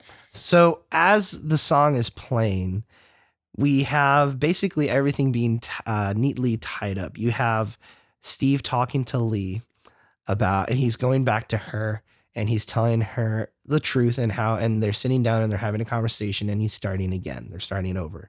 Everybody starts over. Yeah, and then you have Theo cleaning up the house that she's living in next to Cheryl, and the girlfriend's helping her and out. The girlfriend and her are together. And the girlfriend and her are together. So that's cool. And so what does she do before they leave? Before they leave, she takes off the gloves and she abandons them and she leaves them in the trash can before she leaves. And then we see Luke blowing out a birthday candle, what we think is a birthday candle, but it says 2 on it. And as it pans out, the entire family is around him, surrounding him, and he's 2 years clean. He's 2 years clean. And then because he never relapsed after 3 months. And so he's made a full recovery, stayed clean and sober. And he's if you notice, Steve and Lee's house. He's at their house celebrating. He's at their house. And Lee and him are together, and I think she's pregnant. I think so. Something like that. So they must have, if you want to have kids. Yeah, and then Cheryl came clean to Kevin. And she sits him down and says, "What I'm gonna say is hard." Yeah, and but so just she love and then me through this. and just love me through this. And it was so powerful. And so then we don't see the details of the conversation, but we know she's telling him and the kids are there about her cheating on Kevin. Yep. And so she comes clean to Kevin, and then we see the Dudleys. And so the Dudleys. And Steve is narrating. He's writing a second book. And he's writing a second book. As this is going on. And it's his end monologue. As the show is ending. And as he's narrating this, as the song is playing, we see the Dudleys, who are old folks. And Mr. Dudley's carrying Mrs. Dudley to the house. They end up in the house. And it turns out that she's on her deathbed. She's dying. And she dies, and then he's like, "Oh no!" And they're both their hair is white. Their hair is white. They're old. They're on death's door. And he lays her at the foot of the stairs. He lays her at the foot of the stairs. And then how does he die? Oh, he says, "I love you," and she goes, "Me too." And then she stops breathing. And when he looks up, she's young. And she's got Abigail. She's holding Abigail's hand in the little blue dress. Yeah. And she's in a beautiful blue dress. And she's holding a baby. She's holding their other daughter. And then Mr. Dudley commits suicide? No. He waits till it's his time. Oh, he does? He just has to be by the house. Because if they die in the house, they'll all be together. Gotcha. And so the song that Jake's talking about is by Stoked if I go, I'm going. Oh, it's such a beautiful. It is the most glorious beautiful. It's the song. most beautiful conclusion to a horror movie, I think, or series, yeah. I've ever seen. Yeah, it's really. It's powerful. When we were watching this, I was like, man, because I don't cry at movies or cried TV. The first two times I saw when it. we were watching this, and I was watching it for the first time, I'm like, wow. And I'm Powerful. like tearing up because I'm like, this is so powerful. It's so expertly done. The music hits just right. The editing's beautiful. And it's just everything wraps up so tightly in a wonderful, neat bow. So I'm going to read my 3 questions and I want us to talk about them. Okay. Just because they kind of hit on. Hey, we've done it for every episode. When I saw this, I left, like Jake, completely overwhelmed. I was speechless. Yeah, you were like, I don't know what to say, Angela. I don't know if there's a whole lot of media I can give examples for where I'm like just did the speechless. same thing. That's true. That's quite a thing. Maybe like that's a silly example. Titanfall 2 in the single player, I was left speechless. I'm like, this is amazing. There's no emotional it's not an emotional story or anything, but it's like just a beautiful single player first person shooter. It's amazing. But anyway, well, I would not put that up to the same level as this. I'm just saying. I have to say, like, I love what you said. You said that ending montage where they all tell the truth, where there's healing. And notice it's because Nell saved them. They got to heal from her. And I think that was symbolic of healing from the mom's death and the things the mom did. Yeah. You know, because the reason Nell and Luke are so messed up, they watched her kill a child. Yeah. And then the dad pushed her against a wall, knock her out, and grab those children and run from the house. And he did the right thing. He should not have gone back for her. He had to get them out of there to safety first. It's the death of the mother that broke the family apart, but it's also the death of the daughter that brought them back together. Because they hadn't seen each other. And it's the love of the family. Well, and that's one thing I had to ask myself. Because I'm like, Flanagan, what argument do you want me to take away from this? Yeah, it's like, what's going on? And I have my theory, but let me read the questions. Okay, go through the questions. So, do you want me to read them? Because I can read them. You can read them if you want. Yeah, let me go through them. All right, so we have... I didn't have time to edit these as much as I wanted. No worries. Episode 10. So, the truth behind the Red Room is finally revealed in episode 10. The Red Room, which I believe is a literary reference to the classic novel Jane Eyre, who was locked in the haunted tower with a red rope for punishment as a child. Yeah, and she doesn't want to go to the Red Room because she thinks her uncle haunts that tower. And I'm pretty sure this is a nod to that. Okay. It is Nell who is the unexpected hero of the episode, eventually pulling each one of the family members out of the nightmares the house creates, bringing each of her brothers and sisters awake in the Red Room and describing it as the stomach of the house. Using examples from the series in the episode, what do you think of the Red Room represents? Fear, evil, mental illness, dysfunction, shame, regret, guilt, left unchecked? Fear, guilt, and shame can destroy a person. How is the Red Room a symbolic warning of danger in the series? Second question. Okay. Family is something that is woven throughout this entire series. And the series does a lot to point out the importance of relying on each other as a family to get through one's difficulties. In a heartbreaking monologue, Nell tells her brothers and sisters that the good moments in time in life are worth holding on to. She also tells her siblings that going on in life without someone who is gone is possible, because as long as you love the person, they're always with you. She then tells the family that the moments in life fall around you like confetti, and that those good moments are representative of the love that they have for one another. All of her brothers and sisters get some closure as they get to interact and talk to their sister one last time. A chance to say goodbye, and we rarely get in the real world. It also harkens the idea of forgiveness and moving forward, instead of being trapped by fear or grief. With this in mind, how is the family and the love of the family important as a theme in the series? In what way does forgiveness allow each member to move forward and live again? How is it that even in death, the love of a family is stronger and still present in the lives of people who remember with love? In the end, the silence that lays over the house is all of the family coming to terms with grief, with guilt, and with loss, because in the end, as the people who we lose never really leave us. Final question. All right, last one. I did 3 for this instead of 2.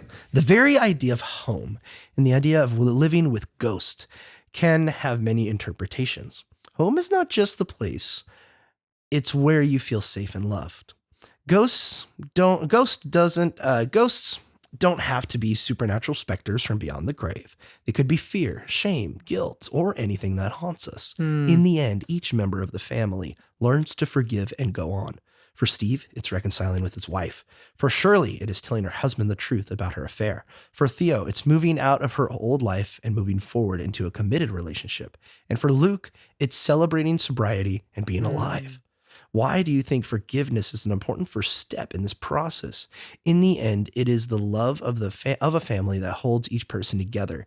It is love that allows forgiveness and keeps the family together. Love is the remedy, the salve that we put on the wounded relationships of each person and covers the mistakes and pain of the past. How do you see this come to fruition as the story closes? Now, I'm going to read one more thing. Okay, yes, it's yes. A quote, this was awesome. This is a quote from faithandfandom.com, their post on Haunting of Hill House.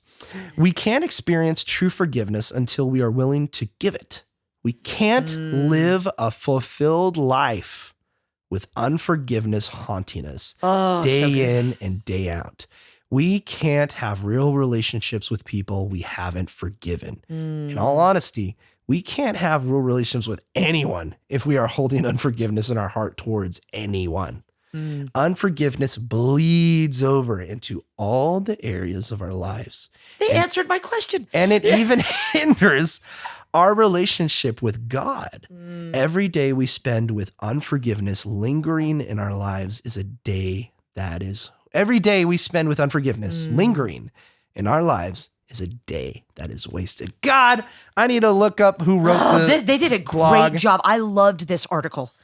And I loved, like when I watched this, I couldn't figure out if his argument was the love of a family transcends anything we go through, or if his argument is that unforgiveness, that forgiveness itself is so important, because it isn't until Steve confronts the dad and the dad has that heart-to-heart with him the next day, that night in the car, that they really reconcile until Steve's like totally on his side and he sees all the sacrifices the dad has given. But it starts with him kind of in a way forgiving the dad and all the siblings, I really think, forgiving themselves. Because they all feel guilty. They all feel bad. They all wish she could be there, or just sad that she's gone. But I think it's just interesting because I think like I watch this and even now I'm like, Flanagan, I don't know what your argument is. Yeah. What message are you trying to get crossed? Because it's such a beautiful, we get so many snapshots of dysfunctional families. This family really isn't dysfunctional. People have trauma, they have issues, but at the heart of it, they are loving, giving people that have healthy relationships other than some bad choices.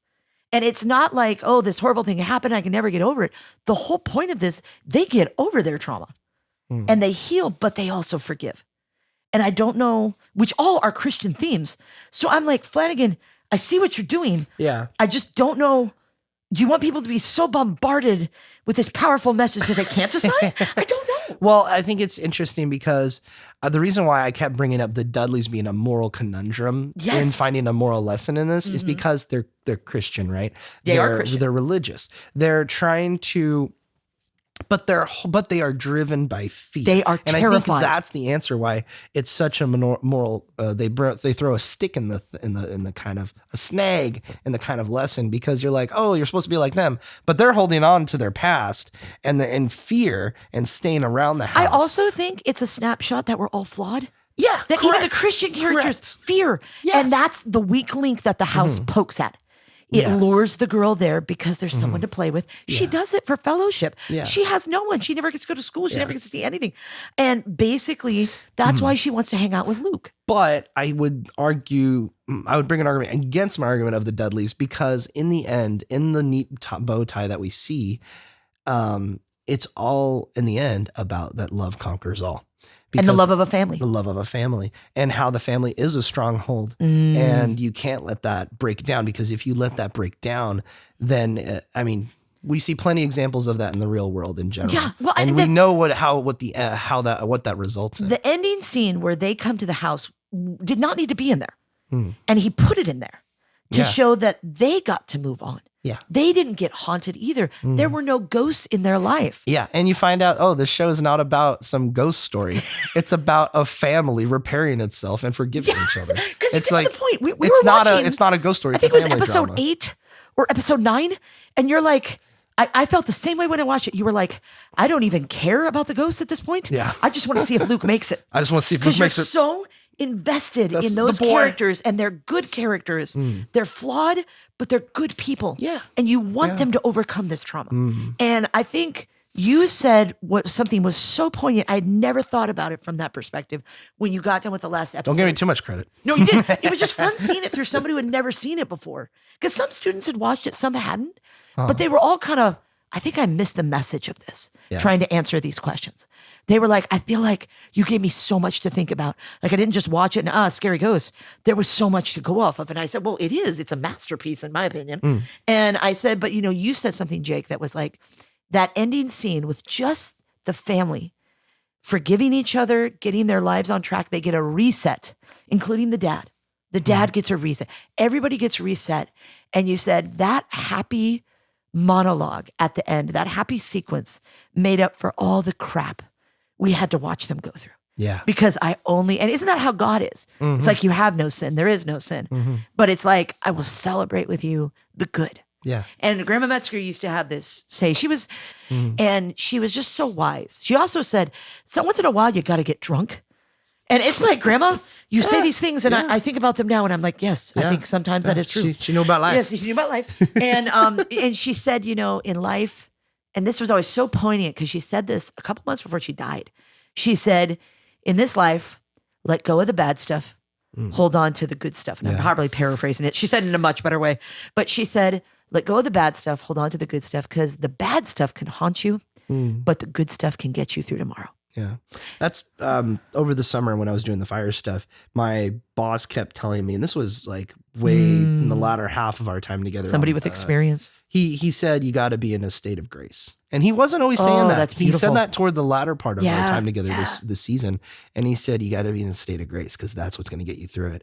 And who was reaffirming that is other water tender guys who helped us down in Fresno. Really? They helped repair the truck in Fresno. And they said, hey, Mario, remember, you got to stay in a state of grace because, and they were kind of, so it was reinforced. They were like, you have to stay in that because when all the stuff hits the fan, when things are going down, what do you do in those moments? What are you going to put your crisis? focus on? And what are you going to put your focus on? Yeah. Like, are you going to have your mindset set on, if it's going to go wrong, it's just going to keep going wrong. Yeah. You got to stay in a state of grace and be thankful for what you have and thankful for where you're at. Yeah. And just keep looking at the positive, because that's what's going to carry you through. And that's the more secular view. But I like what you said about. Well, it was Grandma Metzger. She said that. Yeah, Grandma Metzger. And the things she lived through. And what did she say one more time? She said that in this life, you can hold on to the good stuff or the bad stuff. And she goes, let the good stuff go. Hold on to the good. So let the bad stuff go. Hold on to the good stuff. And she said, because the bad stuff can haunt you. And that's true. But the good stuff can get you through tomorrow. Yeah. So yesterday, and it was Halloween yesterday. And when I was helping Mom, me and Lexi and Adeline were helping her clean the house and get it decorated. So it was like, the house is in a disaster. Oh my gosh. We heard of a loved one that passed away in the middle of cleaning the house. And then Adelaide's Adelaide's manager got in a car accident. They decided to close Starbucks early. So she got to enjoy Halloween. So she got to enjoy Halloween, but it was like all this stuff was happening. And we got together and we definitely realized, it's the enemy who's attacking. A spiritual attack, yeah. A spiritual attack. Yes, it's Halloween. But no excuses. The devil is amongst us. But it's true because and we were at the lowest part of our day. Oh, because all that wears you down. All that stuff was wearing us down, and it was oppressive. Mm-hmm. And we, we all each had a little bit of a heart to heart together in little moments throughout that time. But we kept pushing forward. We kept just sticking to cleaning the house, stick to your guns. It. Being objective based and going forward. And in the end, last night during the Halloween party, it was awesome. We had everybody together. We were all eating food. We're all talking, hanging out, having a good time. And we were all playing the kids. Somebody came to the house that hadn't come in like the longest time. So. Yeah. And so we were playing Just Dance on the big TV with the kids. And it was just like, not like my idea of what it was going to be like, but it was a fun, amazing time for everybody. And because of the family. Yeah, and it was, what was the quote from faithandfandom.org? They said, they put Colossians 3:13 in there. Nice. And 14, and I'm going to read it here to kind of close our discussion of the series. It says, Colossians 3:13 through 14, bear with each other and forgive one another if any of you has a grievance against someone. Forgive as the Lord forgave you. And over all these virtues, put on love, which binds them all together in perfect unity. That's so beautiful. So it's like this series also helped me understand a lot. So that's one thing. Yeah. But a second thing, this series also kind of made me understand multiple perspectives of like, specifically with Luke and people who do use drug use. Yeah. That kind of opened my eyes to that kind of thing. It's a beautiful episode. And that one episode. It really just kind of connected dots for me. I'm like, oh, I've seen people in this state and in that this state, and this must have been what they were going through. And this must have been what they were going through or struggling with. And to get that context really makes me handle things differently. Like I've always, tried to be as loving as I can, but you have to have your boundaries. But the context, most important, well, it's the context. It's the context that really helps me understand what they're going through. And so I can help them better. Yeah. And the dad as well. Oh my gosh. Timothy Hutton's performance, not only that, but also the fact that he's coming back to the kids. He's trying to make amends. Mistakes were made. A lot were out of his control. And he's trying to, it kind of like put me in perspective of what, older men and fathers go through, where they're trying to reconcile with their children and what that perspective looks like. Yeah, and it really is beautiful to see that. And I don't know what it is, man. Either it's Mike Flanagan, who just knows the human psyche really well and all aspects of family. Because he wrote this from so many perspectives. So either he's super into psychology, or he's a Christian, has read a ton of spirituality stuff, or maybe a mix of some stuff. Or maybe it's just a lot of literature, and he saw it from this perspective. Or maybe it's just a lot of literature, and it could just be that. Because I wouldn't be surprised if he was, because he is like Shirley Jackson. Shirley Jackson, series on Netflix, who is the most based depressive on Shirley writer, Jackson. Because she was clinically depressed when she wrote this. Insert all this fantastic characters and writing and scenarios, and there's hope in this, and hope in a show about Shirley Jackson that she wrote. What? I thought about that a lot. It boggles my mind. I thought about that a lot. The times that I've taught this, and if you think this is hopeful, Bly Manor is even more hopeful. Oh, okay, but I will say I'm not. But it's funny to the characters Mike in Bly Manor took that, and made it and gave it love and hope and forgiveness. Because Shirley Jackson's novella ends with Nell crashing her car into the house and probably dying, and that's it. Yeah, and I feel like I experienced that a lot when I would read modernist fiction or postmodern fiction. I would see these so depressing. Oh my gosh, it's so depressing. But I could always see beyond the depression. Yeah. I could always see beyond the characters. And I taught myself not to feel what those characters feel because it's probably going to be very disappointing. And I feel like what happens when you read literature, you can either be two things when you read postmodern literature. This is my experience, 24 years of teaching, that you can either let it drag you down or you can try to see the glimmers of truth that God has in everything. Because I feel like even C.S. Lewis said, even pagan people, you will find fingerprints of God all over their beliefs so that you can come in and talk about his love and his grace and his goodness and his joy. And I would often do that. Like when I went to the symposium and I was talking, werewolf guy, like, oh, a monologue about being a werewolf. That's hard. Good job. I did this analysis. I was doing like this postgraduate analysis of these three plays. And the one thing that the moderator, which was his area of expertise, and I did not know this, is he was amazed that I found hope in it. He said, like, how did you see it? How did you see it from this perspective? On this. What are you talking about? Well, he was like, how did you find this positivity in there? And I said, I don't know. Maybe the lesson is that you can be a better person. Don't be these two characters. Yeah. If you don't think they leave the apartment, they don't leave the apartment and go west. But maybe that's the whole point, is don't be them. And he was like interested. He was taking like notes the entire time. Yeah. But I noticed that when I went on and did my PhD that I just had a different perspective. And I blame that on being a Christian because I feel like God can reach anyone, anywhere, through anything, even depressive literature. And it makes me wonder, Mike Flanagan, were you an English major and you made people be like, who are you? Why do you just had a different, unique perspective. And I feel like he reached so many people with the biblical message of forgiveness. Midnight Mass does that. Bly Manor does that. There's guilt, there's forgiveness. I mean, it's one of those things that he took this literature that was depressive. And I mean, Bly Manor ends with her killing a child because she holds him too close. And he does not end his Bly Manor that way. There is a death, but there is also freedom and sacrifice. And no greater love had this person than to lay down their life. It makes me want to seek out the other stuff he does, even though I've heard it's not as good as Haunted Hill. Haunted Hill House is like platinum. It is. Like super Academy Award winning. It's hard to beat. It's hard to beat. But it seems so like beautiful. the themes carry over. Oh, in all of his stuff, even Hush. Dr. Sleep as well, maybe? Oh, yeah. Dr. Sleep is all about a son reconciling with his father and abuse. And Stephen King did write it that way. Yeah. But the way Flanagan, executes it. And balances stuff from the book and the original movie. Ewan McGregor is an addict in that because of the trauma he experienced in The Shining. And he actually comes back, and he didn't base it on the book. He based it on the Kubrick film. Yeah, based on the Kubrick film. So you come back to the same bar and him confronting the dad, and the dad's trying to get him a drink, and he's like, I've been sober for so long. Why did you do this? You know, and it's all about him trying to understand and yet sacrifice again. So I mean, I will say that like Hill House is a fascinating one. It's not for everybody. No. But you can appreciate the Christian themes that strongly come through his work. And I will say this, I have never cried at a horror genre TV show or I would say film, but I did it this one. Yeah. It was this and Transformers 3. I couldn't get through it. I will say, like, I feel like that's one of the reasons I love The Conjuring, because they have the same kind of ending. Yeah. It doesn't end with the devil. It ends with God's goodness. And I feel like horror is such a fascinating genre because I think people that don't know God turn to horror to explain the supernatural. And yet, as a Christian, I'm like, aha, I see what you did there. That's heaven. That's hope. That's God's forgiveness. You know what I mean?